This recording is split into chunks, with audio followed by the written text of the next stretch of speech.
then continuing to the District Council Model School in Tranwa, Elmina. From there, he continued to St. Teresa's Minor Seminary, Emisano.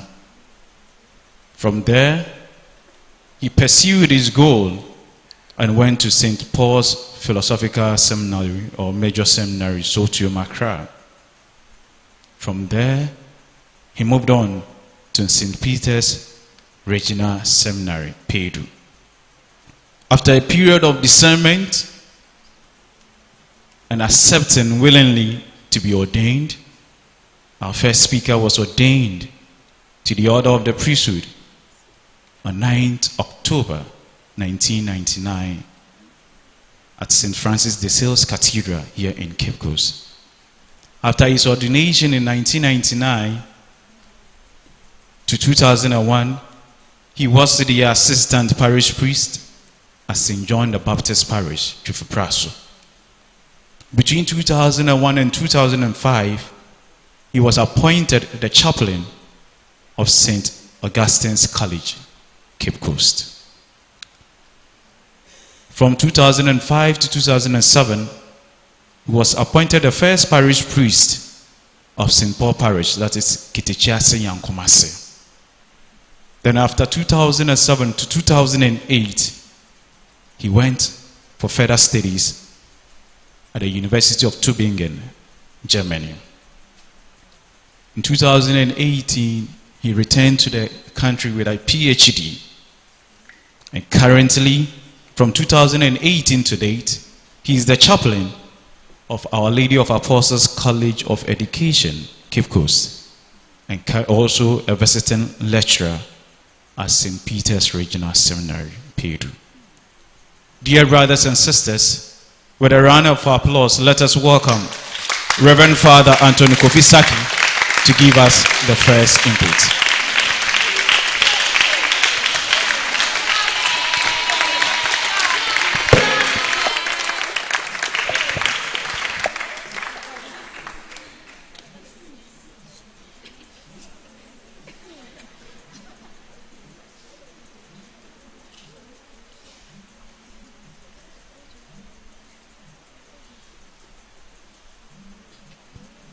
Thank you very much, Father.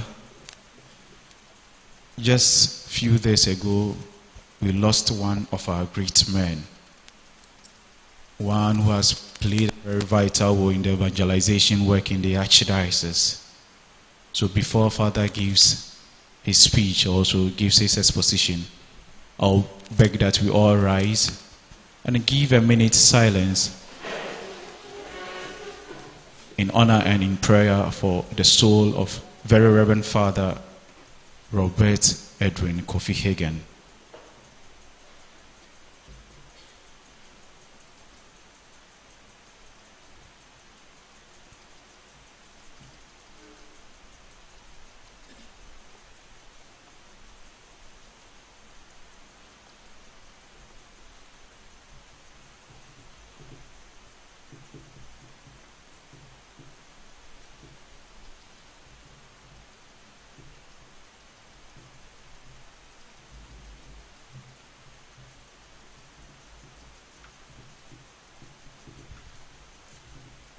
May the soul of Very Reverend Father Robert Edwin Kofi Hagen and the souls of the faithful departed through the mercy of God rest in peace. Amen.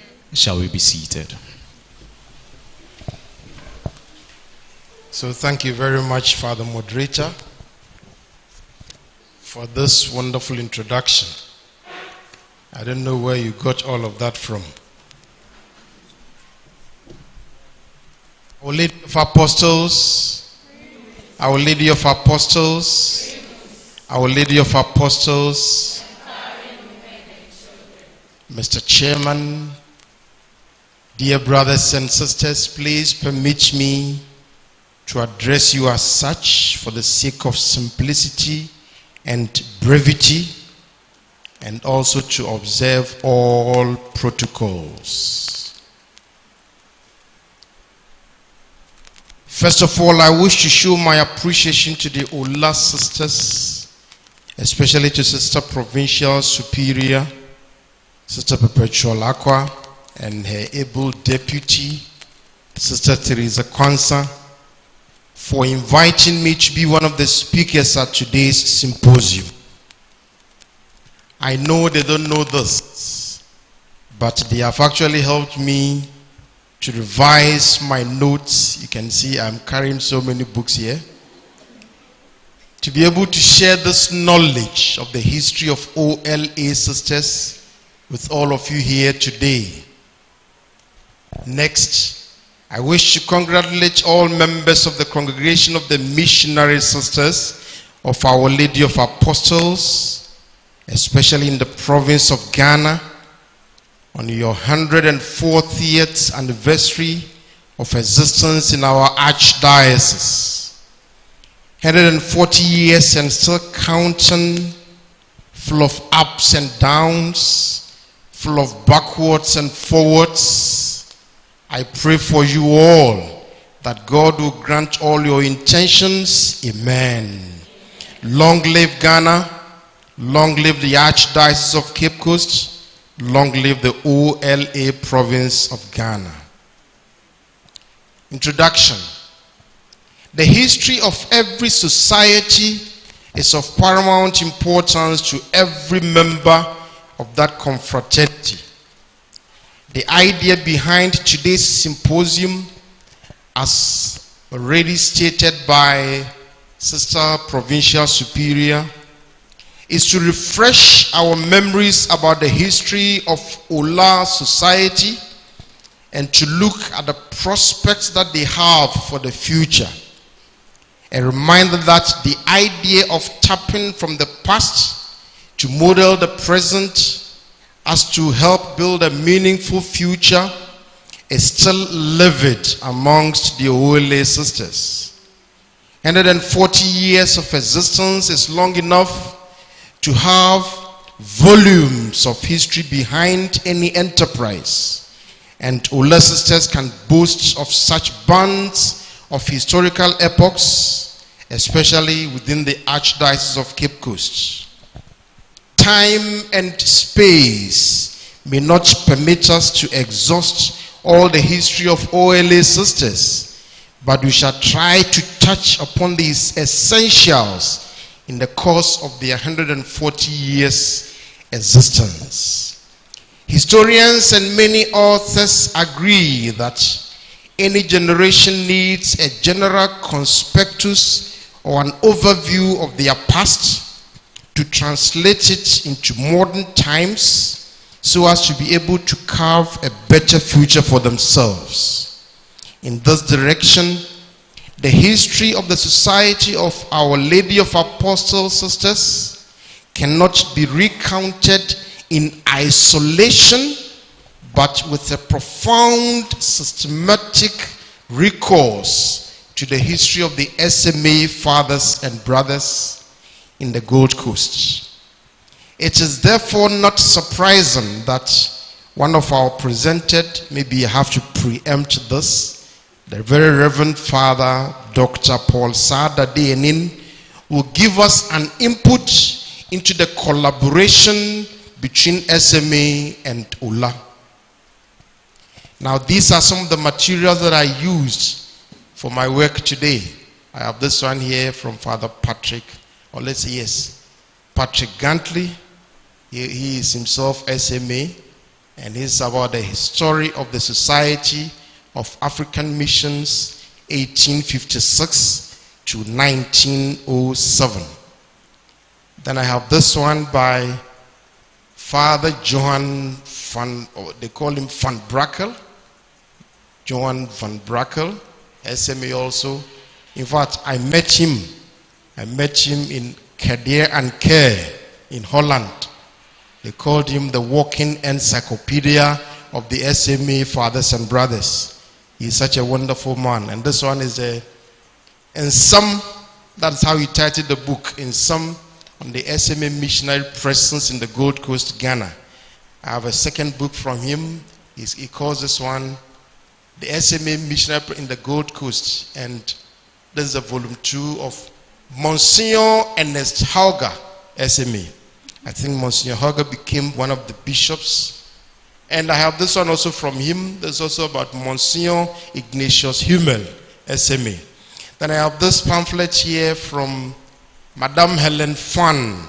Helen Fan was once a teacher at Holy Child School, and she was asked by the late Archbishop Kojo Emisa to compile the book, and she did a wonderful job here. And if you read the book, you see a lot of things about OLA sisters and SMA fathers and brothers. And this last book was written by yours sincerely, by myself. You see, this is my doctoral thesis. So from these sources and others, I compiled this small something that I have for you today. So we are going to look at the beginnings of OLA, and we cannot do this without having knowledge of the vita or the life of Père Augustin Planck. Père Augustin is a Frenchman, but for the sake of our English listeners and our English audience, we are going to call him Père Augustin Planck. The founder of the OLA Sisters, Père Augustin Planck, saw the light of the world on 25th July 1826. That means this day, today, last month, was his 197th birthday.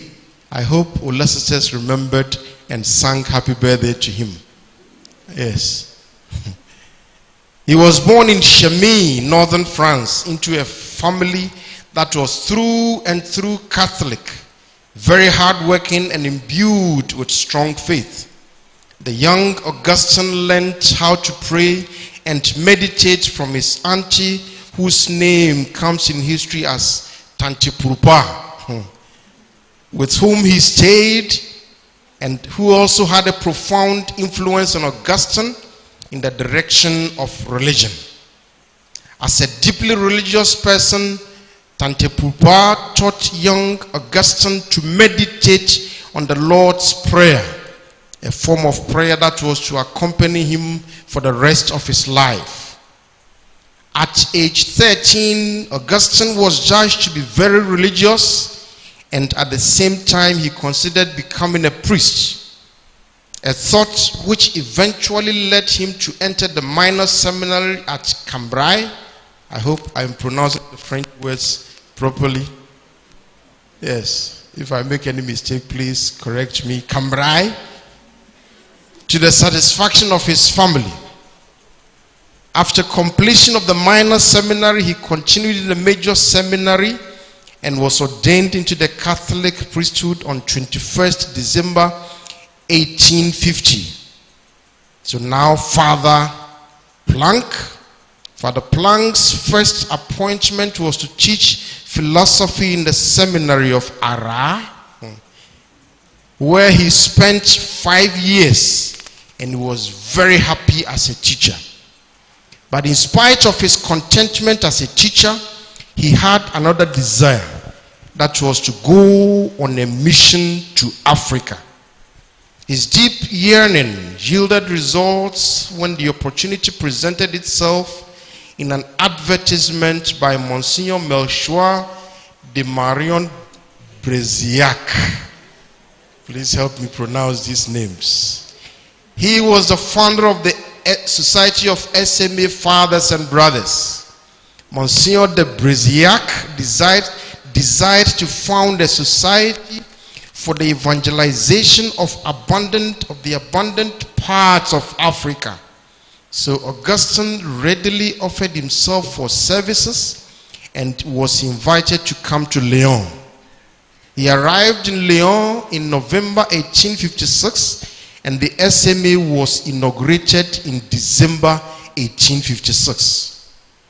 In his doctoral thesis titled Missio ad Gentes, Authority of the Diocesan Bishop and the Role of the Missionary Society of Apostolic Life, Paul Sadade Enin wrote that the society was founded at a time when the 19th century saw a new impetus and a generous response to the invitation of the Lord to the church to go out and make disciples of all nations.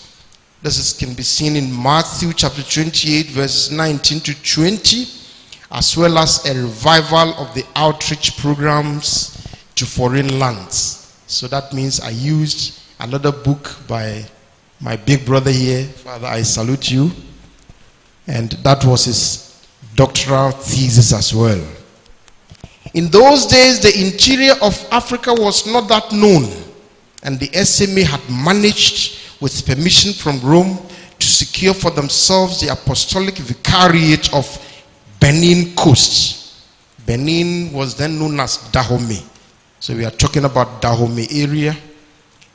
These territories were often protected and supported by the local or indigenous government.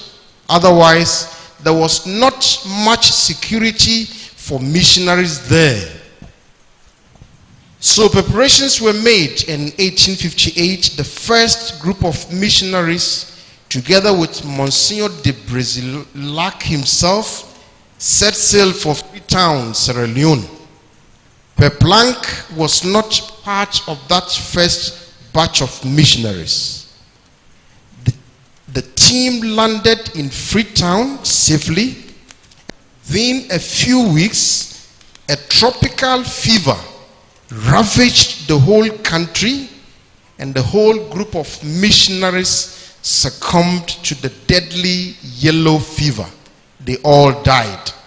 So when Mother Provincial Superior was here, she paid compliment to their forefathers, like those who have gone ahead of them. It must be a compliment from the heart, because they died in droves as they came to Africa because of the tropical climate, the unhygienic areas and all of that. So in in Freetown, in Sierra Leone, all of them died. Now Peplank becomes the superior general.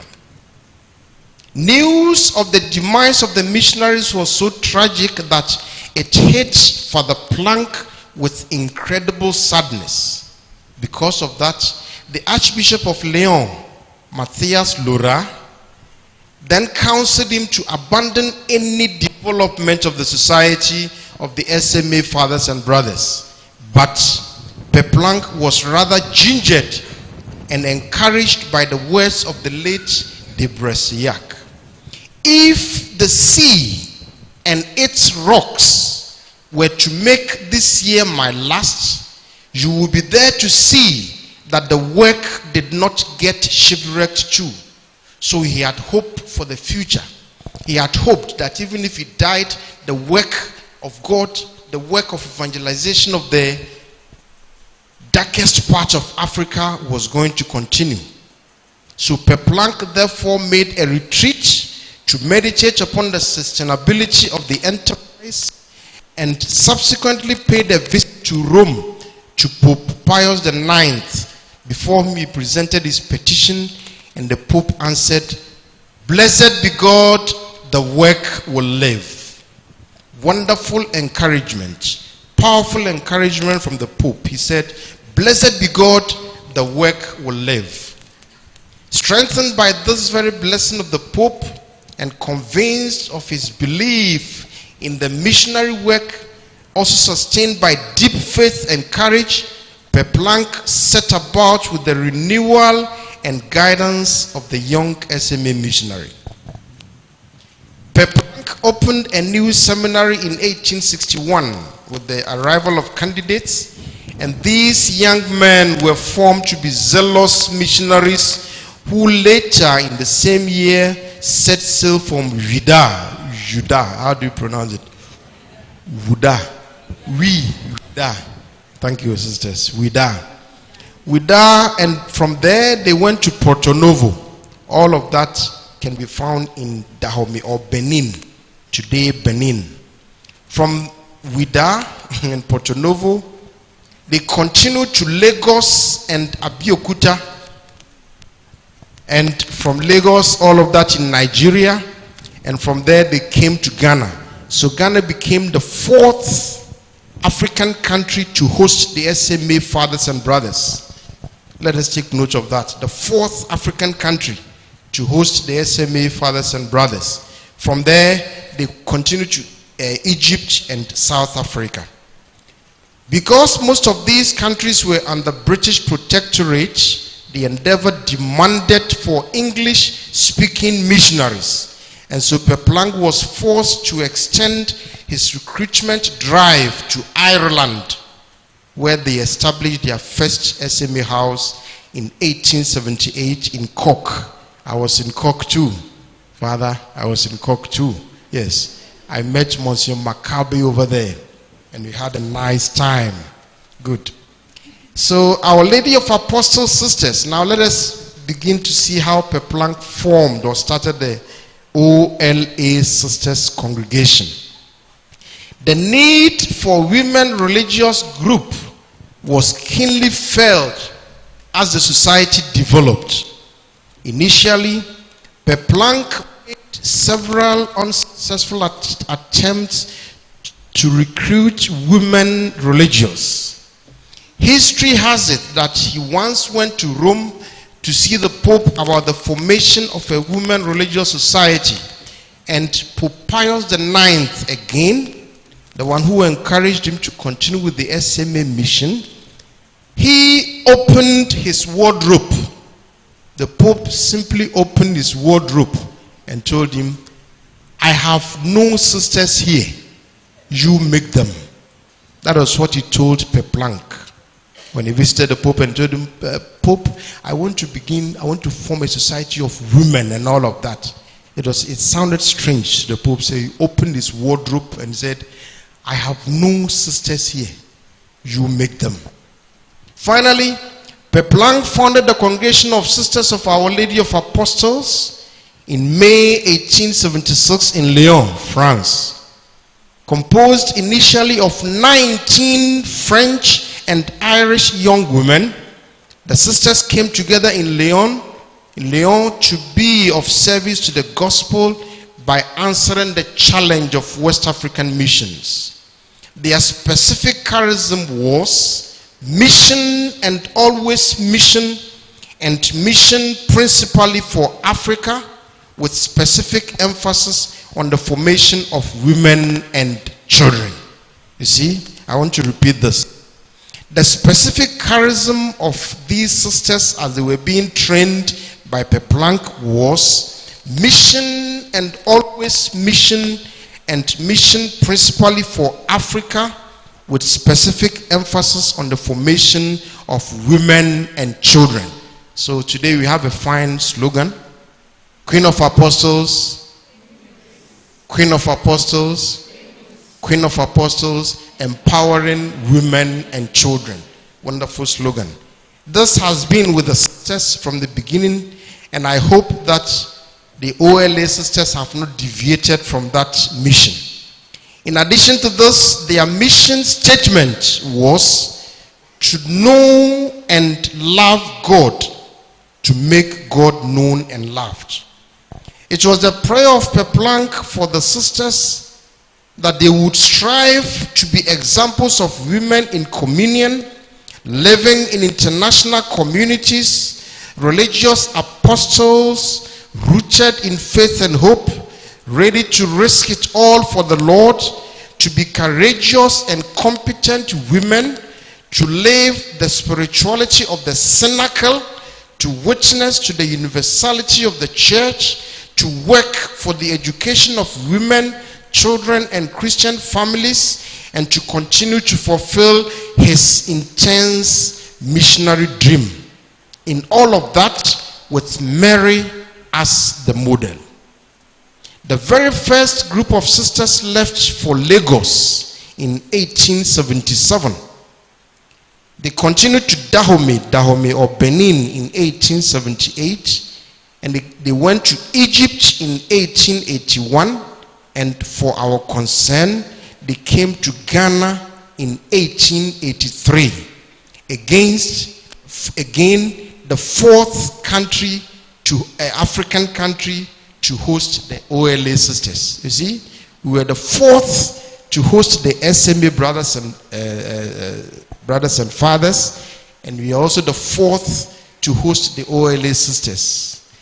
So from Ghana, they went to other parts of Africa, including North Africa, Morocco, Algeria, Tunisia, and finally in Lebanon as well. The sisters usually responded to the most pressing needs wherever they went. For example, the establishment of schools, clinics, and hospitals. As part of the apostolate, they visited homes and especially prisons where people mostly needed the word of God and consolation. All throughout their history, OLA sisters have lived mission as seen and outlined by Peplank, who said, "There is only one mission, that of Christ. There is only one way of accomplishing it, the way of the apostles." In commissioning the first group of sisters and in his bid to urge them to make God known and loved, Peplank said, "Be ardent and simple followers of Christ. Be prepared to risk it all, even life itself, to spread the kingdom. You have been chosen by God to continue in your own way the work Jesus Christ confided to his apostles. Could any task please him more? We believe that no other task can please the Lord more than evangelizing in his name." There were some difficulties and challenges associated with this, with the formation of the SMA fathers and brothers, as well as the formation of the congregation of OLA sisters. The first of these is administration of the enterprise. During this time, as superior and administrator, Peplank was preoccupied with how to fund the endeavor, that is, finding money to form those on the training and to subsidize those at post in Africa.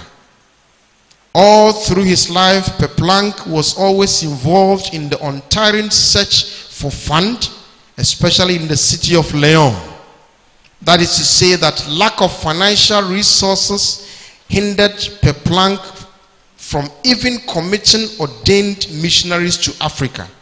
For example, Father Moreau at Elmina always blamed Peplank whenever the scourge of pecuniam non habeu, that means I don't have money. Yeah, borders. Peplank borders. Pecuniam non habeu, it means I don't have money. You want to repeat that?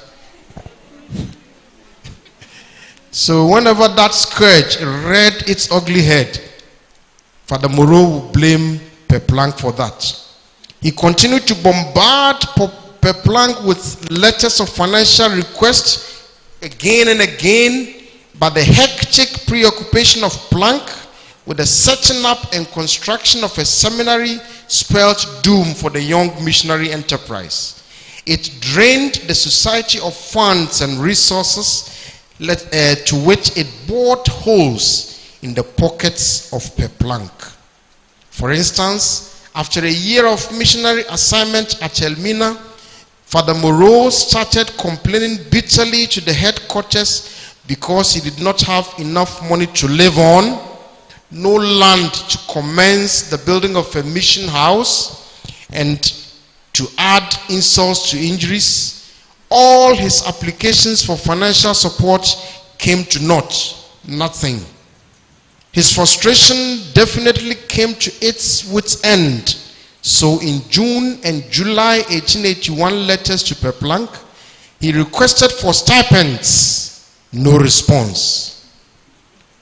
His well-intended and well-desired journey to Kumasi with Prince Boache and his zest to travel into the interior of the Gold Coast was summarily aborted because no cash. He needed urgently to renovate and expand the rooms which were in use as school and chapel. No funds. He also had plans of putting up a separate chapel and a mission house to help solve the accommodation problem to some extent.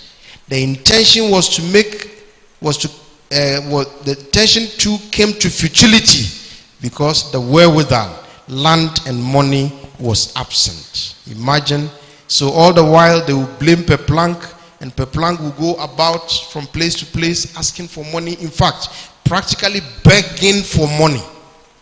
That was the first challenge. He had a second challenge. Let us look at the second one. Challenge of anti-clericalism. In 1870, France was hit by a wave of anti-clericalism, which eventually resulted in the suppression of all congregations by law. Before this period, France had had a more humanitarian interest in missionaries than even a political one. The government had then given tremendous support to the then existing 17th century Society of Foreign Missions to Paris, which had more than proved its worth in the mission in the East through constant government sponsorship. But from 1870 onwards, this opposition to religious authority, coupled with the French Revolution, saw the government trying to put priests under control and even killing some of them. It devastated the economy of France and left it disquieted with a ruined economy. However, Peplank managed to save the society by emphasizing the civilizing character and the missionary work. This, notwithstanding, was a heavy challenge for him. Number 3, internal accusations from co-workers. Peplank also had to survive internal accusations of incompetence from some of his own co-workers. For example, the Archbishop of Lyon began to doubt his ability and subsequently mounted a campaign against him. Invariably, Peplank thought of resigning. Can you imagine? He thought of resigning at a time because he was profoundly hurt under the heavy weight of criticisms from his colleagues. But he had a supporting friend upon starting a mission in Africa.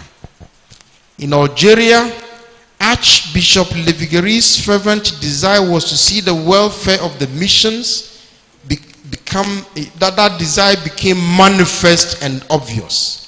He therefore formed in 1868 the nucleus of a society to be known as the White Fathers. The Archbishop of Algeria had only 2 priests and 4 aspirants. And so he needed more hands in his apostolic authorization if his apostolic authorization was to be meaningful. But Peplank, according to Léviguéré, had enough missionaries. Was that wrong or that was correct? Did he have enough missionaries? Even to spare. That is what he said. That's according to Archbishop Léviguéré. He said Peplank had enough missionaries even to spare. So Léviguéré sensed the possible opportunity of benefiting, even if dubious means, from organization which he thought was better off. Therefore, Léviguéré conceived wild ideas and schemes. Gantley described him in this direction as politically alert. He did not strike any compromise when it came to realizing his vision or seeing his way through. On account of these wild schemes, he visited Peplank and, as he put it, to smoothen out certain matters which he termed important and delicate for both of them. The 2 superiors met in Lyon on 30th July 1871, and they had various discussions. The unfortunate disturbing situation in France was a topic. The political alertness characteristic of Léviguéré was brought into sharp focus, and he exhibited special concern about the political instability in France.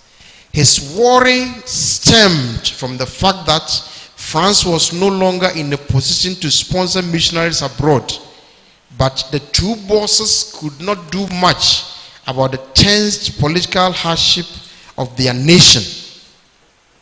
The resuscitation of the already sunken economy was simply beyond their reach. Other topics of common interest were the sick and the dying missionaries because of the climatic conditions in Africa. Meanwhile, various opportunities were open to those on mission.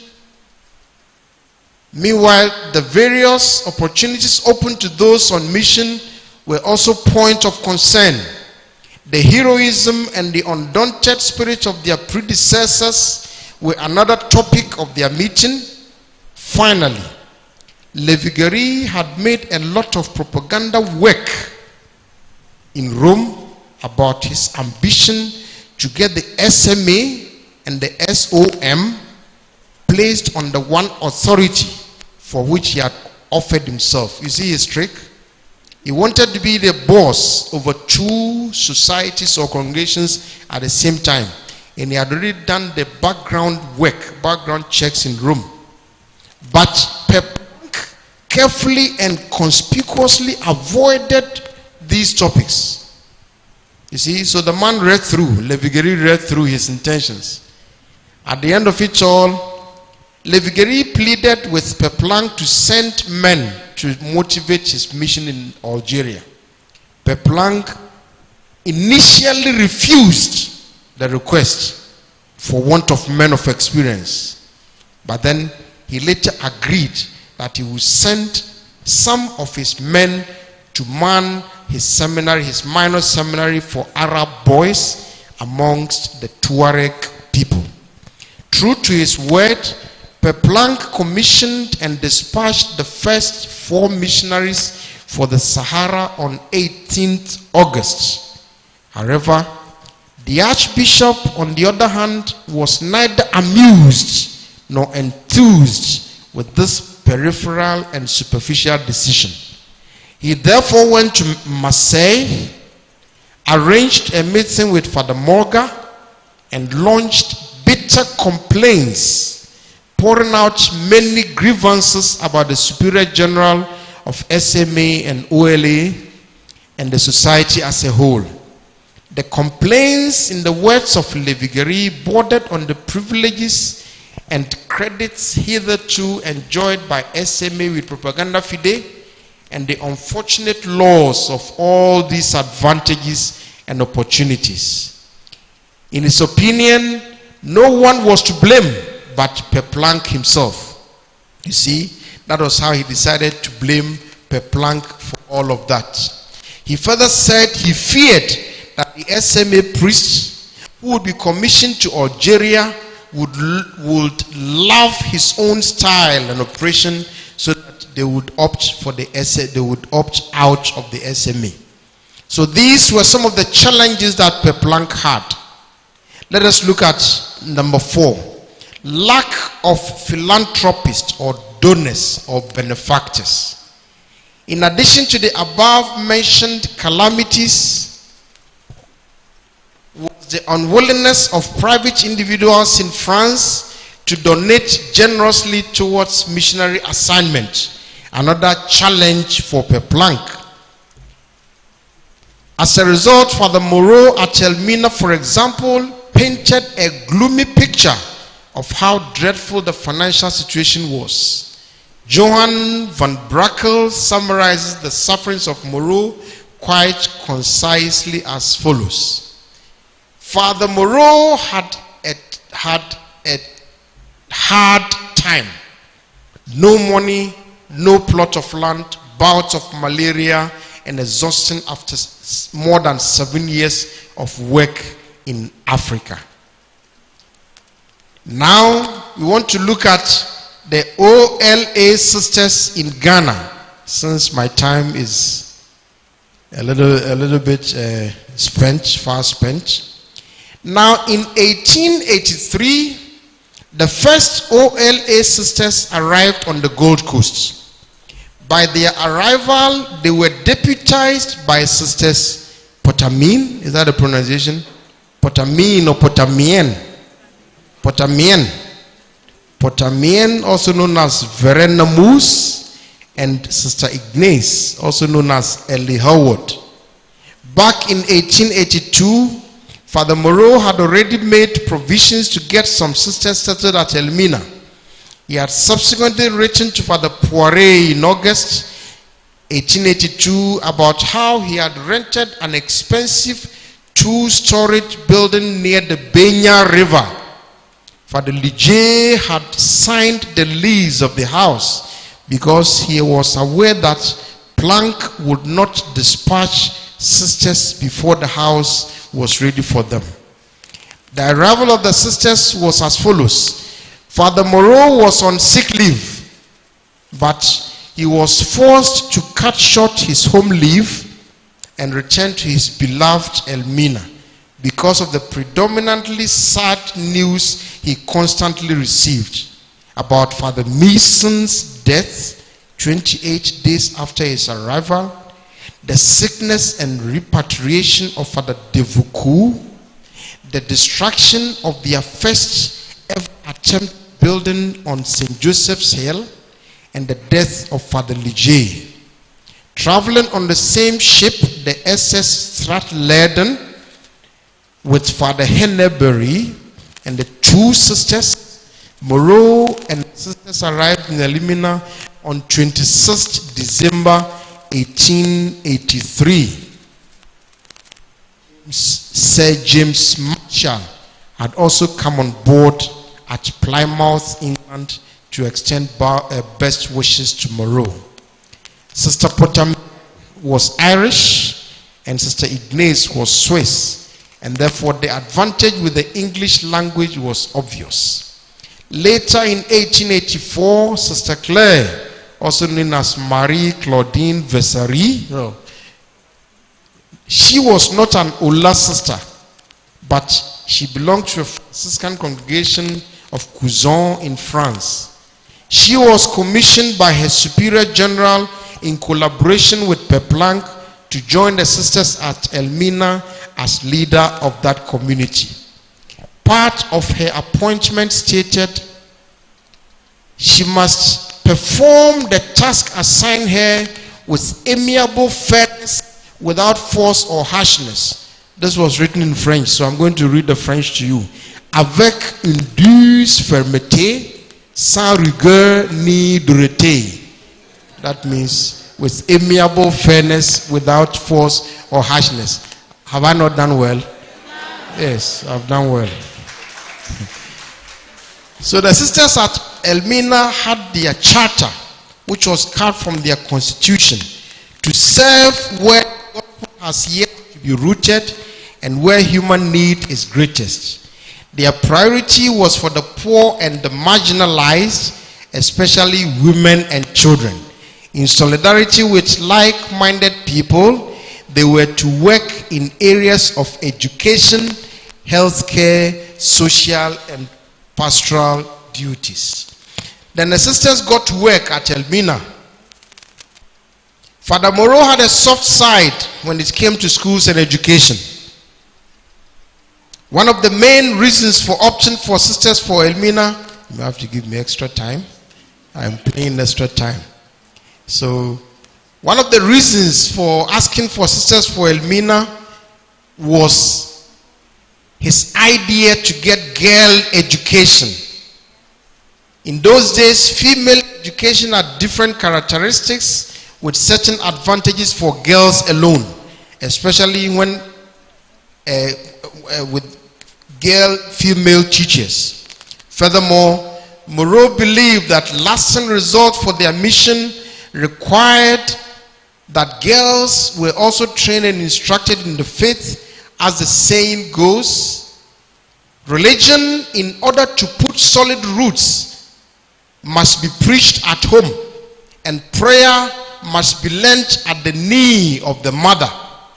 So on 31st March 1884, a girls' school was opened with 26 pupils. There was a sewing session in the school. And this was under the responsibility of Sister Potamien. She did a marvelous work and endeared herself to the peoples, but unfortunately she was attacked in November 1886 by a terrible consistent cough, which led to her eventual repatriation to Europe in 1887. In that same month, two other sisters joined them, Sister Eugene and Sister Perpetua. They were also commissioned for the Gold Coast. Having attained 34 years of age, Sister Potamien died at age 34 in France on 24th December 1887. Sister Ignace was the head mistress of the school. So in the words of Moreau, she could teach well and get the girls to profit by it. Later, a number of other sisters joined at Elmina, and they distinguished themselves through various duties, including educating girls, helping the aged and orphans. One of such sisters was Sister Immaculata. If you go to Elmina now, this one you can refer to Professor Anandpra. Immaculata. The indigenes of Elmina couldn't pronounce that one, so they said Sister Mukurata. So if you go to Elmina today and you ask around for Sister Mukurata, some of them will be able to tell you about her, the kind of good work she did over there. The same thing applied to Father Moreau himself. You know, after he had died, he was replaced by Father Gaudel, and Father Gaudel used to write to his superior per plank in Rome that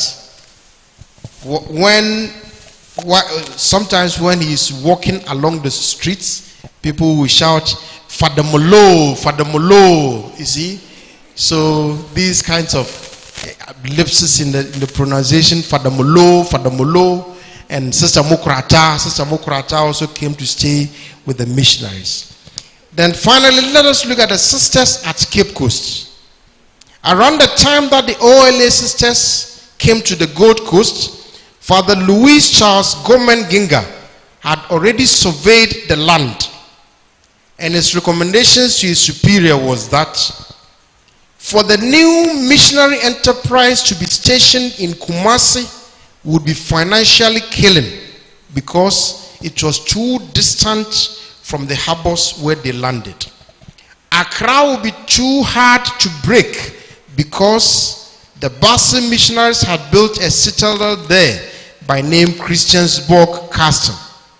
Let us listen to what they wrote about Cape Coast. Cape Coast was just too dirty, not clean, unhygienic. It had a rough coast and the place was generally smelly. That was the recommendation from the missionaries to their superiors in France. Cape Coast was smelly. Cape Coast open, like that. And about Elmina, let us listen to them. Elmina was the healthiest, the most suitable place for the mission, the cleanest, the neatest, very tidy. The town had industrious and hard-working inhabitants and was situated on a scenic and solitary spot. It had very good connections to inland areas as well as abroad, and it was by all standards the healthiest place along the shore of the Gold Coast. Let us clap for Elmina. Elmina has won so Professor Anand, that was Elmina. Knowledge of these recommendations, however, made the sisters reluctant or apprehensive to venture towards Cape Coast for fear of attracting any of the tropical diseases and dying. That means their activities were all centered in and around Elmina. Now, in 1911, Sister Aquilin Tobin was posted to the Gold Coast. It was she, as the Mother Superior, who initiated a fearless mission drive towards Cape Coast. Whether Cape Coast is dirty or Cape Coast is smelly, Cape Coast or Bono, Cape Coast, no, we are going there. That was what Sister said. Sister Mother said, we are going to Cape Coast. So they came to Cape Coast. And their first settlement was that house, which came to house St. Mary's School, opposite St. Francis de Sales Cathedral, currently in use as Catholic Education Unit offices. It was then called St. Mary's Convent School. That was where the sisters lodged at first. As part of the apostolate, they began doing some menial jobs for the Cape Coast Castle, a representative of the governor. The governor was then Sir James Jamieson Torben. And so the sisters made friends amongst very important people in the Gold Coast. At the same time, they sympathized with the plight of the people around them. And so they had the zeal to help especially young girls. You know, so the idea of helping les plus abandonnés, another French, got resurrected in them. And as Sister Aquilin Tobin thought, to continue in the words of J.H. Todd, who described Per Planck as old peasant piety hard as nail, so they could guarantee some future for the girls around them.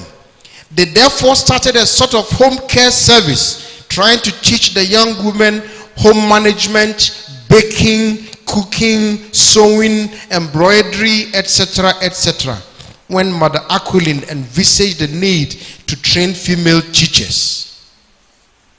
But the parents of these children protested vehemently. My children spend too much time when they go out. I don't want them to go out again. So they protested. They didn't want their children to go near the sisters anymore. So the sisters had to pull the brakes on that kind of project. But the time came when the sisters had to use some sort of a force to give 4 young women house arrest. They practically arrested them and kept them in their convent and trained them. To make the parents keep quiet, they give them compensation, or let's say remuneration, a few cedis, a few toffees from time to time. That was how they started. And in 1924, they organized an exhibition for the training that they had. Cakes, cookies, pastries, embroidery products, and all of that. And when the parents saw it, they were all so much happy that they offered their children to the sisters to train them. That was the beginning of OLA Training College.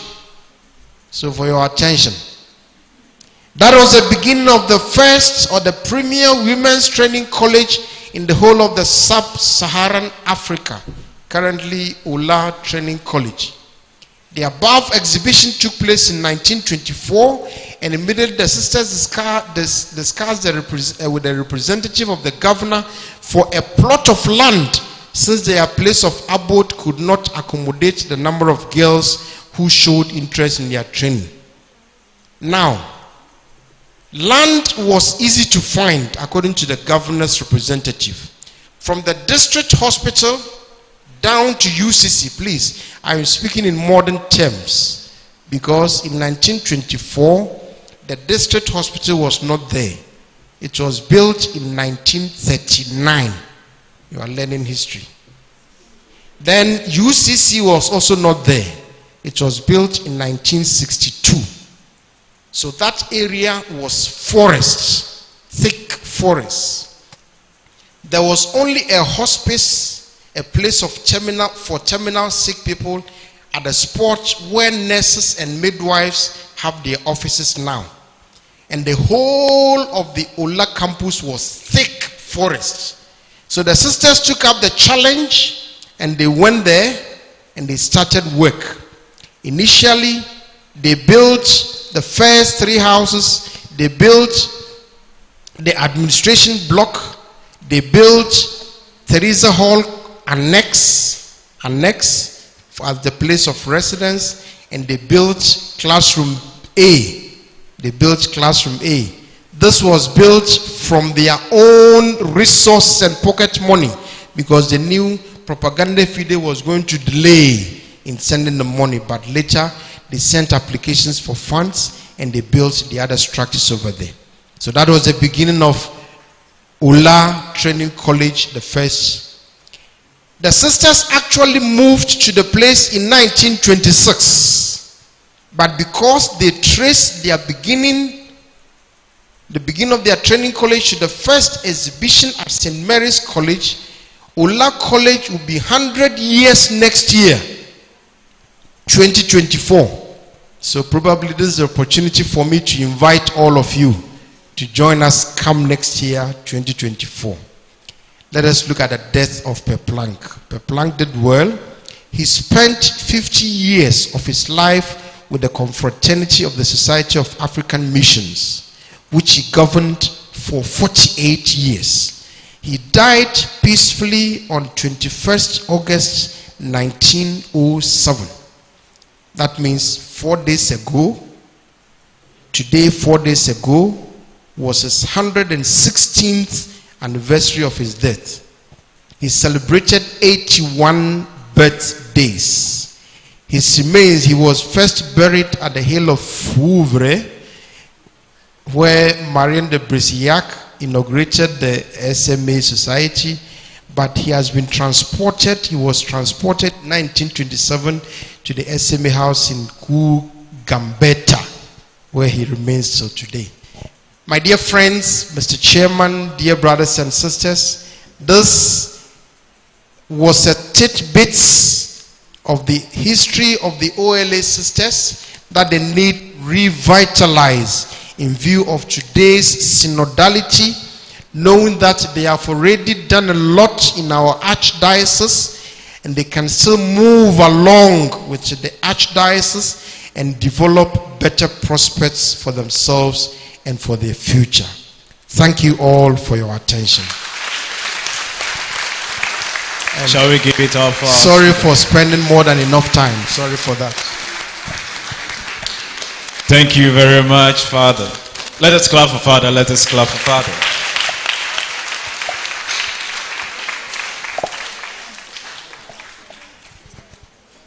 Fathers, let us come to the understanding of a number of things in history. Let us clap for Father once again as he takes his seat.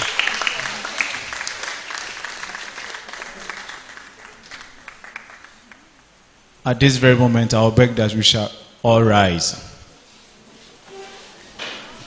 Then let's sit. Okay, let's rise again. Yes. And let's sit.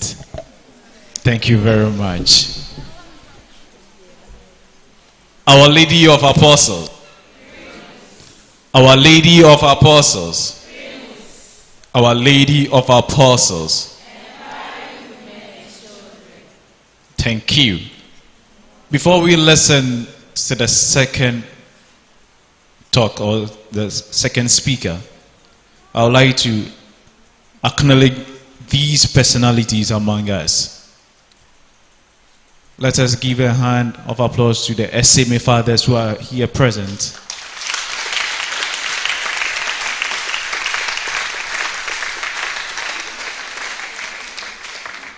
In a very special way, we have in our midst the newly elected provincial superior of the Jesuit fathers, Very Reverend Father John Ganson. Let us give him a round of applause. Father, kindly give us a wave. Your father is behind there. As well as we have the Jesuit fathers among us. Kindly give us a wave as we give you a clap offering. Okay. Also, we have the priest of the Archdiocese of Cape Coast among us. Kindly give us a wave.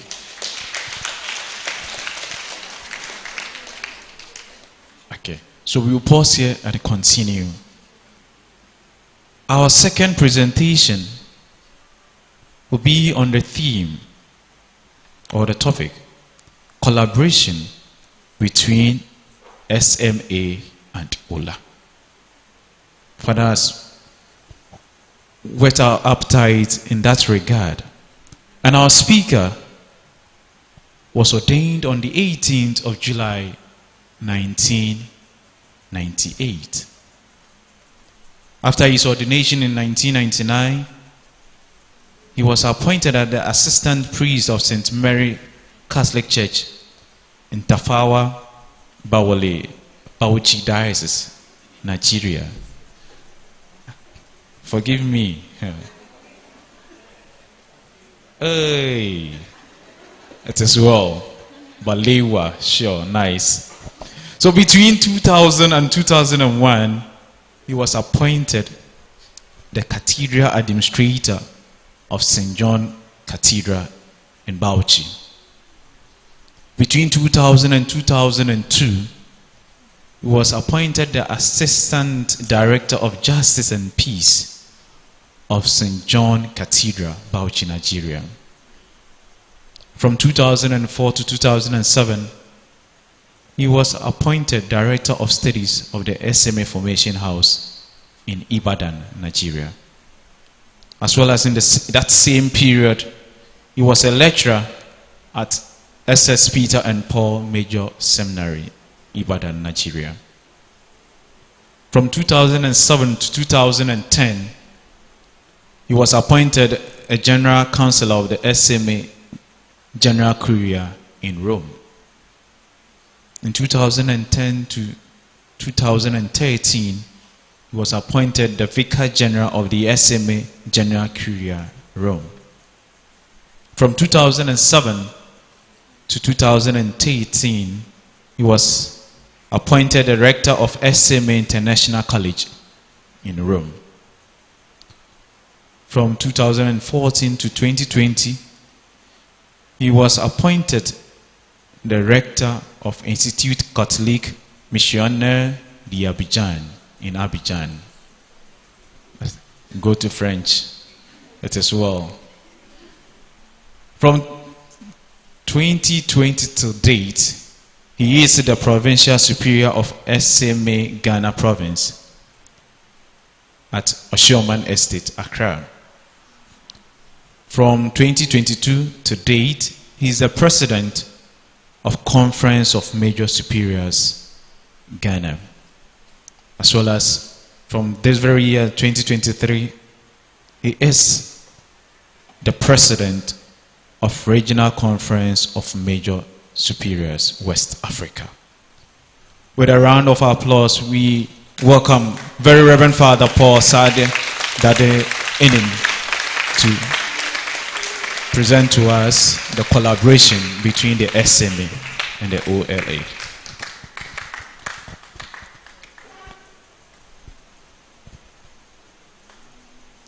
Welcome, Father.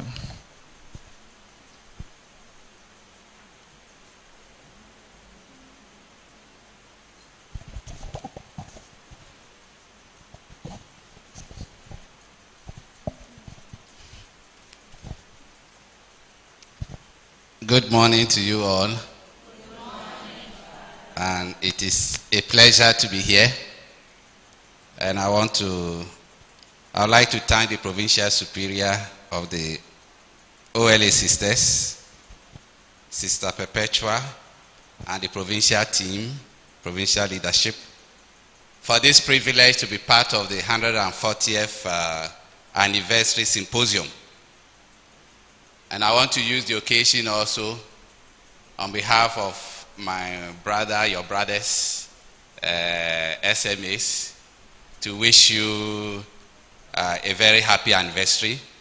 I know we are celebrating it, and we are looking forward to the climax in December.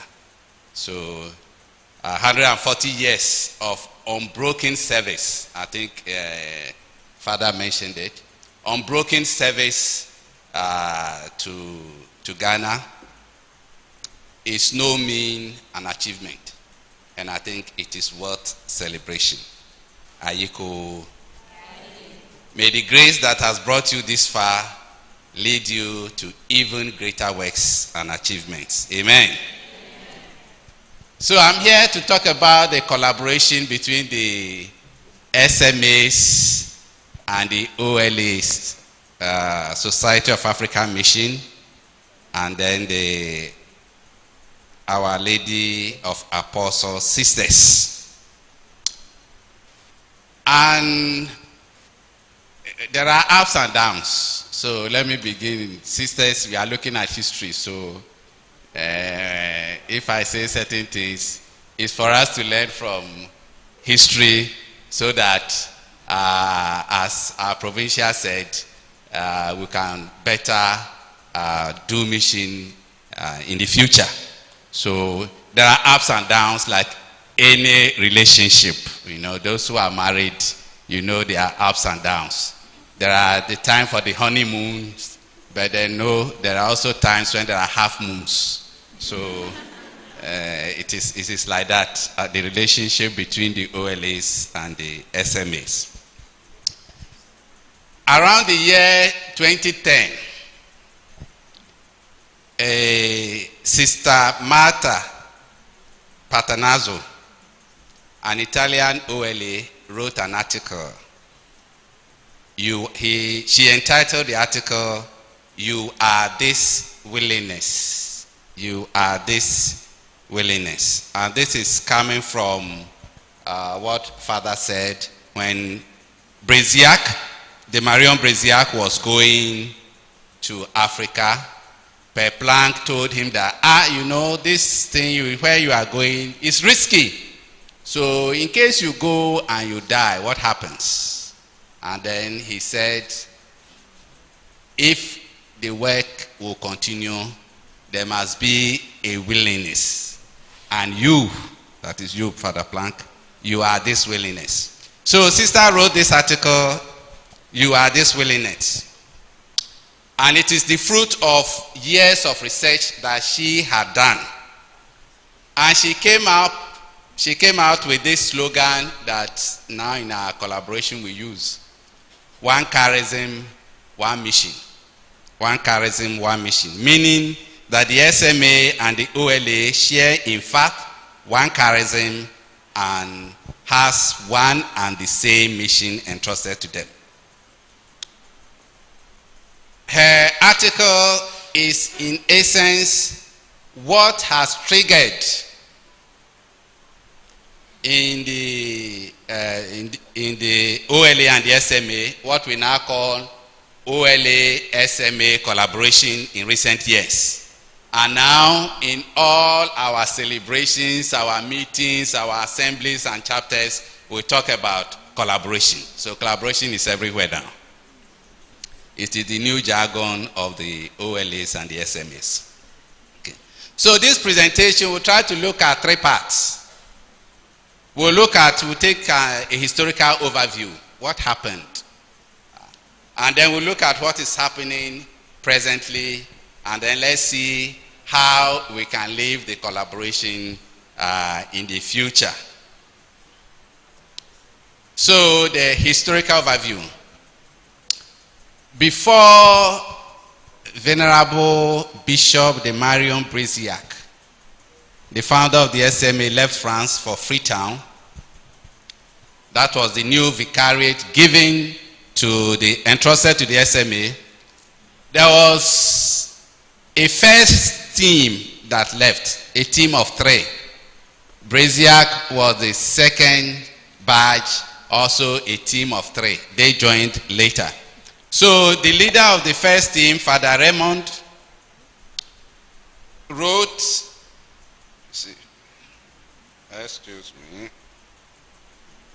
wrote to Bishop Brasiac that the people are demanding for sisters. That's already in Freetown. Because Freetown in the beginning was part of the Holy Ghost missionaries, a very large territory of the Holy Ghost missionaries. And the sisters of St. Joseph of Cluny had already worked with them, already in Dakar, and then in Guinea and Sierra Leone. So the people knew about the sisters. So immediately they saw the fathers arrive, they say, where are the sisters? They were looking for sisters. Then when the founder himself arrived, he wrote to Father Planck about the need for sisters. And he told him we need to get sisters, especially to train the African girls that he intended to bring to Spain in what he had called Maison de Noir, that is the house for blacks. However, we don't have any evidence that he made plans to form one. But he had the idea and he had told Father Planck about the need for having sisters. But then, the first group of sisters that Planck got, they were from the congregation of the Guardian Angel of Montauban. And they were recruited for the house in Spain. So I want you to see the connection. And the house was opened by an SMA who was also recruited by Bishop Braziac, Father Pepeta. And he was a very close collaborator of Father Planck. And Planck's vision was that he would send the sisters later on mission in West Africa. But the fathers in Wida, that is the other group that went after the founder and the first group died, wrote back to Planck saying, we need sisters, but the time is not ripe yet, because the local people will conclude that the sisters were the wives or concubines of the fathers. They find it so extraordinary that we have no wives, and they don't believe it. They say we have hidden them in the fort. So they told Planck, please hold on now. Let us prove to them that actually we don't have wives before the sisters come. If not, there will be confusion. So later, the sisters who now went on mission were no more the sisters of the Guardian Angel, but the congregation of Franciscan Sisters of Couson. They worked in Wida, Port Novo, and Lagos. But that collaboration with the SMA was short-lived. And from there, Planck decided that he has to form his own congregation. So that was the difficulty he was having, and he went to the Pope, and Pope said, if you don't get them, you make them. You make them. Okay. But there are a few things that I would like to learn, I would like us to learn from this experience, first experience. Because it is important when we go to the OLA and SMA collaboration. First of all, the sisters of the Guardian Angel that Planck contacted, the first one, Planck actually wanted a measure between the sisters and the SMA. And he was asking, in that case, who will be the priest superior? Okay. But the possibility of that was ruled out. Okay, the possibility of a measure with the sisters, having that is the same congregation doing the same thing, was ruled out. Okay. And because of that, and then who will be superior and all that, so that collaboration ended with their experience in Spain.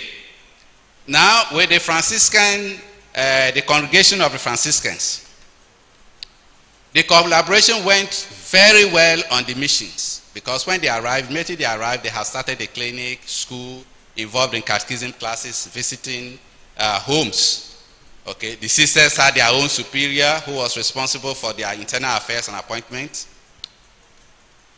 Unfortunately, difficulties arose when a new SMA superior was appointed, that is in Wida, Father Clou, Père Clou.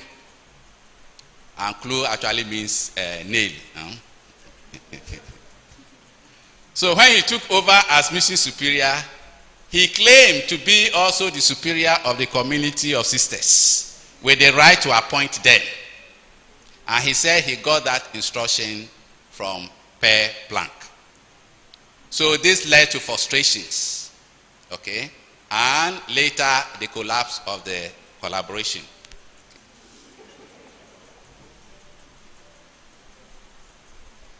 So at this point, Father Planck had decided to form his own congregation who will be obedient to him and his vision of mission on the West Coast. Because he had the idea that if the sisters were coming, it's not to go and do their own thing. It should be one mission, and one mission, how he wants that mission to be done, and the manner of doing it. So that was it. So that's how the foundation of the OLAs came about. Okay. So in 1876, the OLAs were formed, but they had different names in the beginning. In the beginning, he thought of calling them Franciscan, maybe because of his collaboration with the Franciscan sisters. Then, anyway, in Lyon, everybody called them Sisters of the African Missions, SMA. That was their name, their original name. So they should go back to that one. Sisters of the African Mission, les Sœurs des Missions Africaines. Okay. And then later, when he got inspired with the apostolic zeal, okay, and he chose the patron for the congregation as Queen of Apostles, then the name he chose Our Lady, Sisters of Our Lady of Apostles. And somehow that name now came to stay, unfortunately. It should have remained SMA. Then there will be no problem. We have to say, you write your name, write SMA, then there's no this thing. Okay. So anyway, so we celebrate. The good thing is that the SMA is also a Marian congregation. We were founded on 8 December, which is the Immaculate Conception. So Queen of Apostles were to give support to the apostles that we are. Okay. So the OLAs were formed. And in Planck's, they were to go and assist, to be auxiliaries, assist the fathers in the missions. Okay, where the fathers couldn't, some of the work the fathers couldn't do, especially in the area of girl, child, and women empowerment. So that was the task, to be the other part of the SMAs, the priests who were already there. So now let's come to experience of collaboration in Ghana. I'll try to look at that. Okay, so I try to do, like Father said, it was a moment to help me also do some research, to see what actually happened. Okay. So as we heard, the OLAs arrived in Elmina in 1882. 1883. So 3 years after the arrival of the fathers. And then the first convent was opened in Elmina, St. Mary's Convent later in Cape Coast in 1891, and then a third convent will be opened in Keita in 1911. According to Van Brakel, there were usually 4 sisters in each convent. One in charge of the infant school, what they call infant school. Now we'll say crèche, nursery, basic school, see, infant school. Then another sister in charge of the girls' school, while the other 2 sisters looked after the boarders, the dispensary, if there's one, the household, the laundry, and the care of the sacristy. He also mentioned that there were 3 categories of sisters. The teaching sisters. So these were trained usually from English-speaking countries. Okay, English-speaking nationality. So mostly the Irish. Okay. Then there were sisters who had a minimum of formal education. Maybe they had not gone to had good formal education. So they normally took care of the domestic work, the household, the care of the brothers. And then there was what he called the intermediate group of sisters. They are not trained as teachers. and often not from English-speaking nationalities, but they were capable personalities who were in charge of the infant school, domestic science. We're talking of the exhibition, the art and craft and all those ones. That's what called domestic science.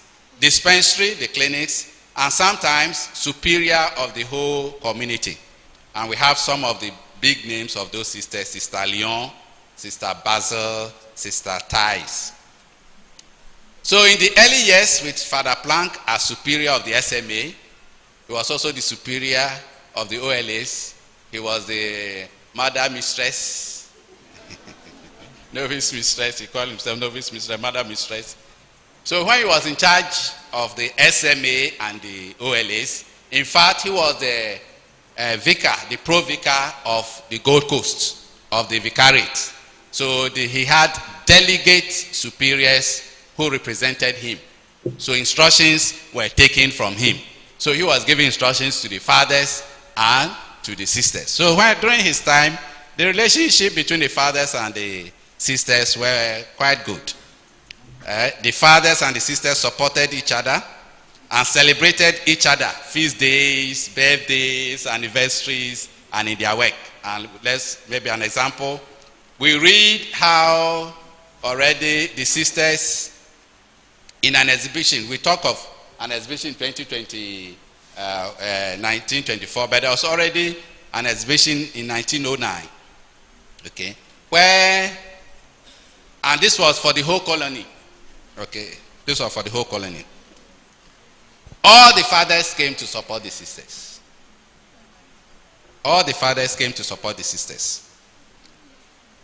And the fathers were actually disappointed and angry with the organizers because they did not mention the Reverend sisters for the good work that they are doing, that they were not acknowledged. That the sisters are doing very well. Why didn't you acknowledge them? So the fathers were very angry. So they were very supportive of the sisters. And we are told that the mission schools of the sisters received 52 prizes out of a total of 112. Let's clap for the sisters. They did well. 52. So almost half of the prizes went to the sisters. And in the same good spirit, a number of sisters were present each time the fathers had a celebration or an event. We talk of when a new harmonium was being installed in Cape Coast. Okay, all the sisters came. And then when Bishop Hummel was celebrating his feast day, they say, St. Ignatius, his feast day, he said, the Elmina fathers and sisters send their best wishes to the bishop on the occasion of his patron saint, St. Ignatius. Sister Basil sent the bishop's coat of arms upon canvas, and Sister Leon presented a beautiful cushion with embroidered coat of arms. The Cape Coast sisters came early in the morning to wish the bishop a happy feast, and the two schools read addresses and rendered songs. Okay, and they did the same also for Father Mende for his feast day. So you can see that the collaboration, things were, they were happy, they were keeping each other happy. Okay. The same thing also when Sister Basil was celebrating his silver jubilee. Bishop Hummel himself printed the souvenir cards. You see? Yeah. So don't worry, we'll print your cards. Okay. However, there were challenges too. Okay. There were challenges too. The Father Superior of the mission station was also somehow the superior of the OLAs in the apostolate. So though the sisters had their own community superior, they depended a lot on the fathers of the mission. And we can read from Father Oj, acting delegate superior of the Gold Coast mission. And he was writing to Sister Leon, who was the superior of the sisters in Elmina, when one Father Martini was appointed the superior of the Elmina mission.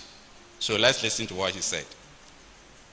As he is a representative of God, You owe him prompt and sincere obedience, religious submission, and profound respect. Knowing that superiors often have to intervene in the external difficulties of religious communities, I have appointed Father Obrecht as your ordinary confessor, rather than Father Martini, who will be the extraordinary confessor. Okay.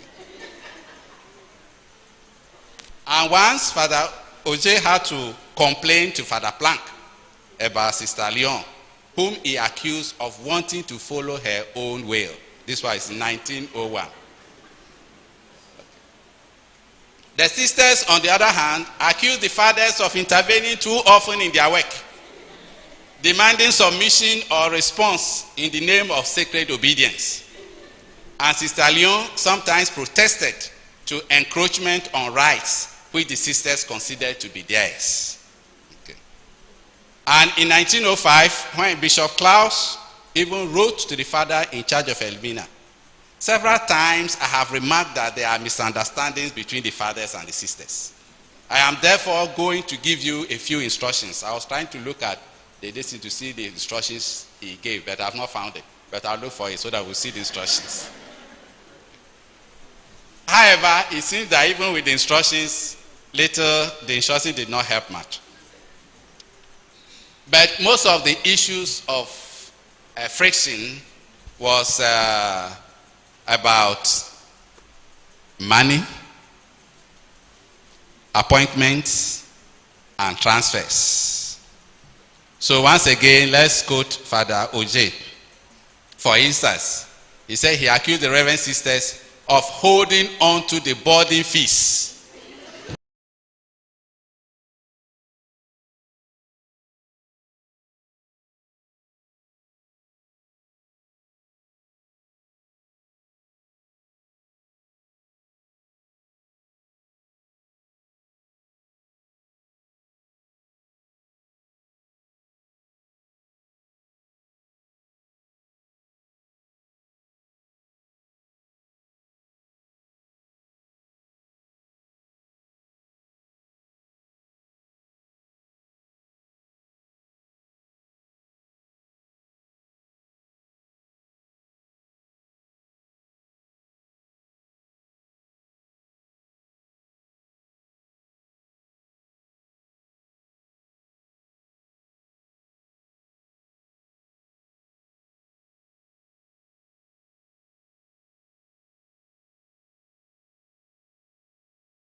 Regular income.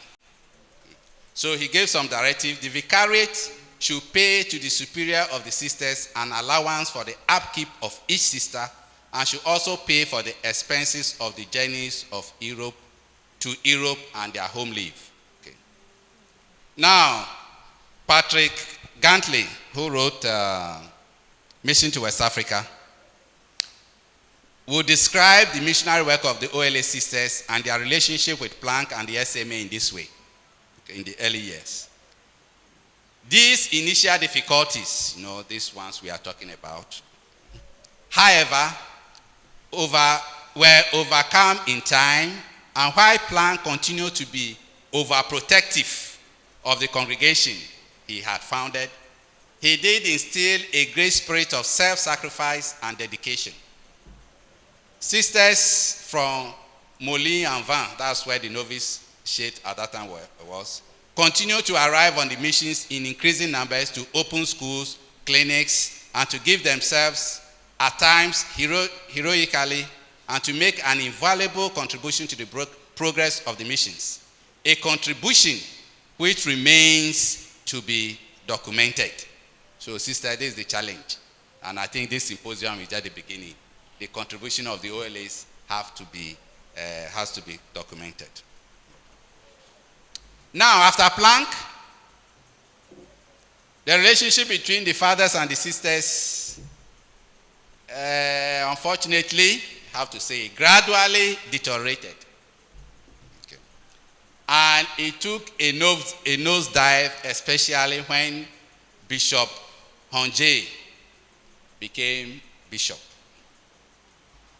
In fact, this is what he wrote, describing the sisters in his report on the OLA sisters in 1927. Sister, we are talking of history. We want to learn from history. We want to learn from history. He says, the OLA sisters, whose mother house is at Vénissieux, have 2 houses where they educate about 30 girls. Their trend is frankly opposed to the idea which the founder, Augustin Planck, wanted to realize. That is, to be the auxiliaries of the SMA fathers.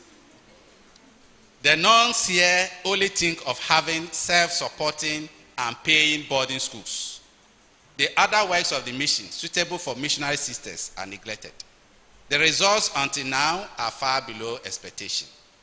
This is Bishop Honje, but we'll see the end of him soon, okay?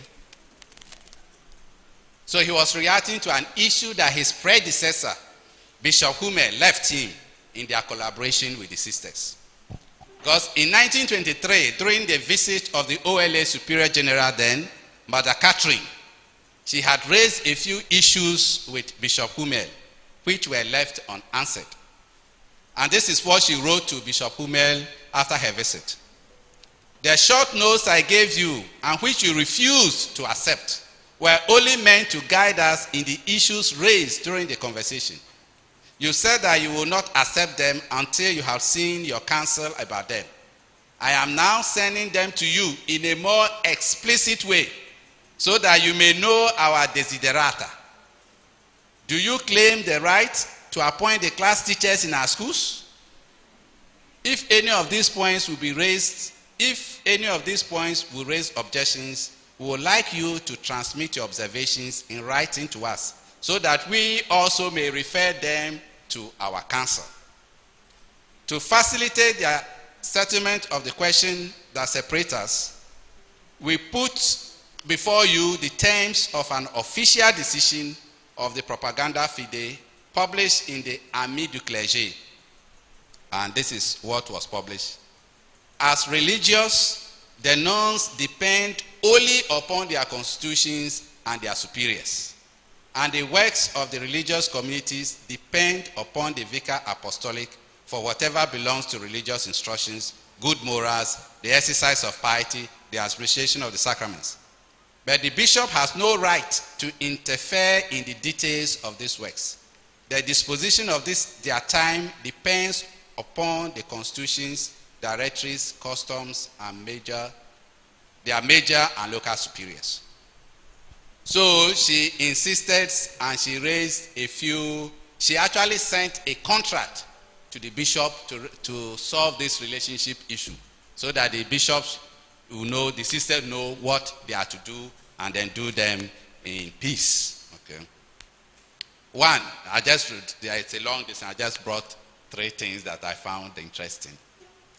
One, the sisters will keep all the monies produced by their personal work revenues of the boarding schools, work rooms, grants, subsidies, handiwork, etc. And consequently, they will have to bear the expenditure of their works. So you say the sisters will keep all the money. To another one, except for the required permission from the ordinary foreseen by canon law, the sisters will be able to develop their works and to enlarge their premises according to their needs and under control of their major superiors, to whom the plans for any new construction must be submitted. Now, 3, to facilitate good understanding between the superiors of the missionary SMA priests and the sisters in the stations, it is also agreed that A, the sisters will continue to take care, free of charge, of the altars, altar linen, and the vestments. B, the fathers in return will continue to supply to the sisters, free of charge, their spiritual services and their help as manager of the schools. Okay. So later, Bishop Hume wrote to Propaganda asking, can a superior of the sisters appoint and transfer them, that teaching sisters, from one place to another arbitrarily? And the Cardinal Prefect replied, in view of the particular circumstances of the mission, it is better she does so audito ordinario, after consulting the ordinary. Okay. But anyway, Bishop Hummel unfortunately died, and then Bishop Haunje came, and it became a big problem. The Bishop Herman of Qatar, also asked Bishop Haunje, said, the sisters, the mother Catherine has also asked him to sign some contracts. He doesn't understand. This was not done before, so he wanted some guidance. But Bishop Haunje also proposed his own contract to the sisters. He said, and I'll just take a few, in all convents, a competent sister will be appointed superior. Okay. But in all works, sisters will be subject to the bishop and the local superior. That is the SMA superior there. Okay. Then sisters will be in charge of Christian education in the girls' school, the teaching of Christian domestic science, sewing, catechism of the girls, and care of the church, sacristy, church linen, sewing, laundry for the whole station. Laundry for the whole station, which will supply the necessary articles and the making of altar bread. Okay.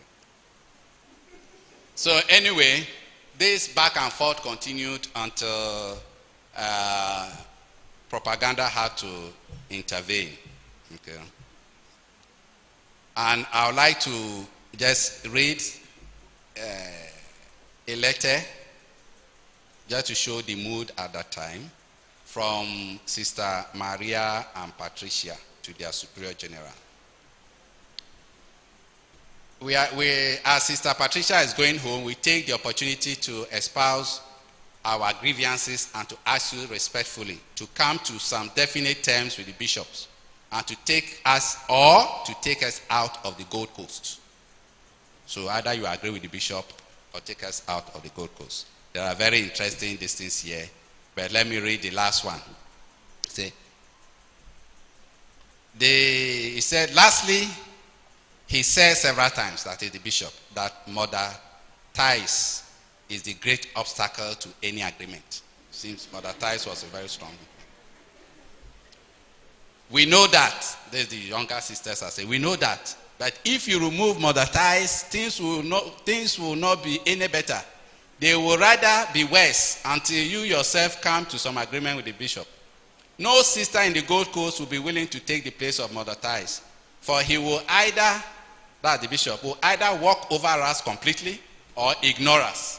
So we beg you, very Reverend Mother, to consider our case, and if no agreement can be reached, to send us to another mission where we can do some good for the people. With much respect, we beg to remain your devotedly, Sister Aquiline, Sister Marie, Sister Patricia.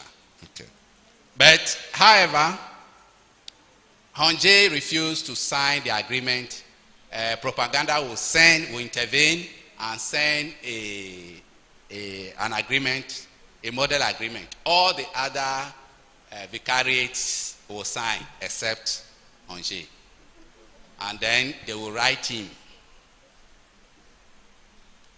and tell him to resign. Yes. So, but before he resigned, he signed it. Because the Superior General wrote him, okay, Father Chabert, he wrote to advise Bishop Hange to accept the contract with the sisters as all his confreres in the episcopate had done, and to send a nice letter to the Cardinal Prefect. Okay. Then he informed him also that on March 18th, the OLA General Assembly had not re-elected. They didn't say he has elected, have not re-elected Sisters Catherine and Emmanuel as Superior General and Council, but rather a young sister, Mother Lodovic, Superior of the Mission in Zaytoun in Egypt. Father Chabert described her as a young, highly esteemed and straightforward person chosen by the delegates to make an end to the scandalous discord between the SMA and the OLAs. She came to visit me immediately after her election, and she is determined to re-establish the former friendly relationship between our two societies. So let's clap for Mother Ludwig now. Let's clap for Mother Ludwig. So just to go very quickly, so after Hange's resignation, of course, you should know that the SMA conference were not happy that their bishop had to resign. But it was not because of only the OLAs, but it seemed to us principally because of the OLAs. But there were other things. Okay, so Bishop William Porter came, and he had a good relationship. Only that he wanted qualified sisters for the schools, and he thought the schools were not being needed qualified sisters. So he fought and got the Irish province to take over the Gold Coast. Okay, so he wrote to say that after in 1938, he wrote the happy news. I am pleased to inform you of the arrangement recently arrived at with the Irish province of the sisters. The Gold Coast mission has now been given to the province, and qualified staff is to come out as soon as possible. And the new Mother Provincia is a former member of the Gold Coast teaching staff with a BA, so we may hope for a thorough understanding of the special needs. However, things went a little bit when Archbishop Portes wanted to transfer the training college. Okay, he thought that they still needed some more qualified staff, wanted to transfer the training college, and as a British, he has met the Holy Child Sisters in London, and so he invited them to come and take over the training college. Okay. So of course, the sisters in Cork refused and did not approve this transfer, and actually wrote to propaganda to say that they are not in support, and that was not the way to go. Anyway, finally the Holy Child Sisters came, and the result is the Holy Child school we have. Later, they will invite the St. Louis Sisters to Kumasi, where Bishop Policing was. Okay. So, when the Ghanaian bishops started coming in, then of course, that time also, the SMA here had been given to the Dutch, so everybody now started minding their own business. Until what I said, 2010, although we had good communications, but everybody was. Until this article of Sister Martha to say that, look, in actual fact, we are one, we have one charism and we have one mission. So going forward, we need to come back to our roots. And because of that, the two general chapters of the SMA and the OLAs agreed to reset the button. So in 2015, 2015, an SMA OLA commission for common spiritual patrimony was established. And the commission organized organized a seminar held in Rome in 2016 to discuss our common spiritual and missionary patrimony and to launch our own synodal journey en route towards 2026, when the SMA and the OLA together will celebrate a triple event: 150 years of the foundation of the OLA sisters, 170 years of the foundation of the SMA, 200 years of the birth of Father Planck, the man in whose hands Venerable Bishop de Marion Braziac entrusted his legacy, their willingness to make the work continue, and who serves as an essential link for our two institutes. So there are some planned activities that maybe I will just, I'm sure your your superiors will make it known to you, but I'll just go through that. Next, in 2025, there will be the opening of the Jubilee celebration sometime in May. Then between August and December, each country should organize local celebration animation in each country. So, and we have to do it together. So we have work to start planning.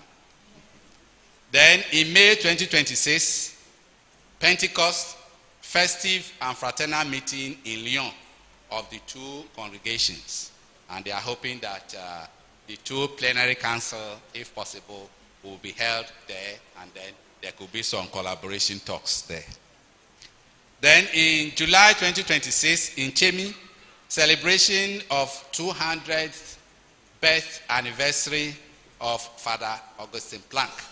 So SMA and OLA's appointment date. And then in December 2026, closing of the Jubilee celebration in each country. But for now in Ghana, I think the collaboration is going well. We have had a few meetings at official levels. And then we have also had social level collaboration, eating and drinking collaboration at our various anniversaries and celebration, ordinations, professions. So these are that.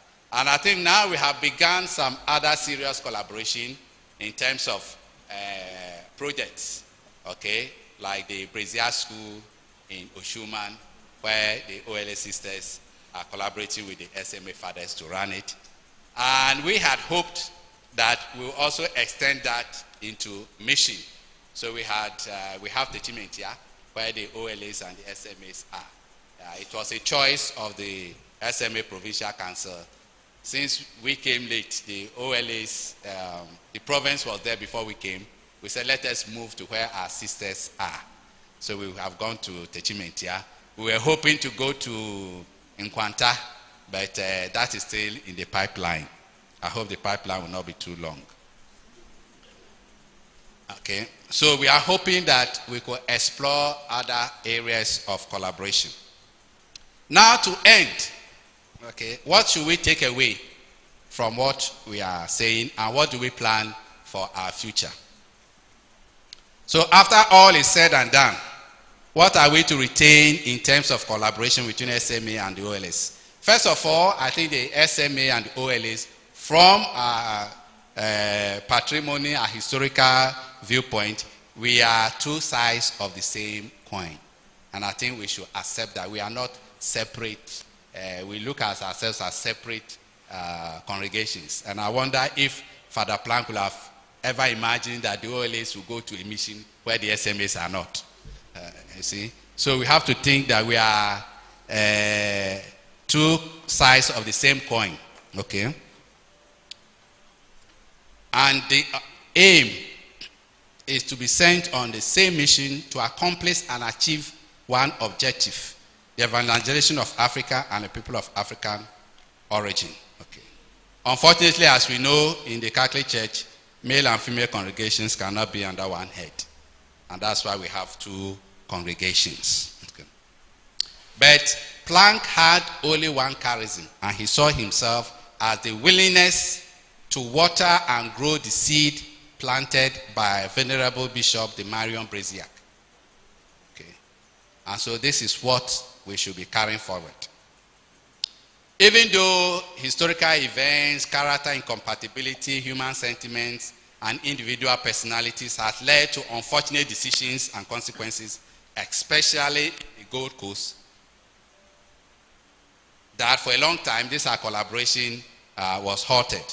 But today a new era has dawned with a new awareness of our common charismatic heritage.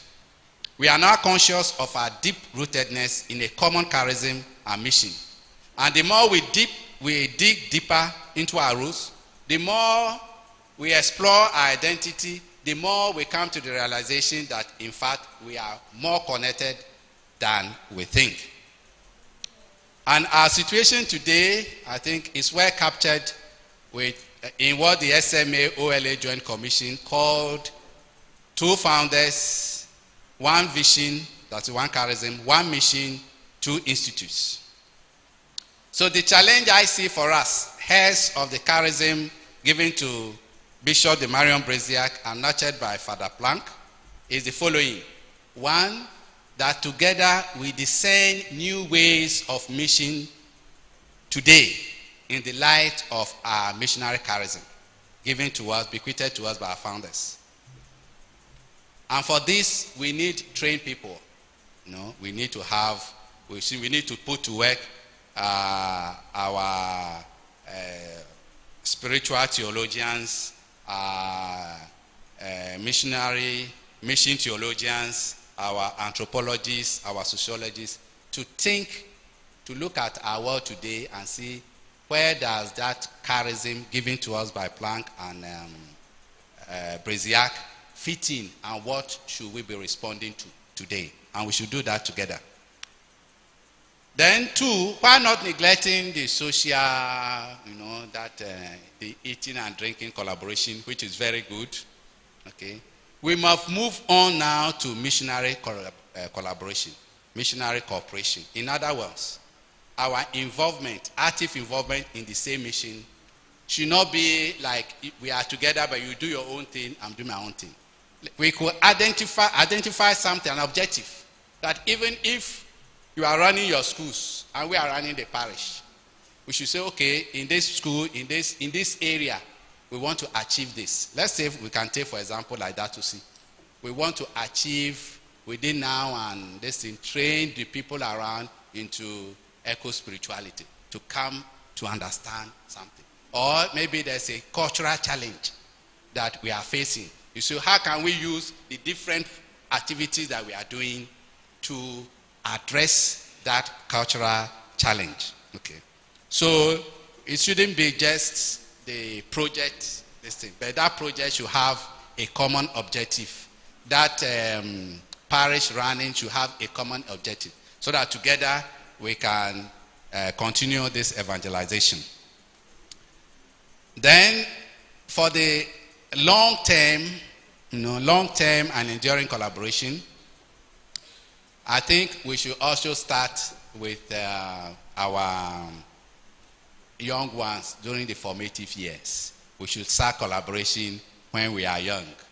The postulants and the novices and our young seminarians could also do some joint sessions, workshops on our charism, but on different aspects of our missions. So that when they grow together, wherever they find themselves, they can collaborate well. And even the young professed and the young fathers, we can also have joint collaboration.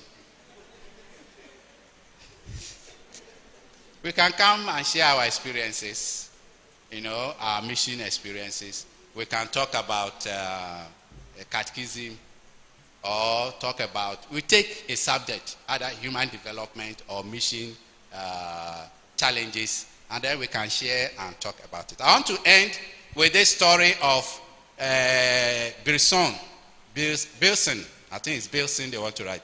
Bilson from, Commander or somewhere, who during the Ashanti War, after this I'm done, during the Ashanti War, he was caught, and they were lined up to be beheaded in front of Otunfo Prempe. So they were killing them one by one, cutting their heads one by one. Then he raised, he raised time. He shouted that if they could allow him to pray before he's executed. So Prempe granted his request. And then they released him, and then he made the sign of the cross. He prayed, he made the sign of the cross. He prayed, he made the sign of the cross. He prayed, and then he said he was ready. Then Prempe said, what sign were you making? What is this sign that you are making? He said, this is the sign that I learned from some people, some white people who came, white fathers and sisters. They were white, and they told us how to be good, and that they told us how to worship the true God, and that's the sign we use for protection. Not knowing that Prempe, he was a young boy when Moreau visited the Otunfo in the Menchia. So he remembered, yes, the man, and then the cross, and this, and it's okay. On account of Moreau, Prempe gives you freedom. And that is how he was saved. So on account of SMA OLA collaboration, may many gain freedom to serve their Lord in spirit and in truth. And I think Father started with slogan. Maybe when we say SMA OLA, we say one charism. Yes, so first one, SMA OLA, we say what? One charism. SMA OLA, we say one mission. SMA OLA, we say one missionary family. So can we do it? SMA OLA. SMA OLA. SMA OLA. One missionary family. May God bless our collaboration. Thank you very much, Father Enin. Let us clap for him. Let us clap for him.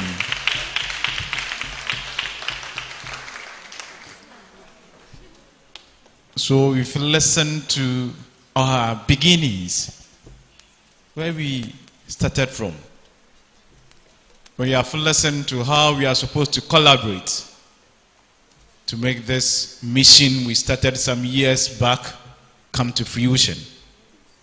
But as the article says, you are this willingness. Are you willing to make this mission come to fruition? As we reflect on this talk, we will invite the choir to give us some songs as we relax and also prepare to listen to the third talk. Thank you very much.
Let us begin to wrap up with what we're doing outside so that we come back to take the third talk.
Let us wrap up with things we're doing outside, and let us kindly come back to the home.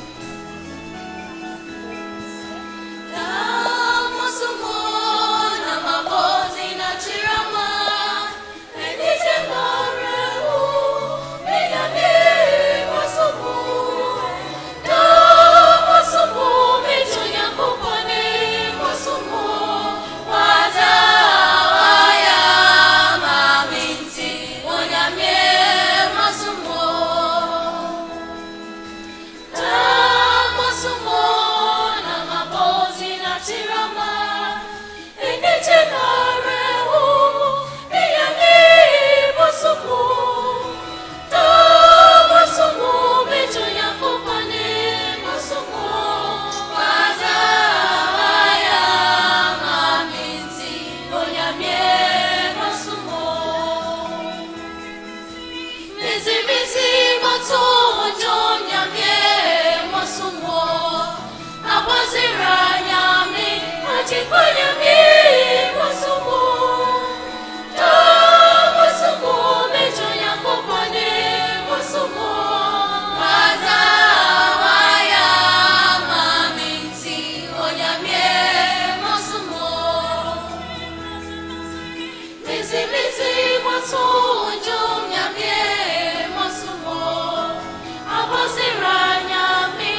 Thank you very much, our dear choristers.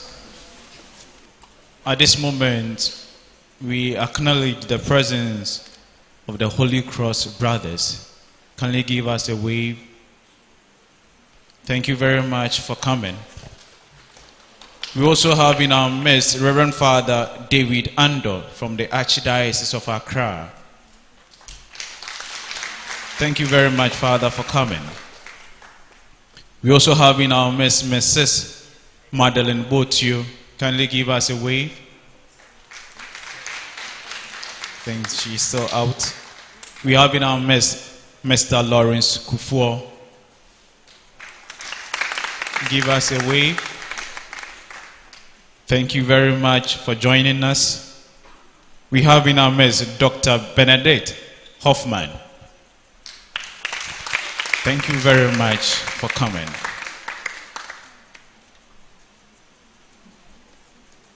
And so we go again to listen to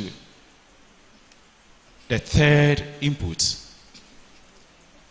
on the topic, sacrifice to faith.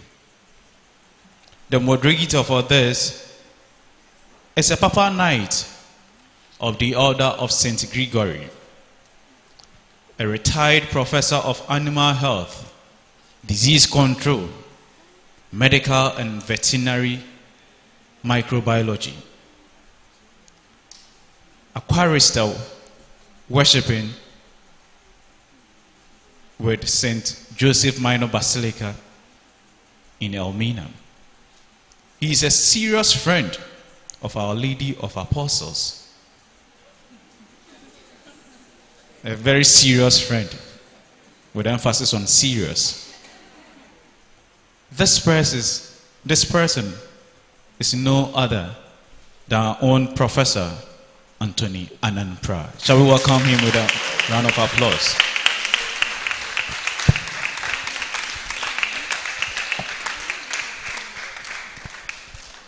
Welcome, Prof.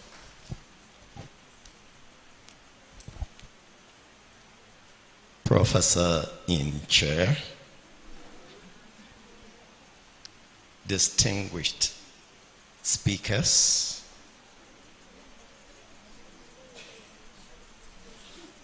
Emeritus Superior General of OLA, Sister Felicia Harry, the Provincial Superior and her counselors, superiors of other congregations here present, the parish priests of this parish, invited ladies and gentlemen, our dear choristers, and especially my dear sisters of Our Ladies of the Apostles. Before you were formed, God knew you. Dear sisters, before you were born, God sanctified you. And God has appointed you as missionaries to all nations. Dear all, on the 26th of October 2021 in the morning, as the sisters of Our Lady of Apostles in white habits filed past like a host of angels, and as her school children in navy blue uniforms wept, and as the rest of the congregation shook their heads, the bells of St. Joseph's Minor Basilica tolled. And in my head, I sang. Requiem aeternam dona eis Domine lux perpetua luciat eis. Translated. And now rest, O Lord. Grant her and let your perpetual light shine upon her. How did we come to this? It was Tuesday, 18th February 2021. Time 16:33. Venue Cape Coast Teaching Hospital. Spot female medical ward. She lay listless, draped in green hospital robes, comatose, and distanced from the affairs of this physical world. Her hair was snow white and ruffled.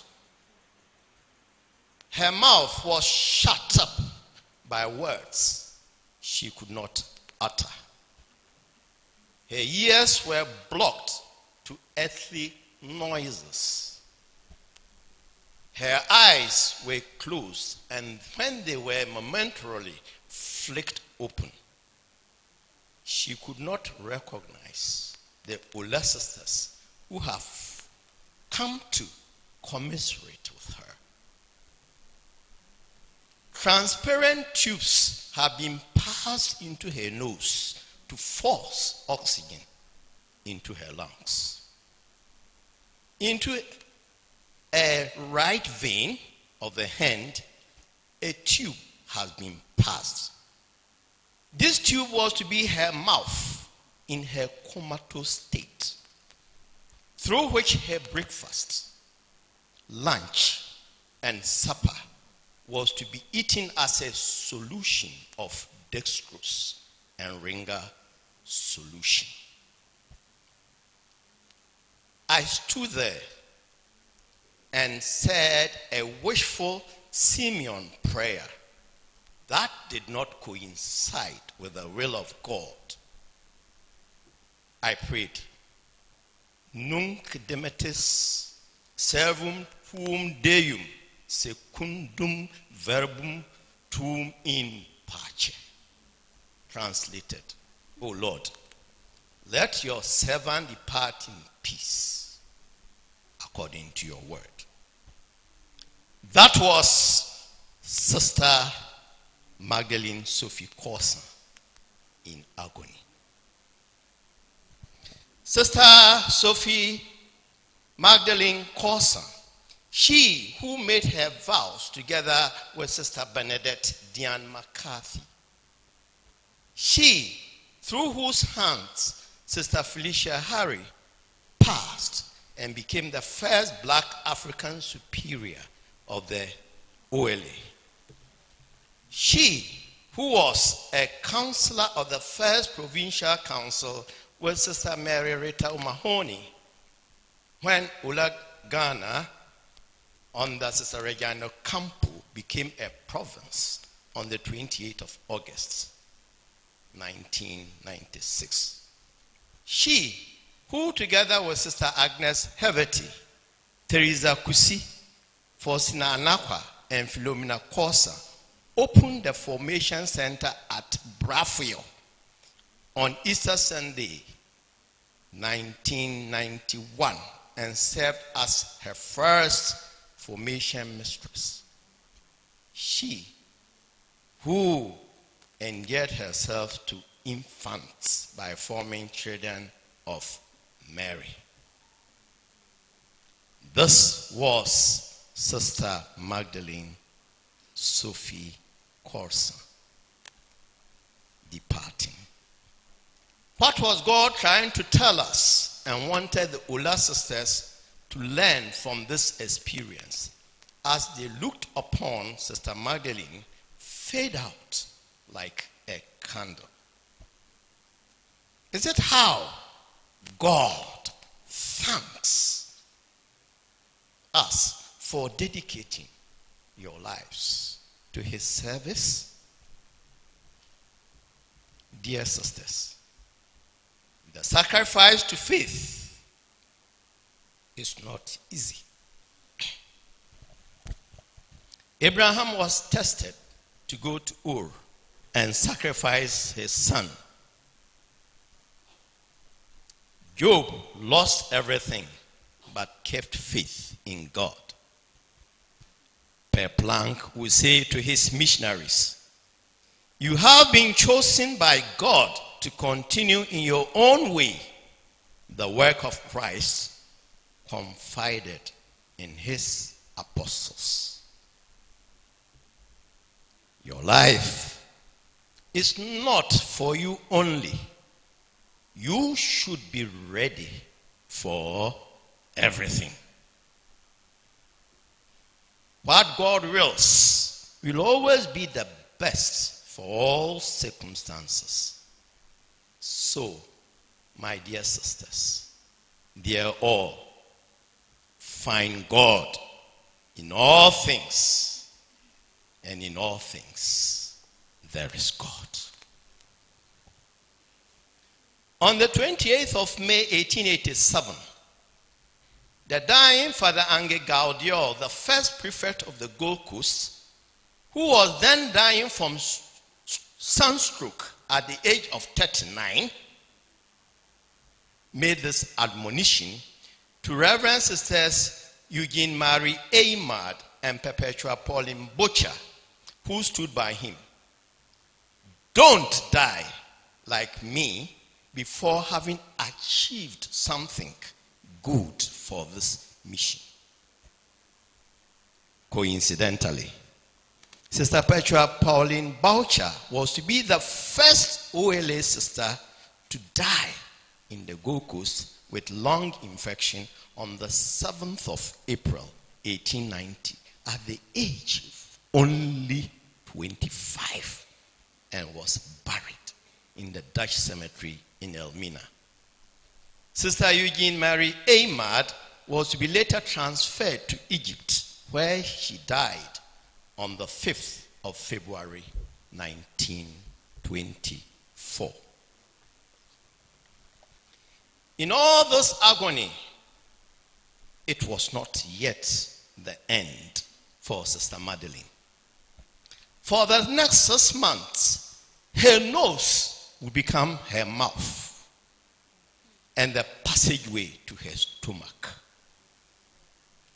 At Nkwanta, Sister Georgina Kwesi and some sisters passed food through her nose into her stomach.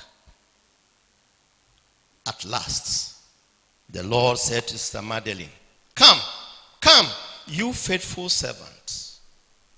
You have sacrificed to your faith. You have done well to fulfill the missionary zeal since the arrival of Sisters Ignace Ellie Howard from Holland, from Ireland, and Potamian Venera Moose from Switzerland on the 26th of December 1883 to help the Society of African Missions in the work of evangelization, especially towards the formation of Christian families and empowerment of women and the marginalized. Now, the laborer's task is over. Reverend Sister Magdalene Sophie Corsa laid in her plain wooden coffin to be sent to her final resting place at Brafio. Archbishop Amabaku stood behind the Emeritus Archbishop Matthias Kobinan Katia as the funeral congregation raised their hands in the commendation. May the souls, may the angels lead you to paradise. and the mothers receive you at your coming and lead you to the holy city, Jerusalem. May the choirs of angels receive you, and with Lazarus, who was once poor, may you have everlasting rest. And in my mind, I sang, in paradisium deducante angeli. I think I may cry. So let me stop here, because Sister Madeline stopped me from dying when I was nearly at the brink. Sister Madeline died at 80 with the support of modern medicine. The oldest OLA sister that I know from records was Sister Karuna Manfredi, an Italian who was called to eternity at the age of 101 in 2017. Sister Basil Casanova died in Elmina in 1926 at 61.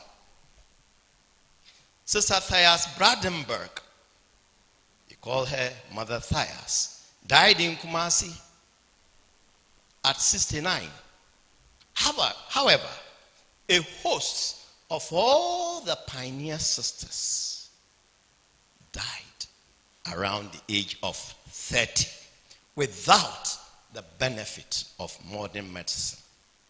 Sister Ignace Howard Lily Howard, Sister Ignace, the first OLA sister in the country who died with blackwater fever, died at the age of only 31 in Cape Coast.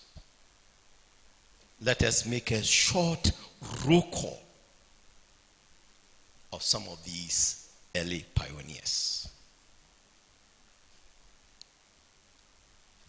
Sister Iphigenie McInerney died in 1894 at the age of 23. Sister Perpetua Pauline Boucher died in Elmina in 1890, aged 25. Sister Zenon Alice Sullivan died in Cape Coast, 1889, at the age of 24. Sister Finbar Barry, Sister Cecilia Heating, Sister Mildred Catherine, they died at the age of 24. Sister Jean Catherine Obdam died in 1905 at the age of 27. Sister Laurentin Guth died in 1901 at the age of 27. Sister Ignace Annette Vismara, Sister Josephine Wigger died in Cape Coast in 1926 at the age of 27. From this, it is evident that in the formation zeal for missionary activities, there is an intrinsic built-up of the eventuality of martyrdom component. If Our Lady of Apostles have assumed this name, martyrdom can come to them in various ways. You are probably going to experience many things, but then these will be sacrifices to faith.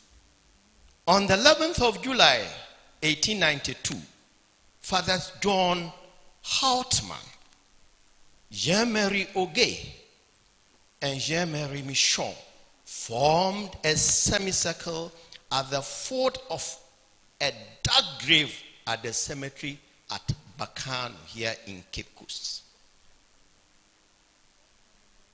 In a simple wooden coffin were the remains of Sister Ignace Ellie Howard from Ireland. the trio chanted, Libera me Domine de morte eterna in illa tremenda.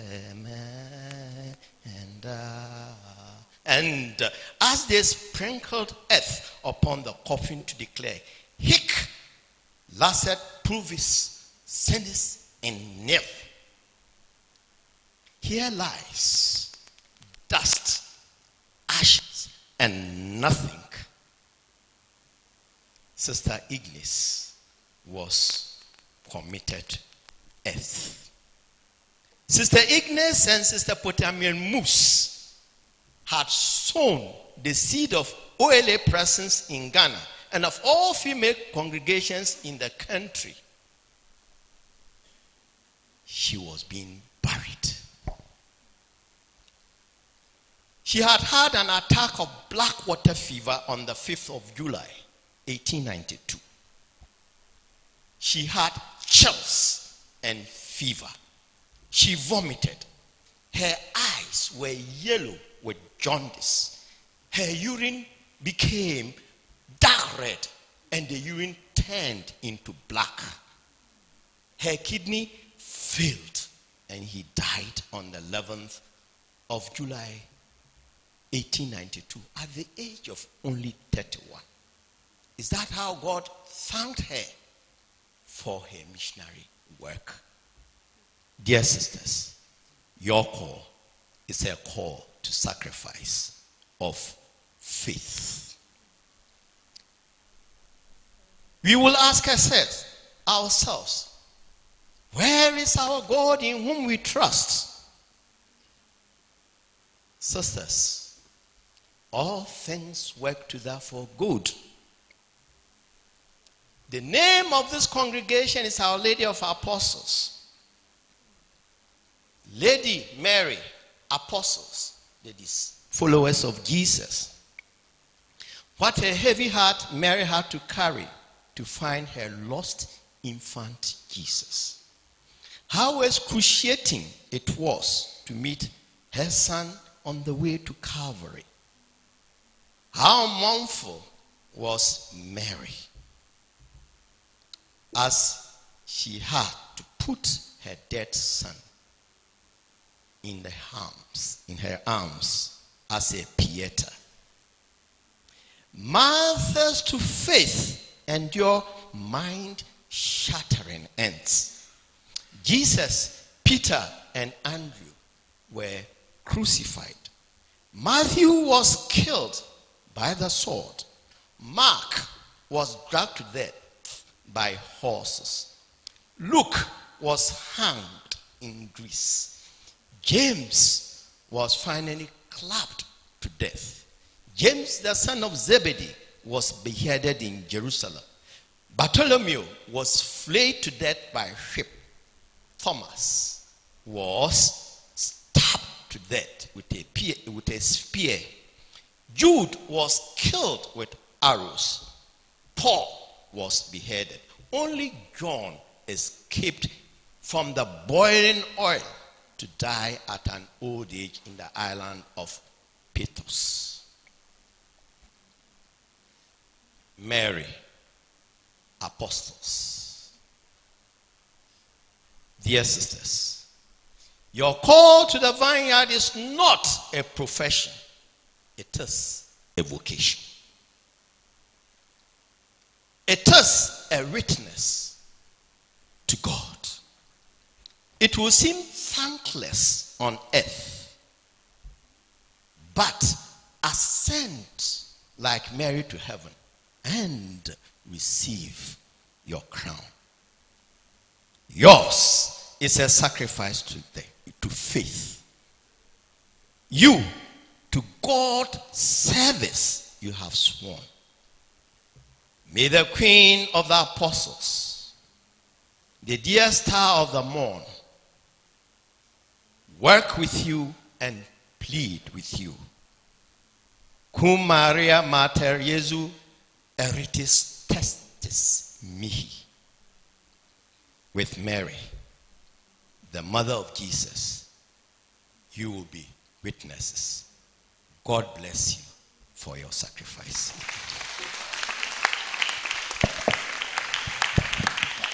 Let us give it up for you.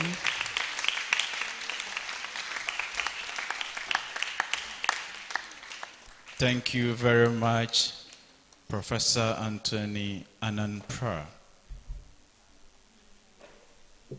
He has given us that opportunity to reflect. As I did say, the first speaker made us aware of our early beginnings. Then the second speaker brought to mind our mission, even if we have forgotten it, that collaborative nature that we need to, and also that willingness. Then Prof has crowned it, that if we are willing, then we should be ready to sacrifice. Let's clap for Prof once again.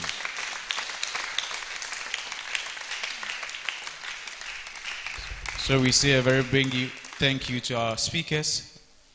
At this very moment, we will have a break. And this break is in line with the beginning of how Symposium came to be. In the Greek world, whenever they have a symposium, it should be around a table. As they discuss, they eat, and they drink. We can't have a symposium without that. And so at this very moment, we shall break for 20 minutes. For 20 minutes, for coffee break, for entertainment, to relax, so that we prepare our minds to come back for the fourth input, and also to bring up the questions we have developed after our reflections. But before we leave, we would like to acknowledge once again the presence of friends of OLA sisters. Let us clap for them. Kindly give us a wave, friends of OLA sisters.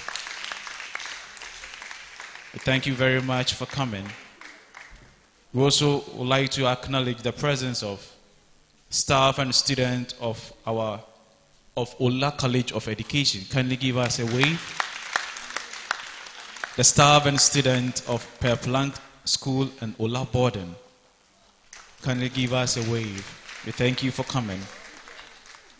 And staff and students of Queen of Apostles. Thank you very much for gracing this occasion.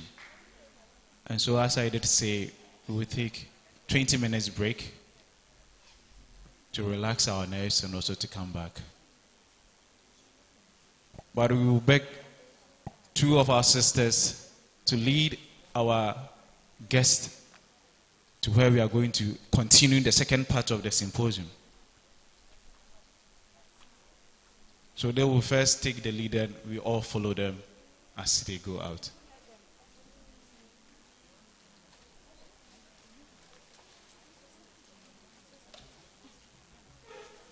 As we leave, I'll beg the organist to give us some instrumentals or some songs. The car can sing along.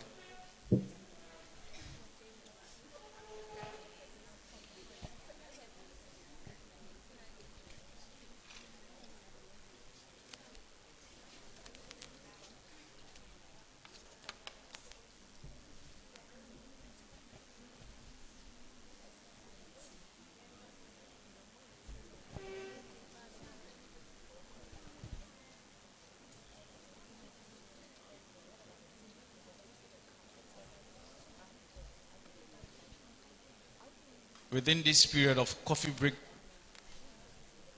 there will be unaware interviews. When you are called upon, don't hide. Just avail yourself to be interviewed. How you have seen the program, what you benefited from, you share with our media men, so that those outside there can also benefit from what we are all sharing from.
believe you have enjoyed the program so far, and it's all about OLA Sisters 140 years in Ghana. I have with me one of the OLA sisters. She will introduce herself to us. You're welcome, sister. Thank you very much, sister. This is your name. I'm Sister Antoinette Fatia Abiu, the head mistress of OLA Kenyasi, and one of the counselors. Thank you very much. How many years have you been in the religious life? 37 years. 37 years. That's a lot. So how has been the preparation towards the 140 years anniversary of OLA Sisters in Ghana? Thank you. We have taken it upon ourselves to build back into our history, to get to know where we came from, where we are, and then to plan for the future. As part of our celebration, we have taken the vocation drive to another level, where we visited schools and parishes, and also to let people know about us. Again, we have also come to realize that the people we work with, that is our staff, are very important. So we have had a lot of interactions with them, celebrations with them. And we also used our feast, which is the feast of Our Lady of Apostles, Saturday before Pentecost, to celebrate our co-workers, our friends, and all those around us. In November, we'll be visiting the tombs of all our departed sisters, wherever they have been buried, and also to visit some of the communities that we started but had to leave because of maybe numbers. So we'll be visiting all those places. And the one we want to enjoy most is the visit to the graveside of the sisters who started the congregation here in Ghana. And that will be done in November. We'll be visiting Sekendi, we'll visit Keta, we'll visit all the places that our sisters were buried. And then the climax itself is on the 30th of December at the Basilica in Elmina, to be a Thanksgiving Mass, and also use the opportunity to raise funds to build a retirement home for our sisters. We are growing 140 years, we are growing, so we need a place where our elderly sisters and maybe the sick sisters among us will be comfortable. So that has been our preparation and the work we have been doing towards the 140th anniversary. Thank you very much. That is very deep. What would you say about today's program? How do you see it? I'm so happy because in the first place, I got to learn a lot. And it took me back to the time I was reading about OLA Sisters before joining them. No, it rekindled in me the zeal to work harder, because some people came and suffered, died, and I am here today. So I also have to do something for those who are coming. And I'm also happy that we got the opportunity to let people know about OLA Sisters. We have been around for a long time, but not many people know what we do, because we have been involved in education, nursing, and all other aspects of human life. Only working. So now I'm happy that people will get to know more about us. Thank you very much. Thanks very much, sister, for joining us for the discussion. Thank you too. So to join us soon will be the chairperson for the symposium. If he's around, I would like to see him. The chairperson would join us to give us something brief. The chairperson, if my producer is around, can I have the chairperson with me? The chairperson. So if you are just joining us, it is all about OLA Sisters 140 years in Ghana and still counting. This morning, around 10 o'clock, we started or began a symposium which is still ongoing. Those who joined from the beginning have learned a lot, and there is still more to come. So as we are waiting for the chairperson, we will move to where we are having our snack. The children have a beautiful performance for us, so we turn over to them.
Queen of apostles, so Mary we hail thee. Queen and mother of us thou art, and we pour sweet praises upon thee, as they rise from our loving hearts, when they reach thee beyond the skies. Turn to us thy merciful eyes, watch o'er thy children, O Queen.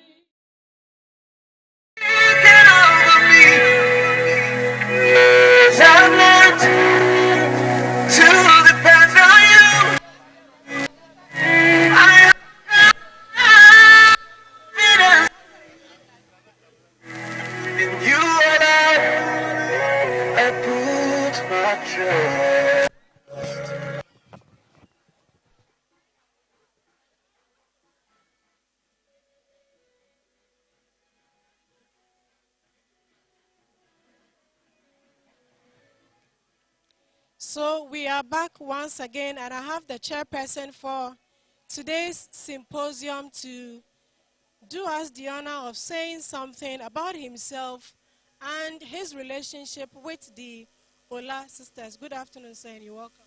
Good afternoon. For the sake of those who are just joining Capital TV for this program, can you give us a brief intro of yourself?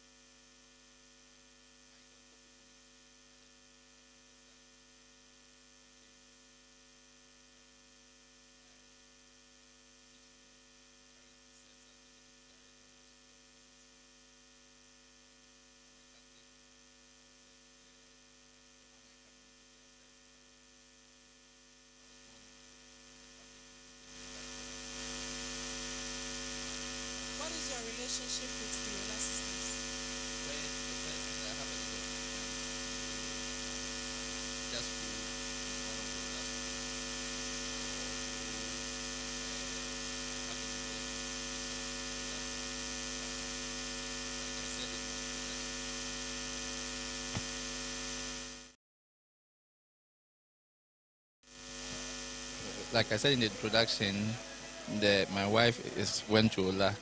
Her sister also went to OLA.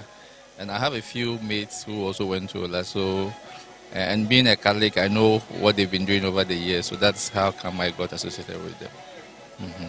So what can you say about today's program?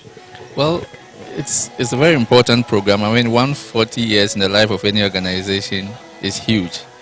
And when I saw the topics that they were going to treat, I felt that it was a very fine opportunity to enable the association or the group to be able to reposition themselves moving into the future, especially knowing very well the difficulties we have currently facing the youth and all of that. And as one of their mandates in trying to promote the well-being of children and mothers, I think that they are more than needed now.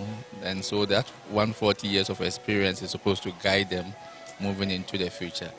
And I think that is, for me, what I take home. And I see this program as very important. Good. The sisters have, I think there is a major project to commemorate this anniversary.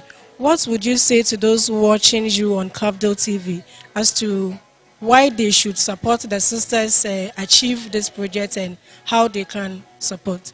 My first point is that to be 140 years means that you have left a lot of footprints, okay? And that is what I think that everybody must support.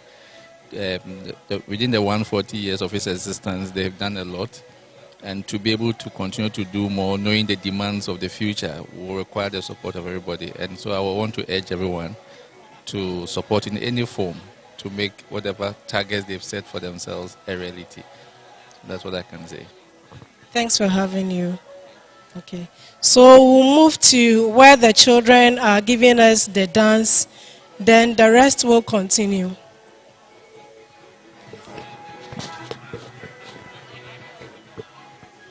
Okay. I have one of the OLA sisters with me. Good afternoon, sister, and you're welcome. Good afternoon. Thank you. Please, your name. My name is Comfort Michelle Afeji. Where is your community? My community? Now I'm a senior citizen, so I'm on sabbatical. Okay, good for you. I wish to get there. You definitely get there. Good. Ola Sisters celebrating 140 years is huge. 140 years is huge. What can you say? That is very true. 140 years of hard labor, sacrifice, selflessness, simplicity, and humility is something worth marking. Because if you listen to all the presenters, you realize that the missionary sisters of Our Lady of Apostles have done a lot for the Catholic Church in Ghana, for Cape Coast Archdiocese. That has paved the way for so many people to become who they are today. But most of the time, this is not recognized. So this symposium is opening up the way. Those who have not even heard of what the missionary sisters of Our Lady of Apostles have done before will now listen and hear and know the seed they have sown, how they have impacted the Catholic Church in Ghana. And so for me, it's a great occasion, and it's worth attending. I don't mind sitting from morning to evening, listening to how our sisters have suffered in the past, how they sacrificed their time, money, how they prayed ceaselessly to the Lord to be where we are today. Because if they did not pave that way, we would not be here today. So I say kudos to our missionary sisters, past and present. Present too, we are working hard. We are not many, but if you look at the works we do, it will marvel you. So to all our sisters, I say bravo. May they continue the good works. And through the intercession of Our Lady of Apostles, may they grow in wisdom and grace for that one witnessing and one mission. Thank you. Thank you very much, sister. Can you speak to our viewers, past students of OLA schools within Ghana, why and how they can support this project for the anniversary? Thank you very much. as we heard, every anniversary has a project and a purpose. And we know, as we are celebrating 140 years of presence in Ghana, a project. And I'll plead with all stakeholders, our past students, friends of OLA, and all those who admire us to help contribute for the achievement of this project. The project is for the benefit of all. As we heard it from the history, in the past there was no money, but people work hard to ensure that whatever projects they wanted to implement were implemented. So we plead that they should contribute generously, help to bring out this project so that we also use it to help the church and humanity at large. Thank you very much, sister. Congratulations. I have okay. I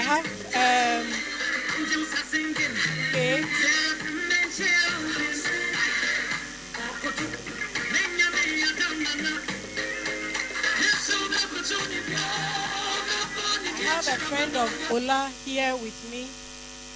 See, Obabodi, ni baby a free Edia train. But your friend Magdalene can come with her if you keep pussy her. Eben Chaka no our OLA sisters. In natural fact, way back 2026, Namazma girl cook up her plan. And now Orokonusa. In the way we wow, na mezimana na so mezina ko Elmina, Queen of Apostles, and in natural fact, I'm so impressed.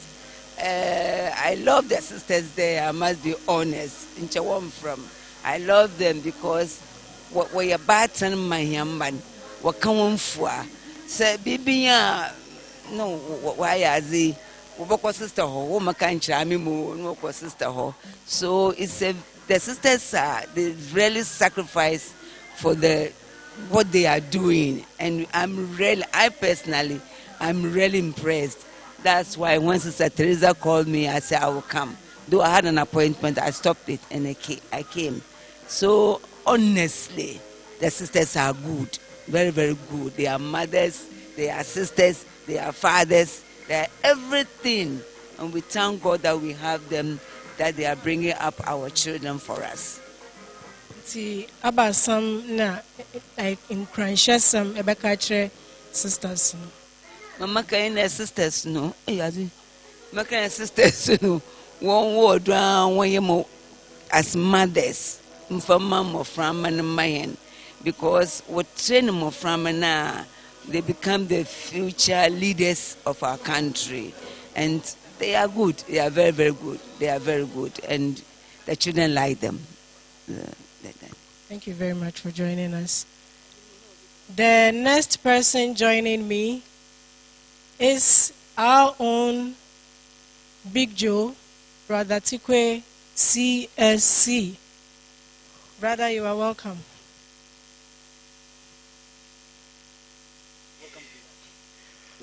You're welcome to Capital TV Live. Oh, I'm on camera. It's been great. I thought you were doing vocation promotion, but now I know you want to hear about my impression. This has been great, for us to be here and to listen to the history of what the Holy Our Lady of Apostles sisters, OLA sisters have accomplished in 140 years. And, my heart is filled with joy. Just hearing the history and hearing about the people, what they sacrificed to make some of us, who have come to follow in their footsteps, to appreciate what they went through for our sake and for the sake of our people in this country.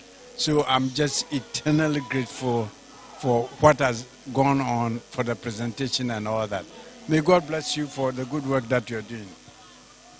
Brother, since you mentioned vocation promotion, speak to our youth why they should choose religious life. Oh, it's not a question of whether they should or shouldn't. I mean, the message is clear. You know, the last presentation, you know, sacrifice in faith. You know, some of us are here because of the sacrifices other people have done to empower us. And so if you hear the word, Scripture says, if you hear the word today, do not harden your hearts. So, you know, are you paying any attention to what you're hearing? Are you ready to allow God to be God in your life, to empower other people, to let people see the light, so that their lives will be different, you know, so that the world will be a different place? That's what we are. So we are encouraging all the young people to hear the word, that other people have done it before. You know, the glamours of the world today is not everything. You know, these people left their countries, they came to a land full of diseases and other things, but they sacrificed to be here. And now we have a better thing, but we are caught up with the fascination of the world. And God is calling us back to the ideals of life, you know, sacrificing for God's people. Thank you very much, brother. So I have one student from OLA College of Education, right? Good. Good afternoon and welcome. Good afternoon. What's your name? Elizabeth Atingani, Which year? third year, and then currently the SRC president for the college. Okay, that's interesting. Nice having you with us. Thank you very much. So you have been in OLA for the past 3 years, right? If I'm right. Yes. What can you say about the sisters? Actually, for me, I had encounter with them from Goso, which is the sisters in Kenya. So I was enthused, and then I selected OLA. And then I was like, I wanted to study their life, know what they do. And then for the past 3 years, it has been an amazing journey, the life that they live at a convent there. So the sisters are celebrating 140 years. And it happens that at that time of the year they were celebrating this anniversary, you are the SRC president. How do you feel? Oh, like I'm enthused because this is something that I've been looking forward to see for some years, and then it has just happened. So I just always thank God that indeed today I am here, and then I have a handful, or an eyesore of it. Speak to all students of OLA, either the training college, boarding school, all institutions belonging to OLA in Ghana. Speak to their past students. Tell them that the climax will be in December, and so they should be available. OLA sons, OLA brothers, all students. Today I was inspired a lot from the history that I heard, and I know you people did a lot, but all that I will tell you is come back. There is 140 years that the OLA sisters came to Ghana, and I believe that when you come back and then we all put hands together, we can make an impact to the society. Thank you. Thank you for joining us. We are waiting to speak to the provincial superior of, okay, another person is coming. Yes, please join me. We are live on Capdol TV. You're welcome, sir. Thank you, sister. Your name? Lawrence Osekufo. What is your relationship with the OLA sisters? I would say I'm a friend of OLA sisters. Yeah. We are celebrating 140 years of the presence of OLA sisters in Ghana. What does that mean to you? It's quite a milestone because for every organization or institution to have existed for such a considerable period, it's an achievement. Yeah, and we give glory to God. What can you say about today's program so far? I would say today's program has been very insightful. I mean, I never knew the OLA sisters and SMA are all from the same, the same tree, and the speakers were marvelous. I mean, sometimes when you are giving historical information, people may tend to doze off. But I mean, their lectures were exciting, and we wish they could have continued. But I'm sure maybe the time that you gave them.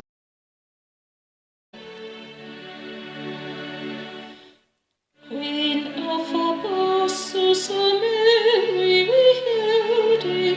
Queen and mother of us, thou.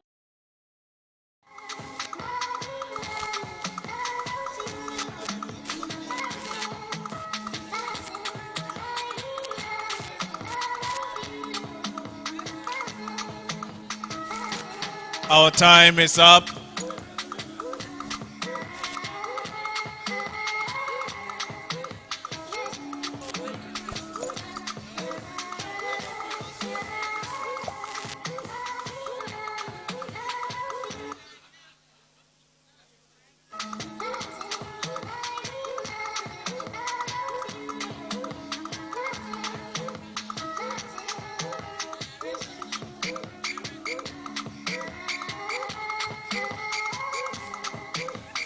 Hello, hello.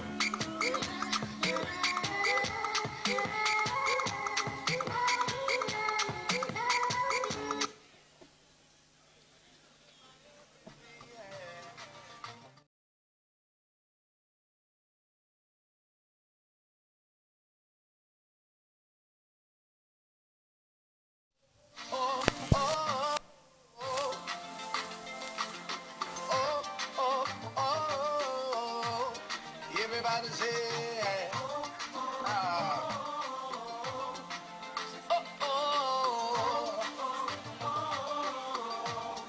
say, how can I express my gratitude for all the many things you've done for me? Words are not enough, to say thank you. Say, Lord, you are my everything. How can I express my gratitude? How can I express my gratitude for all the many things, Father, you done for me, yeah. Words are not enough to say thank you. So Lord, you are, say, I call you Lord. I call you Nisi. You are, I call you Rapha. Say, Lord, you are, I call you Jireh. I call you Nisi. You are my banner. I call you Rapha. Our time is up. Say, Lord, you are, Let us come back to the chapel to finish up with our program.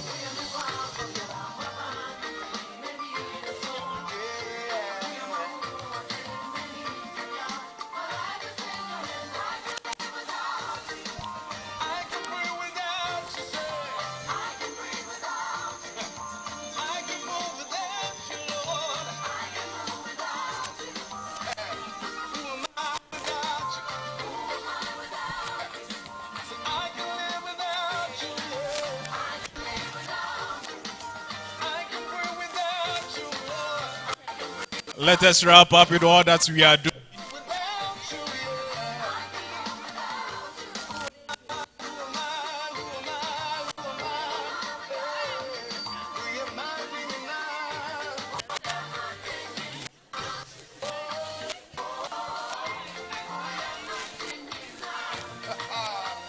So, oh, yeah. Oh, yeah.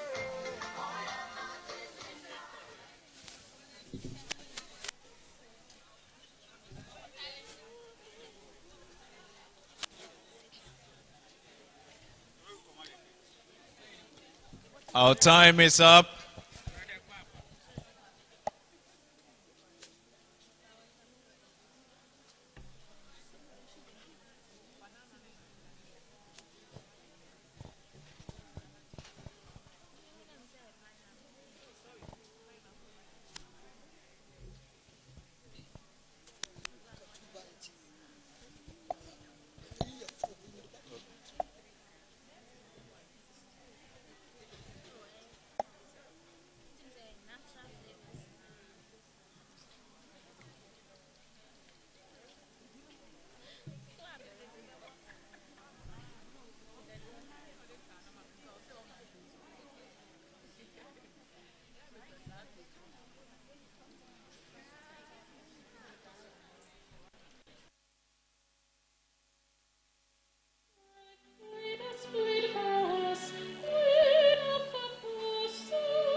Queen art thou of the shining 80. angels, Queen art thou of the holy saints. We are far behind time. And Queen of Let us hurry up and come back to the chapel.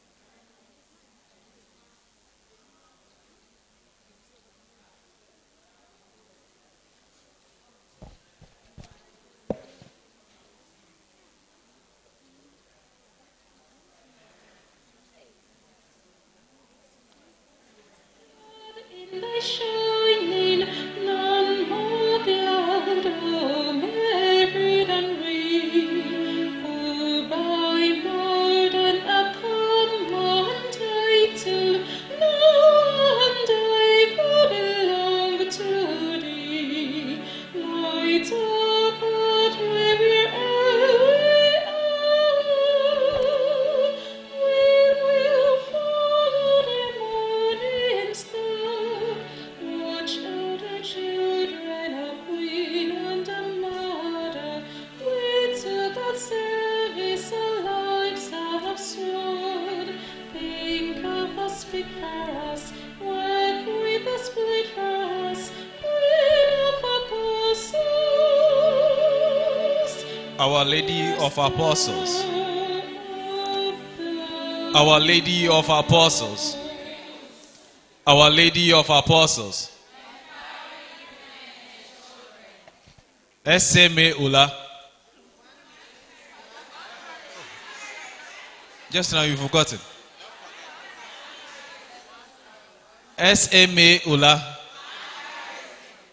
SMA Ula. SMA Ula. Let's clap for ourselves.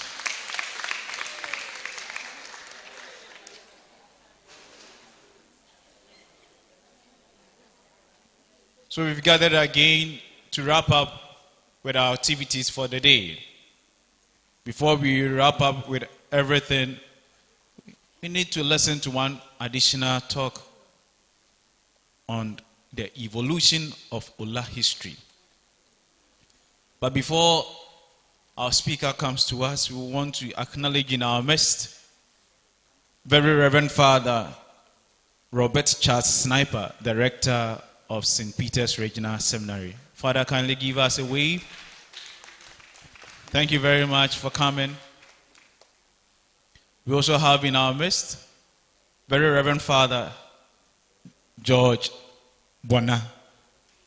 Father, kindly give us a wave. Thank you very much for coming, Father. We also have in our midst our former council.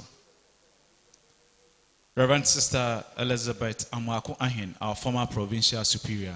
Sister, kindly give us a wave. We also have Reverend Sister Beatrice Hammond. Sister, kindly give us a wave if you are here. We have Reverend Sister Wilhelmina Mensah. Thank you very much, Sister. We also have the former General and Provincial Councillor, Reverend Sister Rose Suma.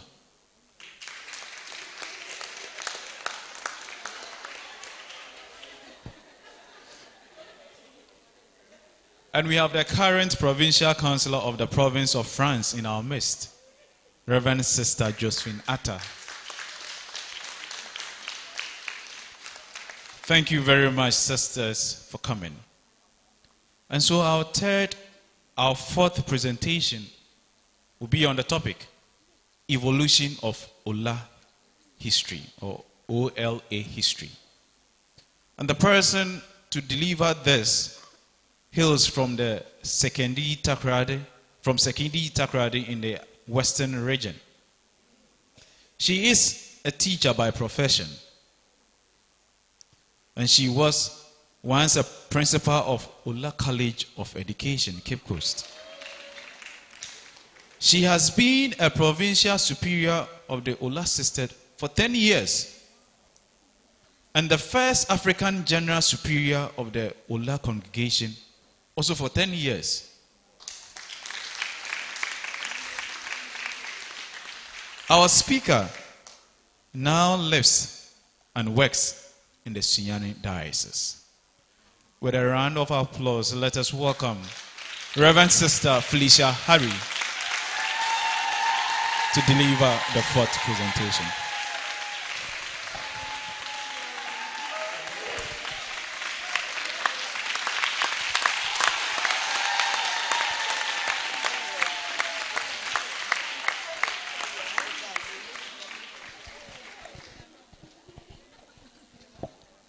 Thank you very much.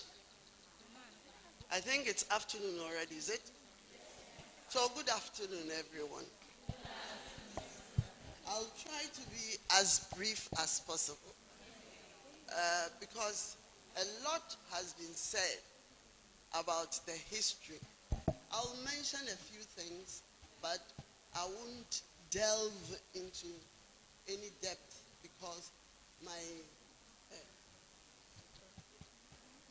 Paul has supplied the word. Predecessors have done a lot of work on, especially Father.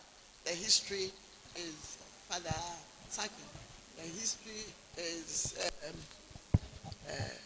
his history was very conk. So there is no need for me to be repeating what has been said over and over and over again.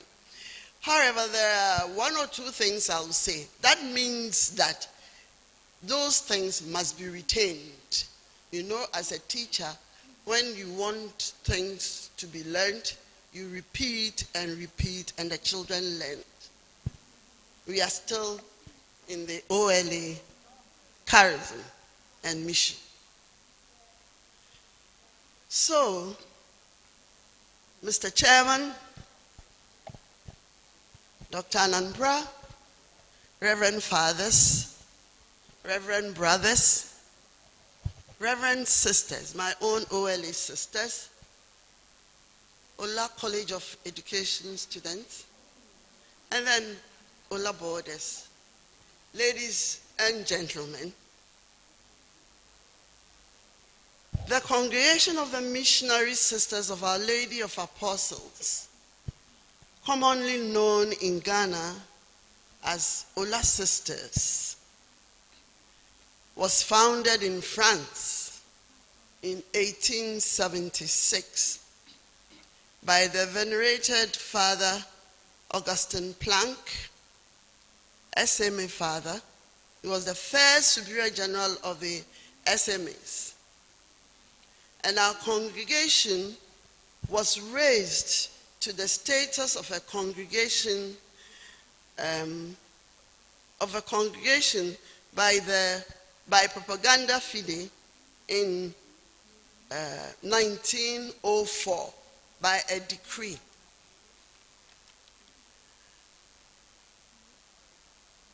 This group of missionary sisters did not only come to our shores for some 140 years and finished, but they came to live with and share in our life in the Gold Coast, now Ghana.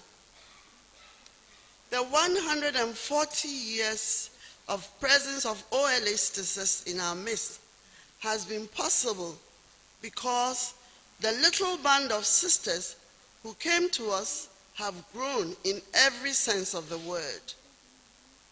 And now we here gathered, their descendants, have the privilege to celebrate 140 years of the mission they began these many years ago.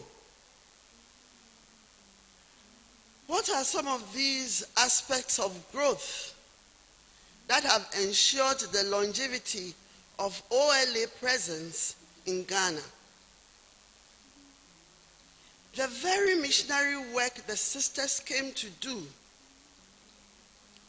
growth in numbers, growth in organization, training of sisters, structural development.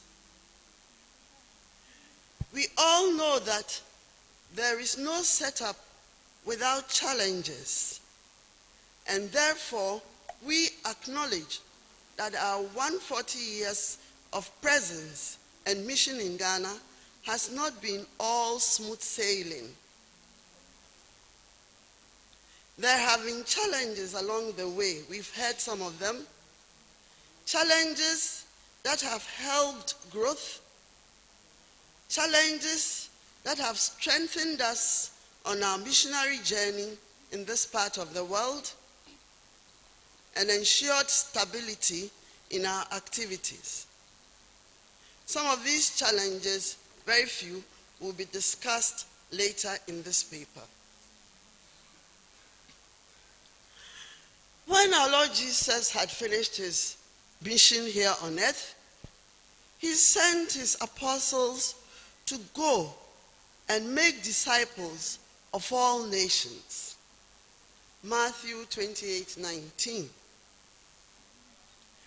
In order to continue the mission which the apostles received from our Lord, Father Augustine Planck founded the congregation of the Sisters of Our Lady of Apostles. Already in on December 26, 1883, 7 years after the founding of our congregation, the first two OLA sisters, Sister Potamian of Switzerland and Sister Inez of Ireland, arrived in Elmina. We've heard that also. They went to work at once, making preparations for a school for girls, which was opened on 31st March 1884, with 13 pupils. In no time, many elementary schools and secondary schools for girls had been established along the coast of the country and managed by the sisters. Elementary schools, now basic schools, in Sekondi, Elmina, Cape Coast, Keta, and Kumasi, to name but a few. OLA Secondary School in Ho, OLA Secondary School Kenyase, and OLA College of Education, then OLA Training College. All the above schools and college are now managed by the government of Ghana. To this day, our sisters in Ghana have as their priority the education of the girl child. But in some of our private schools in Cape Coast, in Whidium, in Nkwanta, we have expanded our scope to include some little boys, as they are also entitled to benefit from what the girl children experienced from the interaction with our sisters. In the health sector, our early sisters engaged in home visitation to bring relief to the sick. Nothing complex. Primary health services were rendered when the sisters visited families in their locality. Even though as congregation, OLAs do not operate private hospitals in Ghana, our sisters play important roles in that sector. The sisters are not only nurses, some of them are hospital administrators, health directors, pharmacists, hospital matrons. These sisters work in diocesan health establishments in the Diocese of Jasekan, Goso, Sunyani, Asante Mampong. The sisters love what they do in the health and education sectors. As they do their missionary work in these sectors, they try to bring the compassionate love of God to the sick and transformed and has grown big, but it is basically the same. That is, consecrate us, particularly in Africa. The early OLA sisters came from Europe to do their mission in some African countries, including the Gold Coast. The number of these selfless young women on our shores grew exponentially, and in no time, some Africans loved the work these missionaries did and decided to become members of the group. The first two Ghanaian sisters, Ms. Helena Archer, Sister Benigna Consolata, and Ms. Maria Kwe, Sister Augustina, made their first profession of vows in 1935 in France. And it is in France because that was where the novitiate was. And so the two African women, young women, went to France for their initial formation and profession. Sister Benigna worked in Ghana for most part of her religious life. And our necrology tells us that she died in Elmina in 1982 at the age of 77.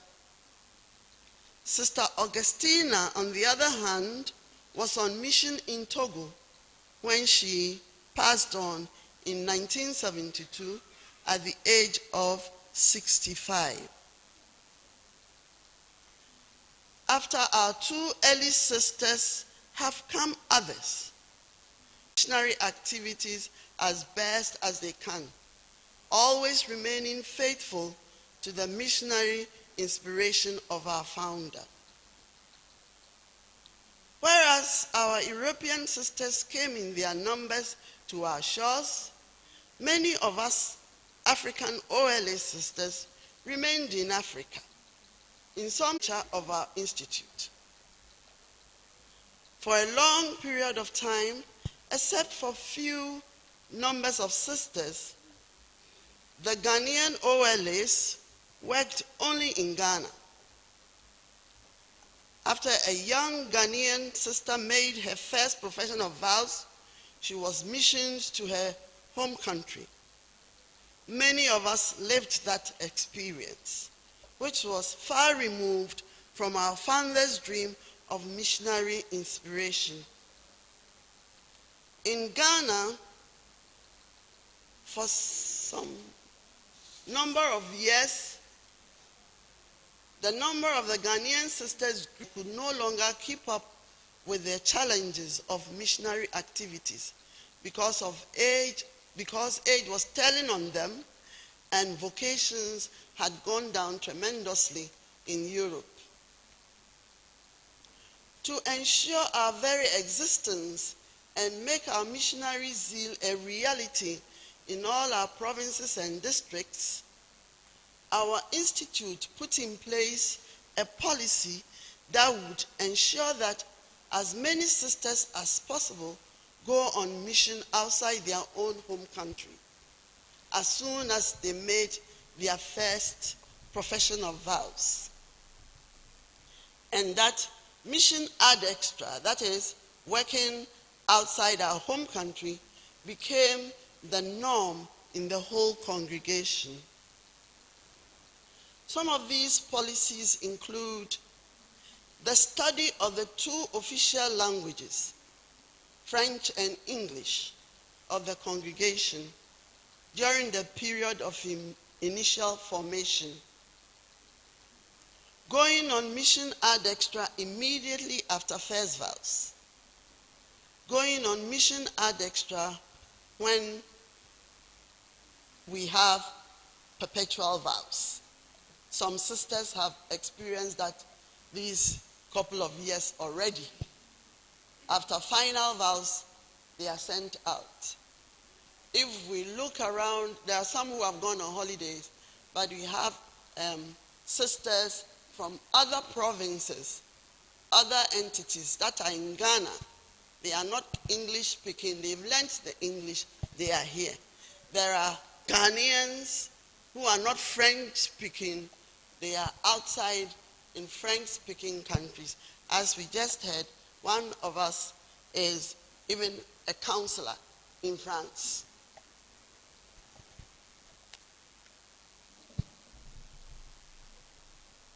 With this in place, we can say that the reason for which the congregation of the Sisters of Our Lady of Apostles was founded still lives on. The latter part of the 140 years of OLA presence in Ghana has seen many of our young African sisters coming on mission in Ghana, and many of our Ghanaian sisters going to other African countries and European countries on mission. If you challenge them, some of them will start speaking French with you, and you wouldn't know where you are. So we won't challenge them. We don't want to challenge them. But they are here. Some of them are on holidays. Can we show by hand those who are on holidays from mission? Hey, are you the only ones? 3. They are what? You don't want to show your hand. Oh. That's the simplicity of the OLA sisters. We don't want to be too. They are shy. But I wish, so that they know I'm telling the truth, I wish you show your hand. They are outside. Okay. With the diversification of our missionary activities in Ghana and elsewhere, it has become necessary for young sisters to be formally trained in various fields and at higher levels in order to answer the new calls that come our way. In Ghana, OLA sisters are still in education and the health sector, but the sisters are moving more and more towards social work. Many young sisters in our province have done and are doing university courses in order to be abreast with time and development in our areas of mission. In our province now, we have some young sisters who are working and studying in Italy, in France, in Ireland, in Botswana, in Ivory Coast, in Egypt, in Lebanon. I'm not sure about Togo and rest, so I didn't say. Thus, the continuity of our missionary activities is certain, even if we are now moving from Africa to Europe and the Middle East. The question one may ask is, who do you minister to in Europe? Mostly Africans and migrants in these foreign lands who may need journeying with. These activities confirm our raison d'etre and our relevance all these 140 years. Our juridical structures as congregation have also helped our growth and our existence all these years. Provinces, districts, regions, and insertions promote growth and continuity as each entity is independent, self-reliant, and self-developing. OLA sisters in Ghana began as a small group of sisters, mostly Europeans, working on our shores, as has been said earlier. As Ghanaians joined the congregation and numbers increased, Ghana region became part of the Irish province. This means that the region of Ghana did not deal directly with our general administration. All decisions concerning the region of Ghana were made in Ireland or through the Irish province headquarters to the general administration. In 1996, with more growth in numbers and sisters ready to take up the mantle of self-government, the region of Ghana, part of the Irish province, was elevated to the status of province in August 1996. The region became province of Ghana with a Ghanaian sister as provincial superior of the entity. Ghana becoming a province meant that provincial leader and her council made decisions on issues concerning the province in direct communication with the superior general. It also meant that Ghana had the responsibility for the development of the entity, including personal development of the sisters. Ghana had to ensure that the missionary vision of our founder became a reality and was well lived in the province. Being in isolation, the leader worked together with the leaders and delegates just returned from one such meetings from Rome, where we had the general chapter and things pertaining to the whole congregation were discussed, and they will tell us what they are and what we are.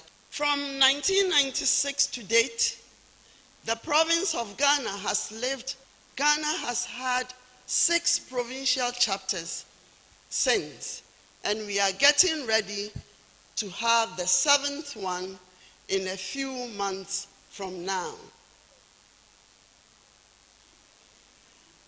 First provincial chapter was in 1996. The mandate of the first provincial team was 3 years. Second chapter was in August 1999. The mandate was 4 years. The third one was April 2004 with mandate for 5 years. Fourth provincial chapter April 2009, mandate was 5 years. 5th April 2014, mandate for 5 years. And 6th provincial chapter, April-May 20. It is simply this: a mandate for each provincial team is 5 years, and it is in line with the mandate of the general team. When Ghana became a province, the general team had already started the 5-year mandate, and therefore we did the rest of the 3 so that we will be ready for the provincial chapter. After 4 years, again, to be ready for the chapter, the next chapter that followed, the next general chapter that followed. It was only for the 3rd mandate that we came in line with a 5-year thing. So we all went for chapter, we all left for our provinces, and then every province had their 5-year mandate after their chapter. The 7th provincial chapter, oh, I've said that already. We have begun the necessary preparation towards the chapter already. The next provincial team will also have a mandate of 5 years. All these structures put in place help make the running of the province easier and ensure that we continue to live the vision of our founder, while at the same time we break into new areas where our services are needed. Thus, we continue the life of our institute for as long as we possibly can.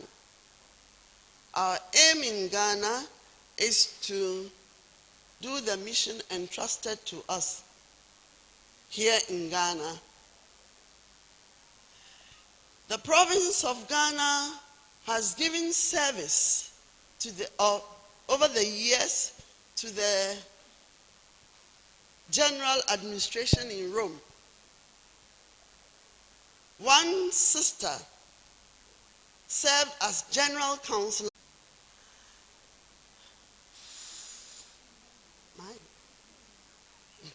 Between December 1883, when the first 2 OLA sisters arrived in the Gold Coast, and the year 1904, many of those young women had died.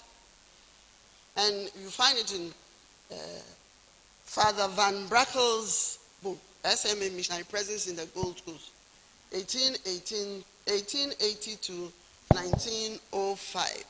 Father Brackel himself is dead. After this period, there were still deaths, but not as many as they had experienced when they first arrived. Of course, there has been better health services since then. In these latter days, we have had some deaths, but very few. But then, normal death is very much a part of growth. One area of great contention was the education sector.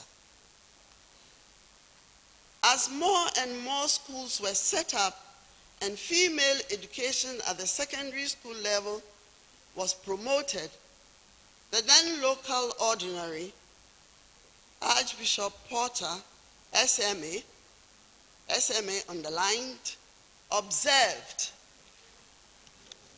the sisters of OLA were unable to supply a highly qualified and professionally trained staff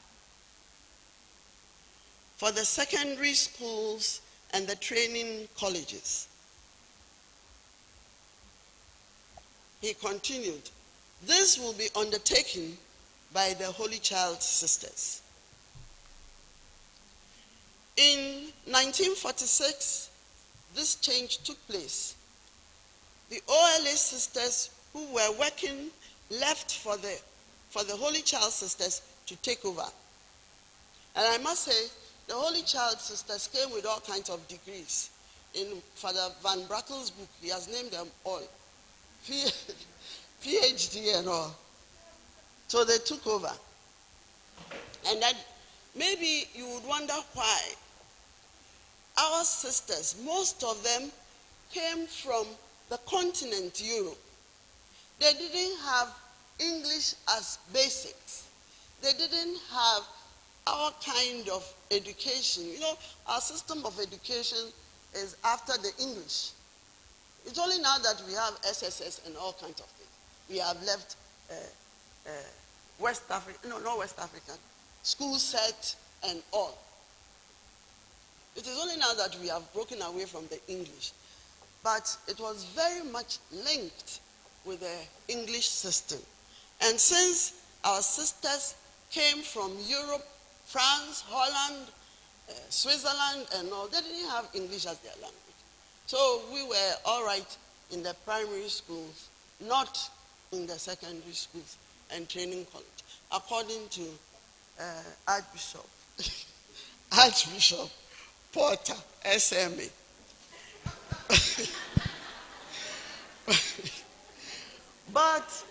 But somewhere he goes on, you know, the sisters were very angry. The sisters were angry. They reported him to propaganda fide. And they said that is not how you go about things. But anyway, Bishop Porter was English. They worked things out. We went to see the Irish, and then they got some Irish degree holders to come also to Ghana to work.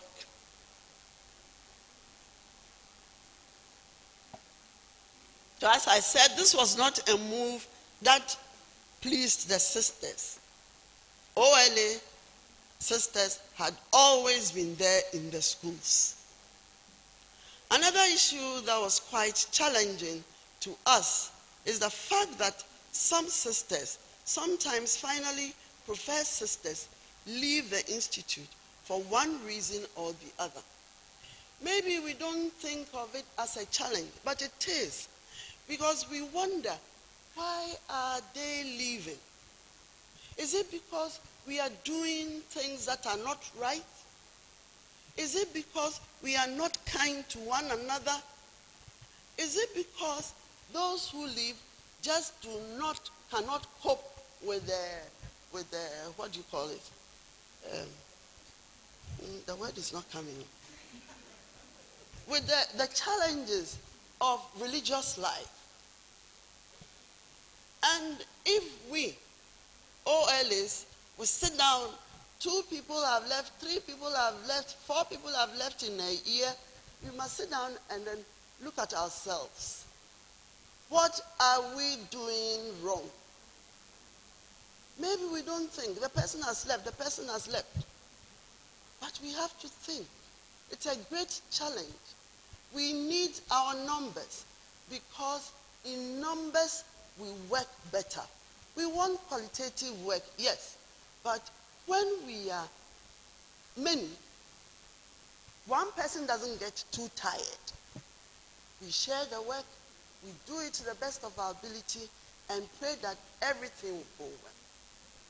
So, each one of us is challenged to look at this. It's not just the provincial and council. It is each one of us. And each one of us, we should look at how we work, how we live properly.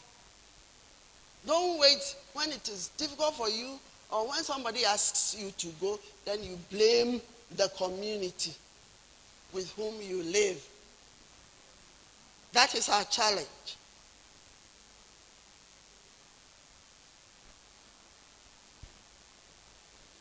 Whatever the reasons may be for some sisters leaving the life they have embraced, it is always difficult to lose some members, because growth in numbers help in growth of the missionary mission entrusted to us. No matter what anybody thinks or says, the many sisters an institute has, the better. What are you doing there? The many sisters an institute has, the better the missionary activities they do. Of course, quality of work, compassion for others, etc. count. But give us the numbers in membership and we will work towards qualitative missionary activities that go with love and compassion, not only towards those for whom we work, but also towards one another as sisters in community and as sisters with whom we work. See how they love one another. This is how it should be. Ladies and gentlemen, my sisters, I'm here today very much a part of the 140-year OLA presence we are marking this year. We have benefited and are still benefiting from the legacy our early sisters left us. As present-day OLA sisters, the question we should ask ourselves is, what legacy are we leaving those OLA sisters who are coming after us? The teaching we do, our priority being the girl child, is as relevant today as it was many years ago. However, there are new needs in the areas where we live and work. It is up to us, OLA, Ghana, and our collaborators, SMA, to identify these new areas new needs in our areas of mission and respond to them as and when we are able to do so. What are some of these new needs in our milieu? The marginalized in our society today, street children, drug addicts, prostitutes, homeless people, the list is endless. Our mission should not only be with the nice people who come to our schools and hospitals, it should include those we normally do not associate with, for one reason or the other. We should go down to seek these people out to work with and for them. Maybe this is our mission tomorrow that we envisage. If it is, then time is now. We should already be making great effort to move down there, as our early sisters did when they came to our shores to embrace the unknown and do their best for the African woman. We need to be courageous and daring as our sisters were, fearing nothing. We should be ready to go all the way to bring help to and stay with those we meet at the periphery of our society today. We should go without fear, but with love and compassion, to journey to God the Father with those we meet there.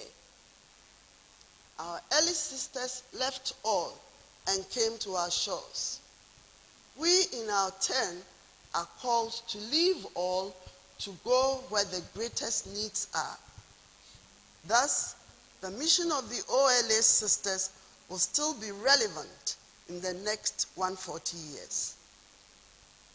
In our mission tomorrow, we are called to be audacious, humble, women of compassion who bring the love of God to all we meet each day, rich or poor, sick or healthy, strange or normal.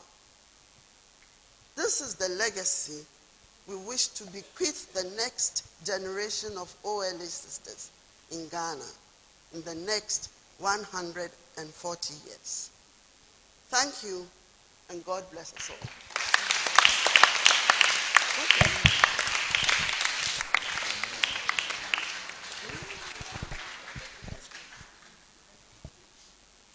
Let us give up for sister.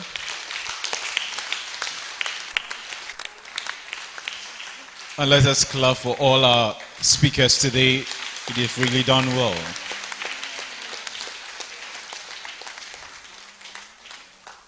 They've really helped us to come to the understanding of who an OLA sister is. If today you set your eye on a nun or a sister and she tells you, I'm a sister of Our Lady of Apostles, truly, then you come to the understanding who she is. Let us clap for them once again.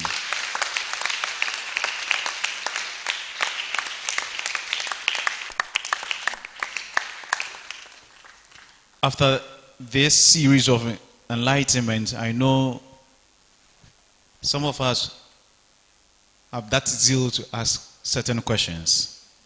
And before we ask the questions, we invited the choir to give us a song.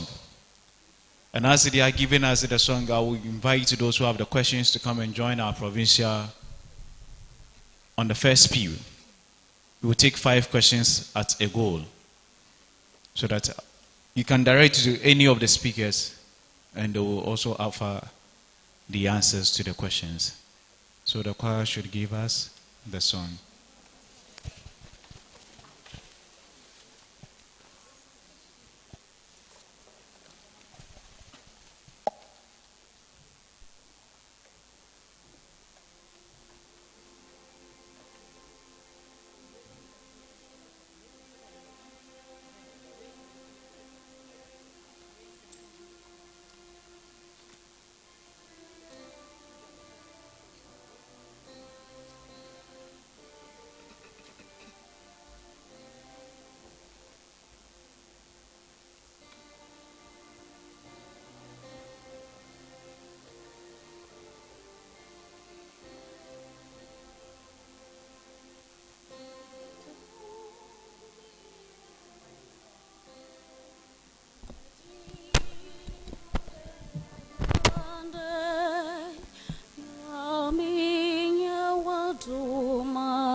Sitne bayatan kro obrono eden pa naswadum no de me kanda yame wadumi no shemya besine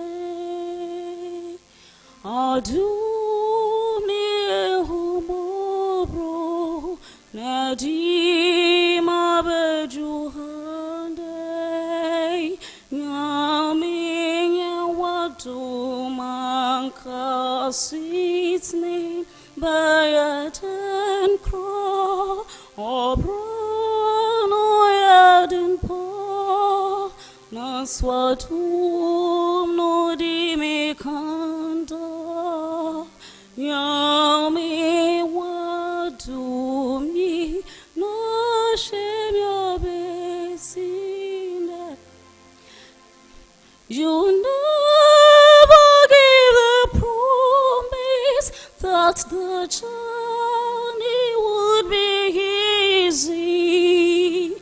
Your grace and mercy has brought me that far. Your grace and mercy is all I need. Your grace and mercy has brought me that far. You never gave the promise that the journey would be easy. Your grace and mercy has brought me that far. Your grace and mercy is all I need. Your grace and mercy has brought me thus far.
It's true indeed, your grace and mercy has brought us that far as a community. 140 years of existence. It's not easy. We thank God for that. So at this very moment, we invite our questions. I can see we have. Please kindly come forward. As I did say, if you have any question, kindly come and sit by our provincial here.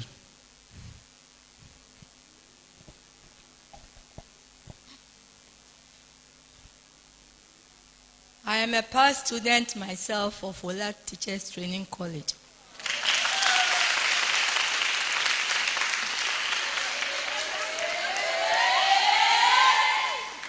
And long before I entered the Teachers Training College, my father was teaching there. Yes. At a point in time, I know it was called the Pram Training College. And during the history time, I didn't hear anything of that. So I started wondering. So that is why my question.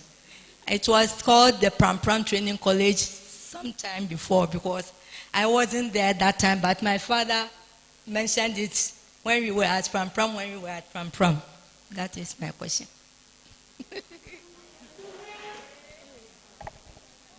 It is true, it was called Pram. I said that Archbishop Porter, SME, our collaborator,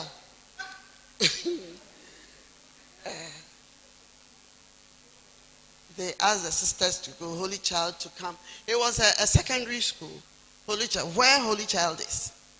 Holy Child came, sisters came, and they took over the school. And there was a college that, no, there wasn't a college. The college was still where it is now. And the sisters came and they said they were taking the college from us as well. So at a point, they took the students from OLA where you are to Holy Child. So the sisters didn't have, all of a sudden, they didn't have any students. That's how they started the boarding school. And the boarders came, they took boarders there, and where you have house 4 and the annex to the convent. That is all. They turned it into a boarding house for the boarders before the boarders went down later. Now, after some time, another sister, some sisters, I don't want to say demonstrated, but they agitated. And then they asked, there was some that knew higher up to, I'm not sure of the names, so I don't want to give you history that is bad. But they solicited help from, is it Kwame Nkrumah? Yes, Kwame Nkrumah.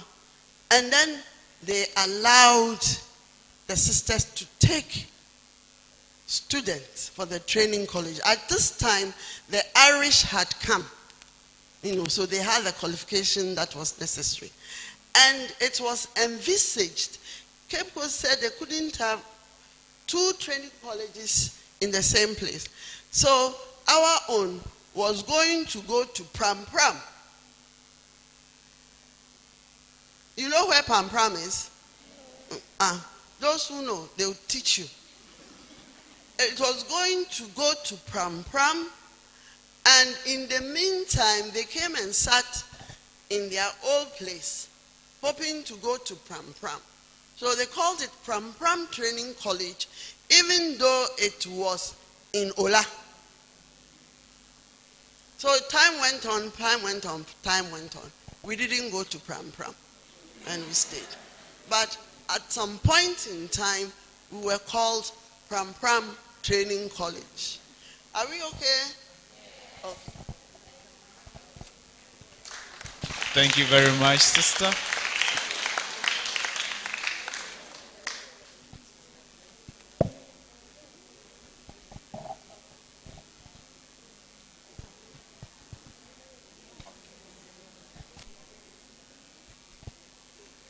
Thank you very much, and a big congratulations to our OLA sisters. Please join me as we clap for our OLA sisters. You've done very well.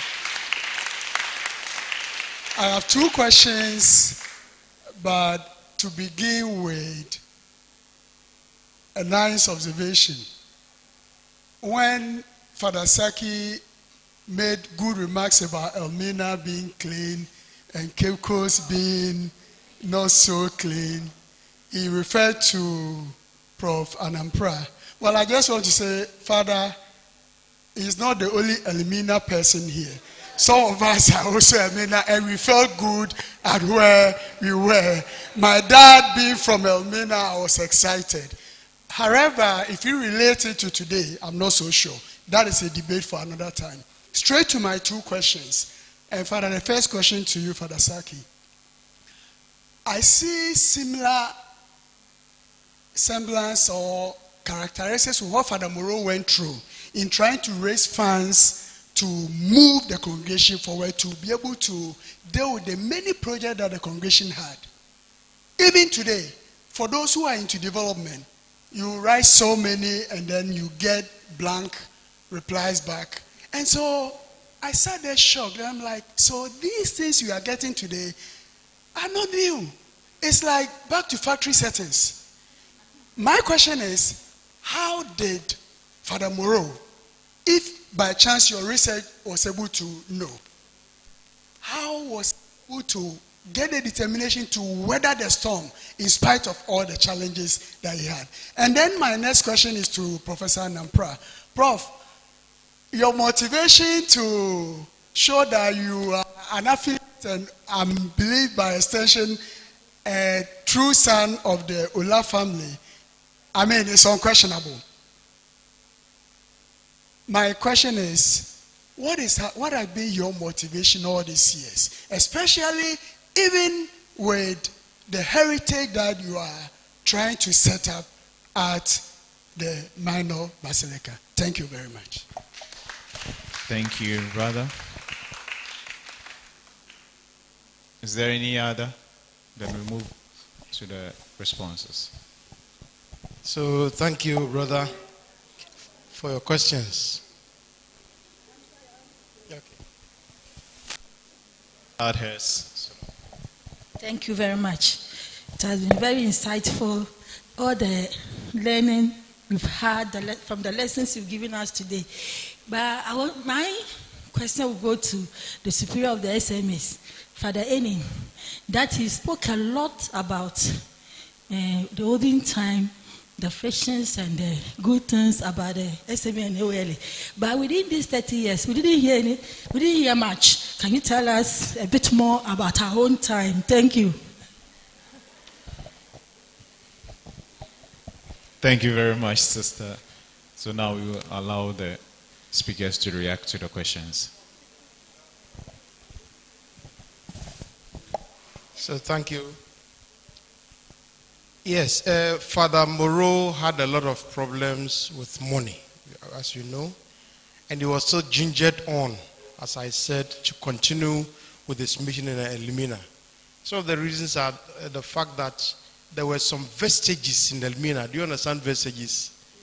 There were some, the Catholic Church started in 1471, before Father Moreau and Father Murat came in 1880. 1471, the Catholic missionaries were already in Ghana. These were Portuguese. They came to trade, but at the same time they came with the Bible, the Word of God. So they started working. They started building. They built the castle in 1482. You are aware? 1482, the castle was built. So with that, there was a church in the castle.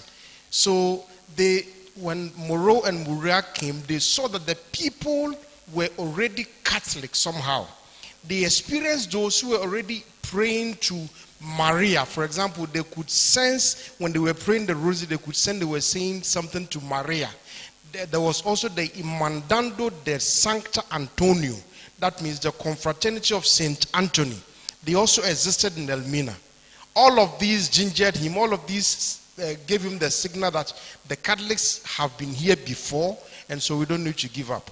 Another point is that the SMA people had already opened missions in South Africa around St. Helena Island in South Africa, and also in Algeria, the one from Archbishop Levigeri, the one I spoke about.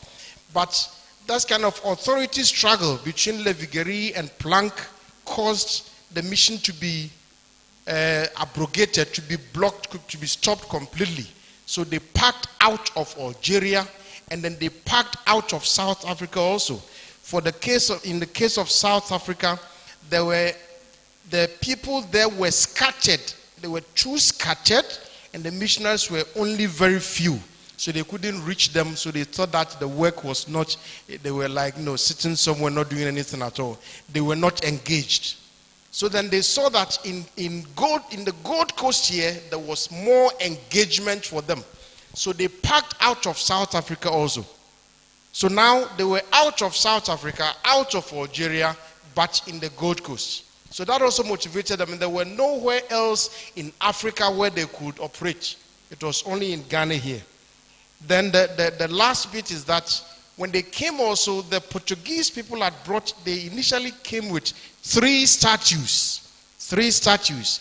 One was that of Mother of God, St. Mary, and the other one was Francis of Assisi, and the third one was the statue of St. Anthony. These 3 statues were brought to Elmina. And over there at Elmina, the Dutch people conquered the Portuguese in 1637. You see, so they conquered the castle, they conquered the Portuguese people, so the Portuguese people ran away. And the Dutch people didn't have any use of these statues. So the statues got lost, they got maybe misused or something. So one family took the statue of St. Anthony and kept it around Bantuma. They built the Ntunabu for it. Maybe Professor Anand will be able to tell you more about that. They built the Ntunabu for it because they thought that was the god of the white man. And so if they don't respect it, he might do something to them. So they built Ntunabu. So that statue was also there, and people flocked there almost every now and then. According to the stories, according to the sources, the fishermen, before the statue was taken away, it was placed around the castle area, and it gave direction even to fishermen who got lost. Before they went out to fish, they came there, they prayed, and they had bumper harvest, all kinds of stories around it. So the people respected the statue. So when Moro and Mura came, they saw all these small rosaries. They even saw scapulars, altar clothes, you name them, purificators, finger towels. They saw them in people's homes. So all of these encouraged them to stay on, especially for the reason that they had left South Africa, and they had also left Algeria, and their only place of missionary activity was the Gold Coast. Maybe Professor. So thank you very much, brother. I have played my part. Are you okay? The second one is for you. Mr. Chairman, or Professor Chair, permit me that before I come to my answer, I add to what Sister Felicia Harry has said. Am I allowed?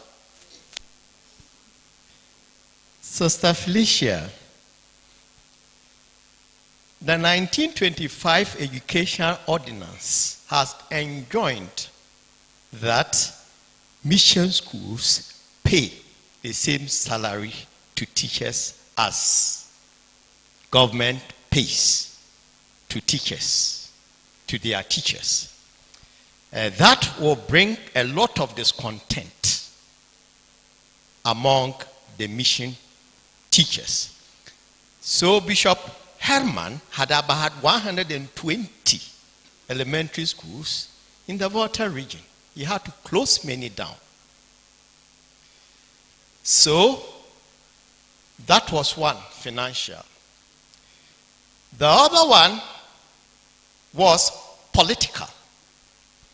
So combining financial and political will lead to the first bishops' conference comprising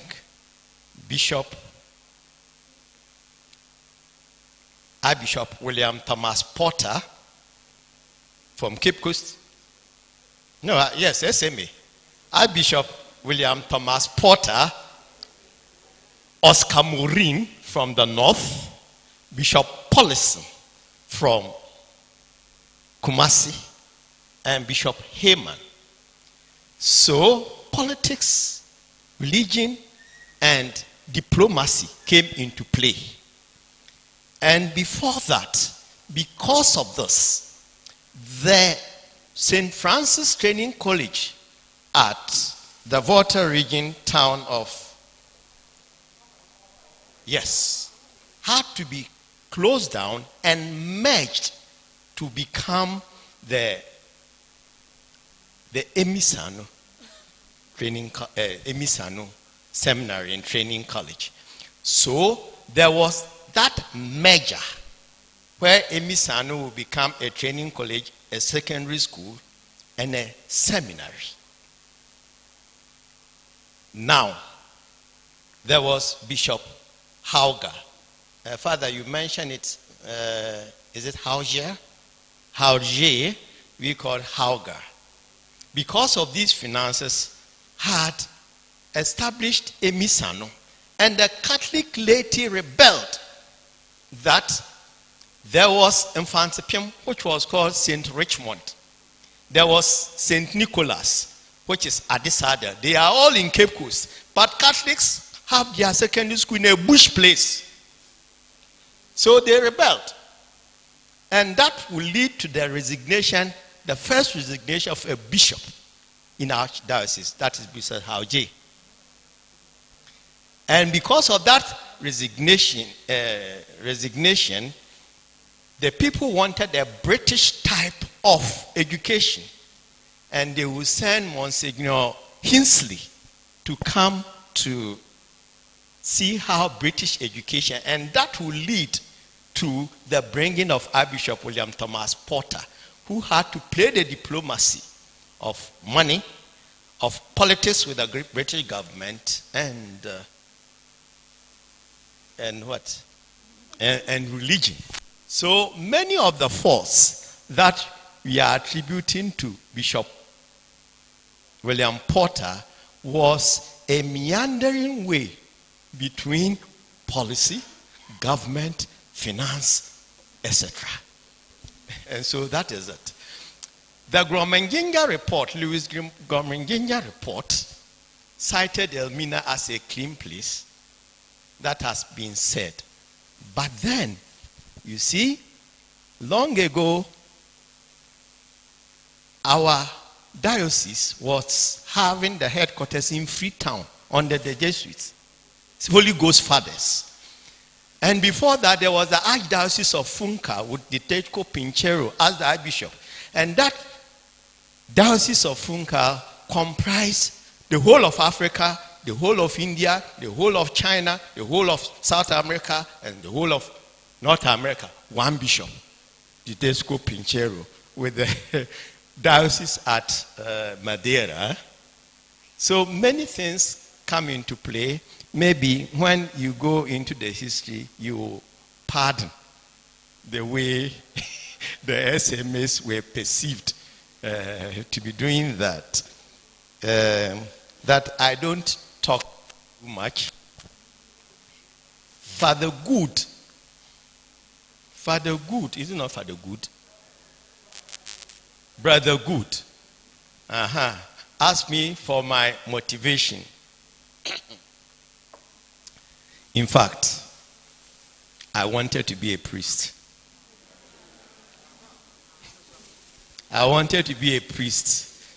But if I count that I have 4 children now, then it wasn't God's will.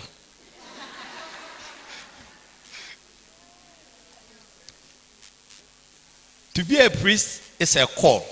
It's not a profession. I can do bad things, but if I am able to work as an academician,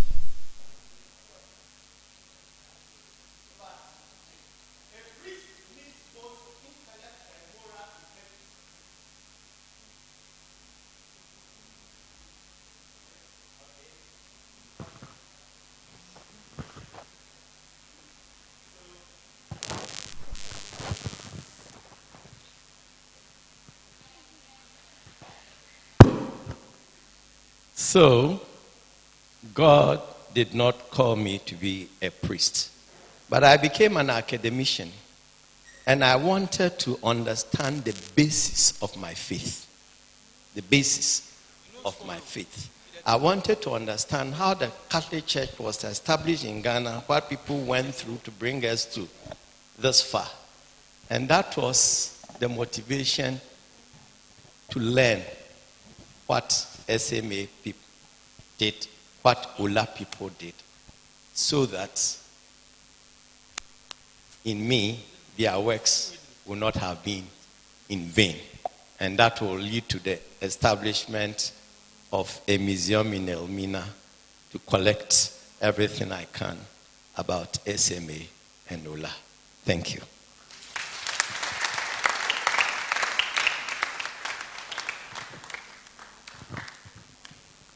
Okay. So maybe let me add my voice to some of the things that have been said. There were things that I skipped, and I think maybe I should just brush it and also give some other elements to what the other two speakers have said and to what Sister has said also. So first of all, to Moreau, how he was able to continue and shoulder on. I think apart from what has been said, I think there are also three reasons that helped him. First of all, his love for the people. In his memoir and his letters, he showed how he loved the people and how he was ready to dedicate all his life to serving and working with the people. So that commitment to his people, to the Fantis and to the Ashantis, he mentioned it in his letters. And I think it's important, and it gave him, even in spite of all these difficulties, it helped him to continue. The second also is that there were good people around. There were local people also who supported. There were local people who supported. There were some well-to-do people. Elmina was a trading post. There were even some French merchants who were there. Brun, Bonnard, who were also supporting little by little, and then some also local people who were supporting. So local contributions are also very important, very important to that. Then thirdly, Moreau was a versatile man. He could do a lot of things. He would say he was a teacher, he was a carpenter, he was a plumber, music teacher, a lot. He even wrote, tried the fancy language and all that. So he was a builder. So he was also doing some of the things himself. So that helped to, when there was no money, he could improvise and work. So that was Moreau, at least to help us also in our own missions today. Then coming back to Archbishop Potter, my confrere, SMA. Yes.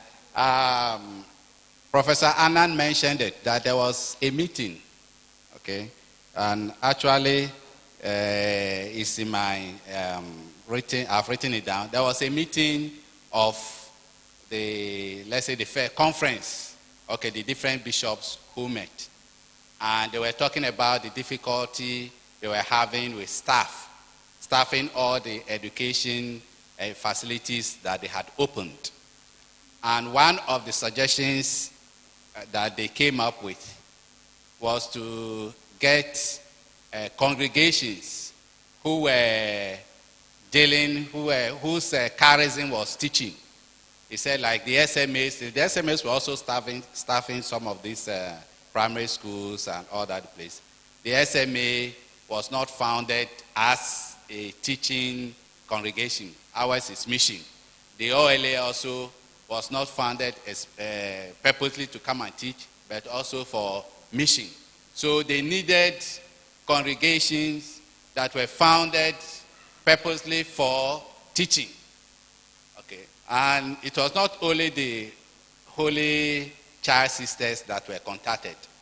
They also contacted the Christian brothers, the Christian brothers who unfortunately didn't come, but later they contacted with the Holy Cross. That's how the Holy Cross also were invited to take over some of the schools that SMA was running, St. Augustine, St. John's, and others. Okay. Then the St. Louis also were contacted. Okay. Now, so it was not only Porter that had decided that this is what it was. They were trying to solve a problem. Okay. So they are all written there. They are in the books. Okay. So, but maybe the way, as I mentioned earlier, the way he went about it was not very pleasing. He started very well, but at the end, he had this thing. Mother, just calm down. So now coming to the question, yes. I don't know why you are all holding brief for Archbishop Porter. The thing was quoted. I quoted it. I didn't paraphrase. I took the whole thing. Not the whole thing. I left some out. The whole passage. And it's long. And the reaction of the Irish sisters and all. It was just too long. I just took that bit about saying that the OLA sisters are not fit. They didn't have the qualification. So Holy Child. It is. So why are you holding brief for him? I'm putting it in the wider context, and that's what we are doing. We are putting it in the wider context. No. Those ones were true. Okay. So then coming to our collaboration. Okay, coming to our collaboration. In my address, unfortunately, I skipped it because of time. Okay. But talking about the new era of collaboration, it started when SMA started recruiting Africans.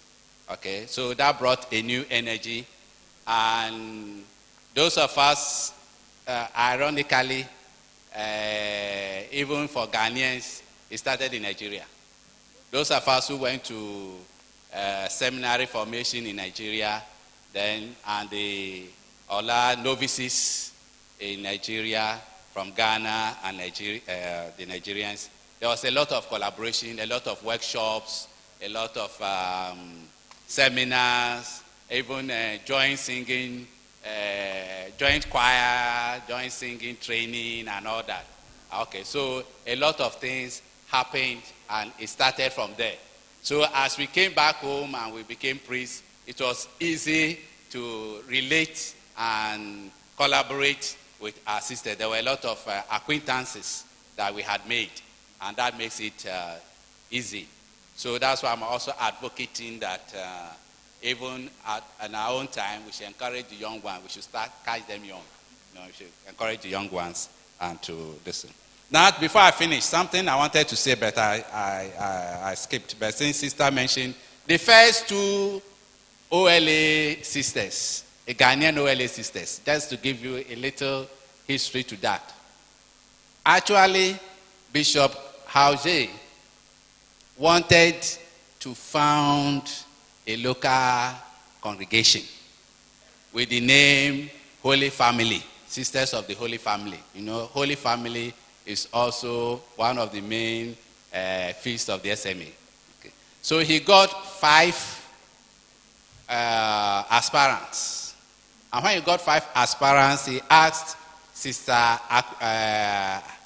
Akiline, yes, to take care of them. Then later, Sister Atrata took over.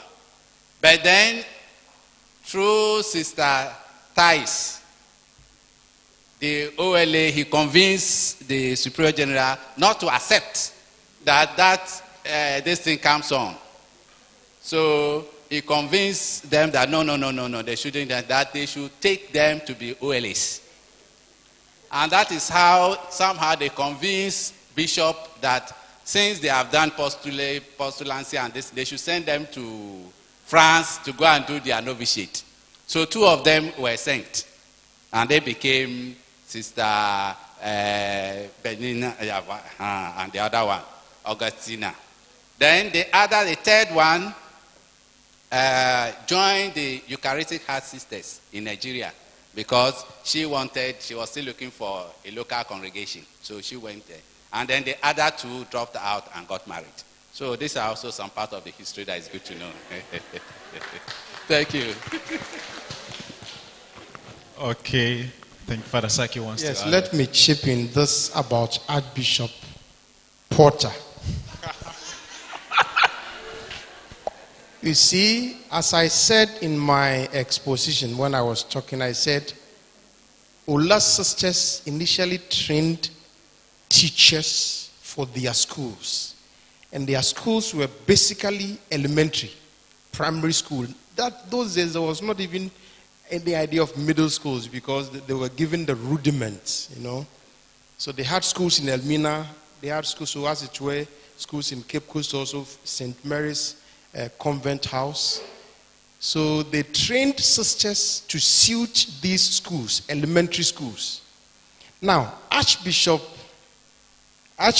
Porter was originally an auxiliary bishop in Nigeria. He was originally in Nigeria as an auxiliary bishop. And then he was named the substantive bishop of Cape Coast. So he came down from Nigeria to Cape Coast. He was passing through. He was going home. He came down, he looked at the place, then he went home. When he came back as a full bishop. So he used all the money in the archdiocesan coffers, every pesewa over there. He put everything together and started constructing St. Augustine's College around the shore where it is now. He moved it from Cape Coast to that place. You know, so what Professor talked about is around 1925, and then he moved it to 1930, around 30 to Cape Coast, where it is now. So he used every money to construct that, and so he needed to staff his second cycle institution. The place was supposed to be second cycle institution. And so the thing was there. OLA sisters wanted to help. And this is about policy. So he told them, you were not trained for the second cycle institutions. That is what happened. He told them, you were not trained for second cycle institutions. You were trained for your elementary schools. So go ahead and man your elementary schools. Is that not fair? Go ahead and work in your primary schools. Is that not fair? That is fair. Father, I still do not understand why you men are sitting here and... No. This is history, sister. I took the thing verbatim from the book you have, the volume 1. It's there. It's not here. Is that so? It's not here. Yes. So don't create... No. I'm not trying to embellish you're anything. Volume 4. Anyway, that volume is not here. Here. I have the whole set. Now let me ask a question. Father. Nobody, please, sister. Say. What is more difficult? Come to a place, take children who have no idea of anything. You take them up, you bring them up. Then the sisters come, they take the children who speak English already, who do this, who do that already, and then we are told we don't have the qualification to handle them. Let us stick to our primary school. We have stuck to our primary schools till today. First, I didn't understand, but now I understand. We have stuck to our schools today, and I think we are still doing very well. We have handled secondary schools and we still handle secondary schools. Yes, so with You would time, wonder- sister, I- with time, evolution. I'm coming. One would wonder which school I went to. I went to Holy Child. I went to Holy Child. But that doesn't leave the fact that these teachers were working so hard and you are told, you don't have the qualification. Stand aside. Let somebody else. No, I no, took sister. it. Father, don't. Mr. Abraham told you to shut up. Now listen. Don't even say that because I took it verbatim from.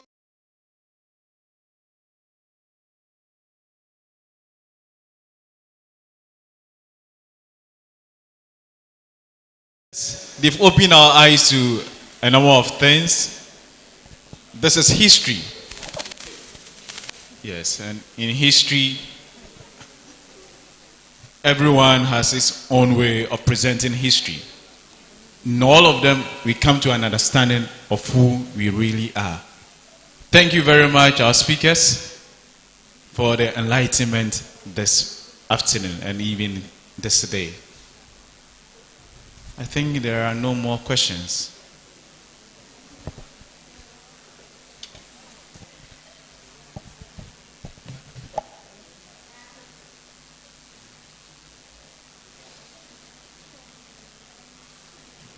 So at this very moment, we shall invite the Vicar General of the Archdiocese of Cape Coast for his solidarity statement. Shall we welcome him with a round of applause?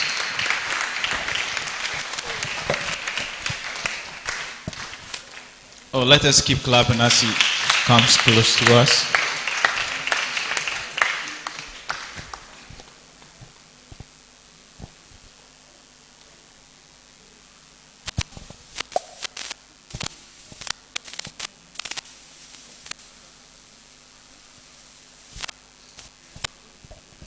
Good afternoon, ladies and gentlemen, and good afternoon, my reverend sisters and brothers and fellow priests. I had to sit out there. They wanted to bring me up here, but I had to sit out there, distract, the symposium, because we had an emergency just 3 days ago, and I'm to coordinate the planning for the activity coming Thursday. So I had to make a lot of calls, and people had to call me out. So I didn't want to sit here in order to be receiving calls and walk out and the rest of that. So that's why I asked that please leave me back there so that I could, do what I had been asked to do. Thank you for your understanding. Thank you, Chair, for allowing me to sit out there. So just briefly, I congratulate the Missionary Sisters of Our Lady of Apostles for celebrating 140 years of continuous missionary presence, not only in Ghana, but in the Catholic Archdiocese of Cape Coast. During these years, a lot has taken place. You've grown in numerical strength. You started with only a few. And I would liken that to the parable of the mustard seed that we read about in the Gospel of Matthew chapter 13, I believe 31 and 32. From very small or humble beginnings to now becoming who you are. Very many of you, as Sister said, some of you are on vacation, understandably.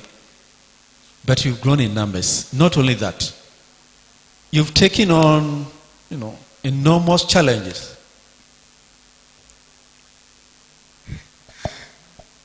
You've been able to take on many challenges, administrative, personal-wise, and all that. But you've been able to weather the storm to this point. So on behalf of the Archbishop, the other religious congregations in the diocese, and the lay faithful, we extend a big word of congratulations to the current provincial and her team, and indeed each one of you, for what you have done, for what you have contributed to the missionary activities of the missionary sisters of the Our Lady of Apostles. As I've mentioned, no doubt there have been challenges, yet you have remained focused, you have remained strong, you've been united, and you have kept the faith above all. You were invited by Father Peplang to assist in the missionary work of the church in the then Gold Coast. Since then, you have taken on additional visionary pastoral responsibilities. I know at a point in time, you were entrusted with our health facility in Asinfosu. I'm told that you also started the Our Lady of Grace Hospital in Bremene Sikuma, if that is right. Yes.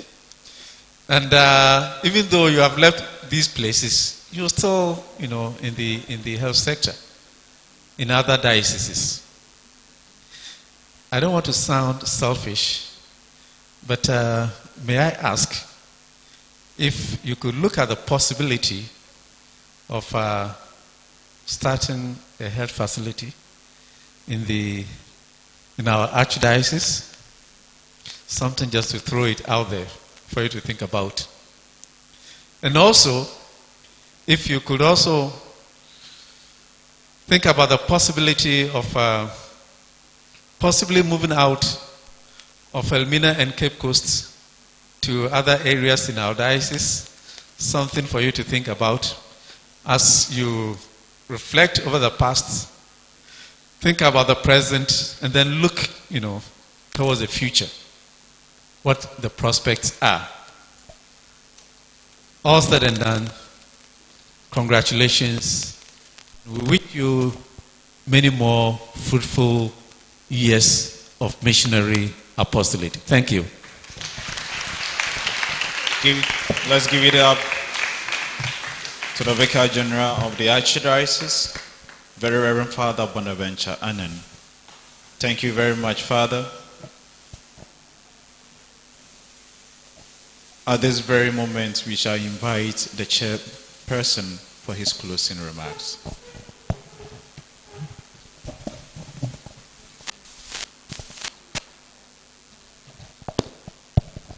Thank you very much, Father.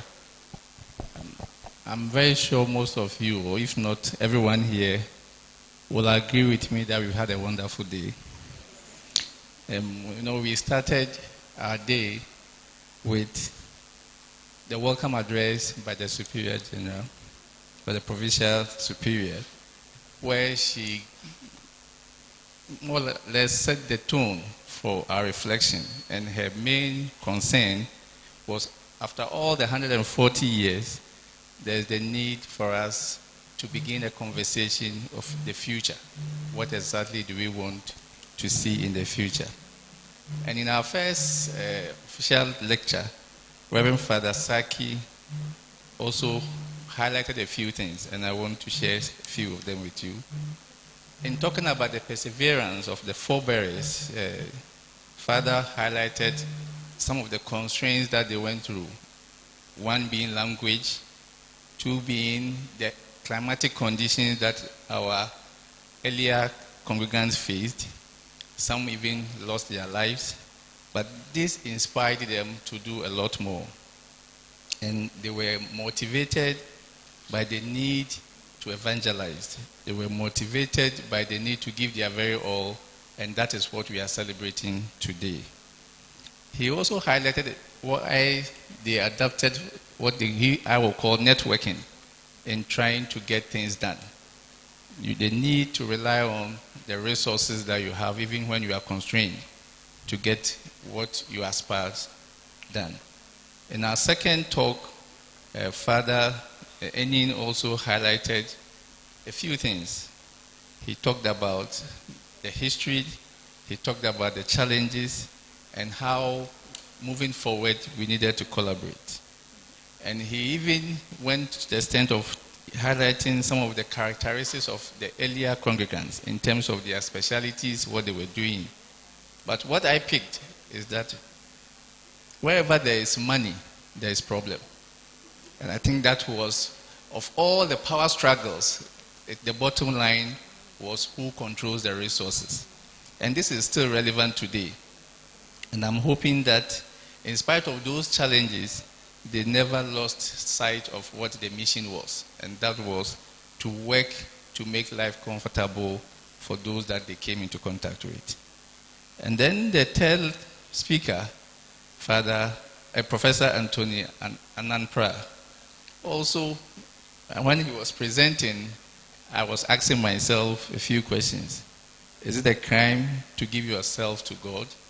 Because it looks like his narration more or less was highlighting the agony that the earlier congregants had to face to bring your society or your congregation to 140 years.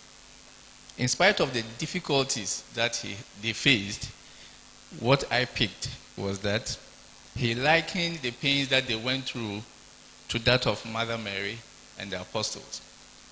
And I think that was what drove the motivation, that was what inspired them. And moving into the next 140 years, it is my hope that we'll be reminded by that. And then finally, listening to Reverend Sister Harry with all the passion, I can understand how the society has evolved over the years, from focusing on training girl child to even going to areas of health as well. And I was very touched when she raised the issue about paying attention to the little boys as well. Back in the university, there have been a lot of calls for STEM education, science, technology, engineering, and mathematics, and the focus have been on women in STEM. And I keep on saying that if you focus on only the women, the young guys will grow and become irresponsible and create problems for the very women that you are training. So moving on, I think there will be the need to, even though the girl child and the women become the focal point, let's remember to carry our boys along, because that will create the society that we all thrive. I'll end by saying that listening to the last bit of the discussion, the passion and everything that went on, it is my prayer that this same passion will drive whatever we do in the next 140 years. And then, I'm quoting Sister's words, what we will need to leave for the next generation is to leave our all. And in doing so, we should be able to fulfill the mandate that our forebears gave us, that is to evangelize and also to make life comfortable for all those we come into contact with. So on behalf of our speakers, I want to thank you for being a good audience, not making my work difficult as chair, and to make sure that as we go home, we will still engage ourselves in reflecting what future we want to see for our congregation and the future we want for our societies. On this note, I want to thank everyone for participating. Thank you very much, Professor Chair.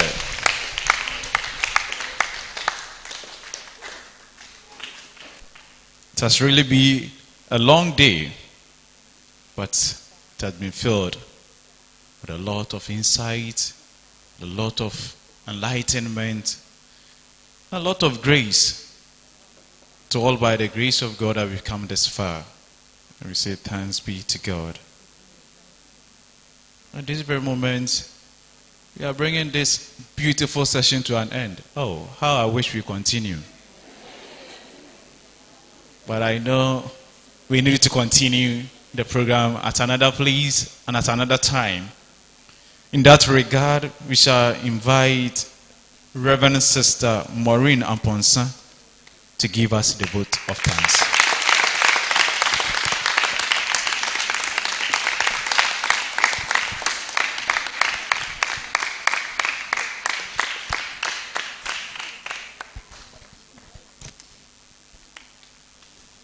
Thank you, Father.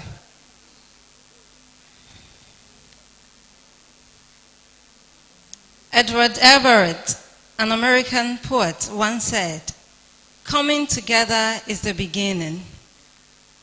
Staying or keeping together is progress. And working together is success." We came together to begin. We've kept together and progress has emerged. And now we are at the end of it all. Success has been achieved. This is the doing of the Lord, a marvel in our eyes. We join the psalmist in saying, "Not unto us, O Lord, not unto us, but unto your name be the glory for your steadfast love and faithfulness." Mpanyimfo say, "Sabosomtwe wankame o kramai dompa. Sabosomtwe ankame o oba. Wonso wonkame no okramai dompe." For the sake of those who do not understand my dialect, Bosomtwe is a lake, and the elderly ones say, if Lake Bosomtwe does not deprive you of a child, in no way do you deprive him of the bone of a dog. And so, Mr. Chairperson, eloquent speakers, Vicar General, priests and religious present, our students, fellow members, all invited guests, you did not deprive us of your time, the gift of yourself, of your presence, just like Bosomtwe. We in no way can deprive you of the fairest blossom which springs from the soul, that is gratitude, as said by Henry Ward. Mr. Chairperson, thank you for honoring our invitation. Thank you for the gift of yourself to our congregation. We are most grateful. God bless you. And to our eloquent speakers, Reverend Father Dr. Anthony Saki, Chairman, we are grateful. Thank you for taking us through our history, for reminding us of our things. We are most grateful. God bless you. And to Reverend Father Dr. Paul Enin, the Provincial Superior of the SMs, our very own brothers. Father, we are most grateful. Thank you for reminding us once again of the collaboration. May God bless you. And to Sir Knight Professor Anthony Annan, Sir, we are most grateful for the brevity of your speech, and it was so thought-provoking. God bless you. And to our very own Reverend Sister Felicia Harry, to some of us she is a mother, to some of us she is a grandmother, and to some of us a sister. Dear Mother General, she's no more there, but we still call her Mother General. Sister, we are most grateful. May God bless you. And to our Vicar General, thank you for coming. Thank you for representing the Archdiocese here, and thank you for your message. May God bless you. For such a program to come on, we need people to organize it. And so we say a very big thank you to our provincial and her team, and all the planning committee members. We are most grateful. Like Oliver Twist, you always ask for more. Thank you, sisters. And to priests and religious present here, our SMA brothers, just priests, Holy Cross brothers, and priests from the Archdiocese and from other dioceses, thank you for coming. And Reverend sisters present here, thank you for coming. We are most grateful. Seeing you gives us so much joy. Thank you for the show of love. And to some people, our fellow members, you have always believed in us. You believe in our courage.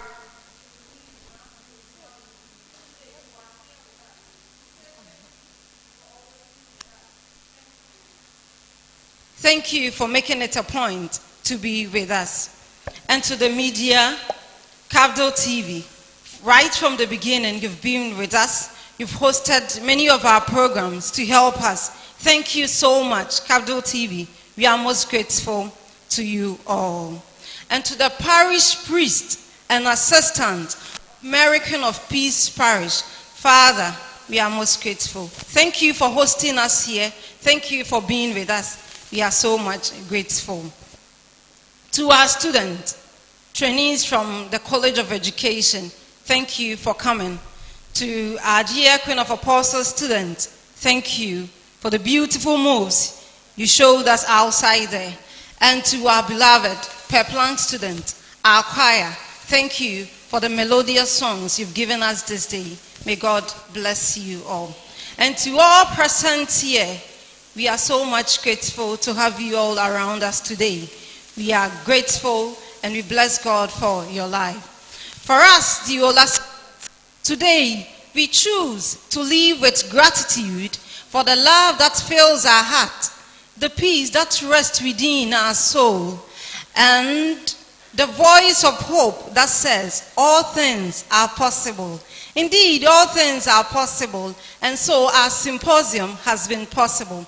140 years of presence and existence in Ghana has been possible, and we know that with this hope, this voice of hope saying to us that all things are possible, our dreams and aspirations will surely be possible. May God bless you all for coming. We are so much grateful to you all. And as we go back to our various destinations, may God grant us all safest of all journeys. Thank you.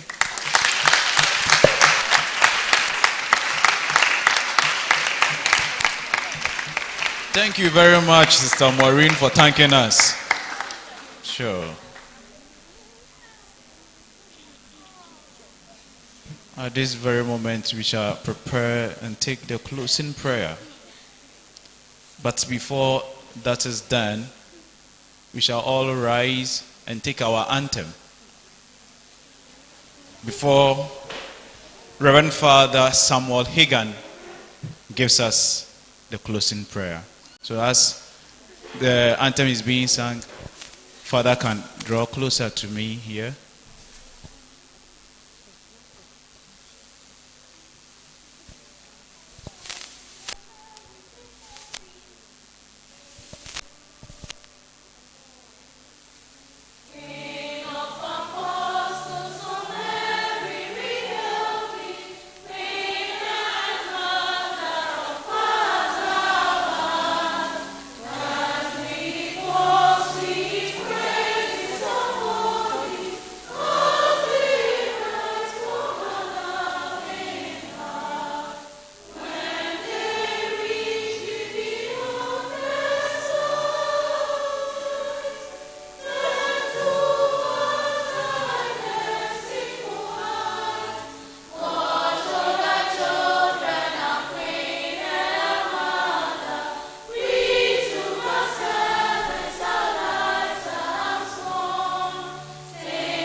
So we thank God.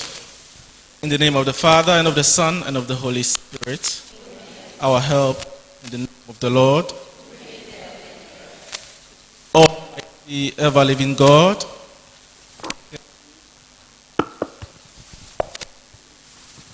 we thank you this day for the gift of life, for the gift of the family of Our Lady of Apostles to Africa and to the whole world. We thank you for the gift of 140 years of continuous presence and faithful service in Ghana. And we thank you for the lives of all these sisters who have sacrificed everything to be able to show your love to all those they meet. We thank you for those who have gone before us and those present here. We thank you for the OLA Ghana province. And above all, we thank you for this day that you've given us to share knowledge, to go back into history to be able to evaluate our missionary experiences. Now we ask that you yourself will grant us the gift that we need to be able to remain faithful to our charism. Grant that we may be able to discern the signs of this new time and respond faithfully to it. We pray for all the OLA sisters here present. Grant them the humility that they need. Grant them the strength to be able to respond positively to their vocation. And as we leave this place, we ask that you grant traveling mercies to all who left far and near to witness and participate in this event. We ask our Mother Mary to intercede for us as we pray. Hail Mary. Full of grace, the Lord is with you. Blessed are you among women, and blessed is the fruit of thy womb, Jesus. Holy Mary, Mother of God, pray for us sinners, now and the hour of our death. Amen. Glory be to the Father, and to the Son, and to the Holy Spirit. As it was in the beginning, is now and ever shall be, world without end. Amen. Our Lady of Apostles, Pray for us. Our Lady of Apostles, Pray for us. Our Lady of Apostles, Pray for us. the Lord be with you. And with us forever. And may the Almighty God bless you, the Father, the Son, and the Holy Spirit. Thank you very much, Father Samuel Hagan. So gradually, we've come to the end of our symposium. Our Lady of Apostles, Our Lady of Apostles, Our Lady of Apostles, Our Lady of Apostles, SMA Ula. SMA Ula. SMA Ula. All right.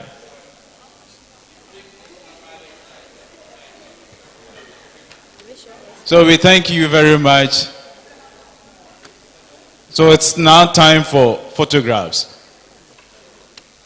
to be done.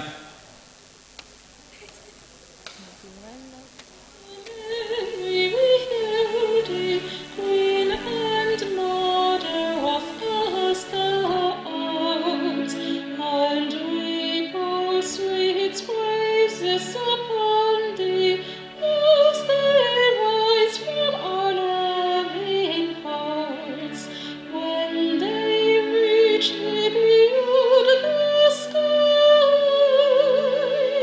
Turn to us thy merciful eyes, watch o'er thy children, a queen and a mother, with God's service our lives have sworn.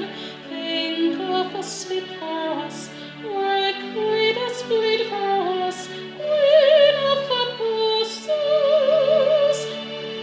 dear star of the morn.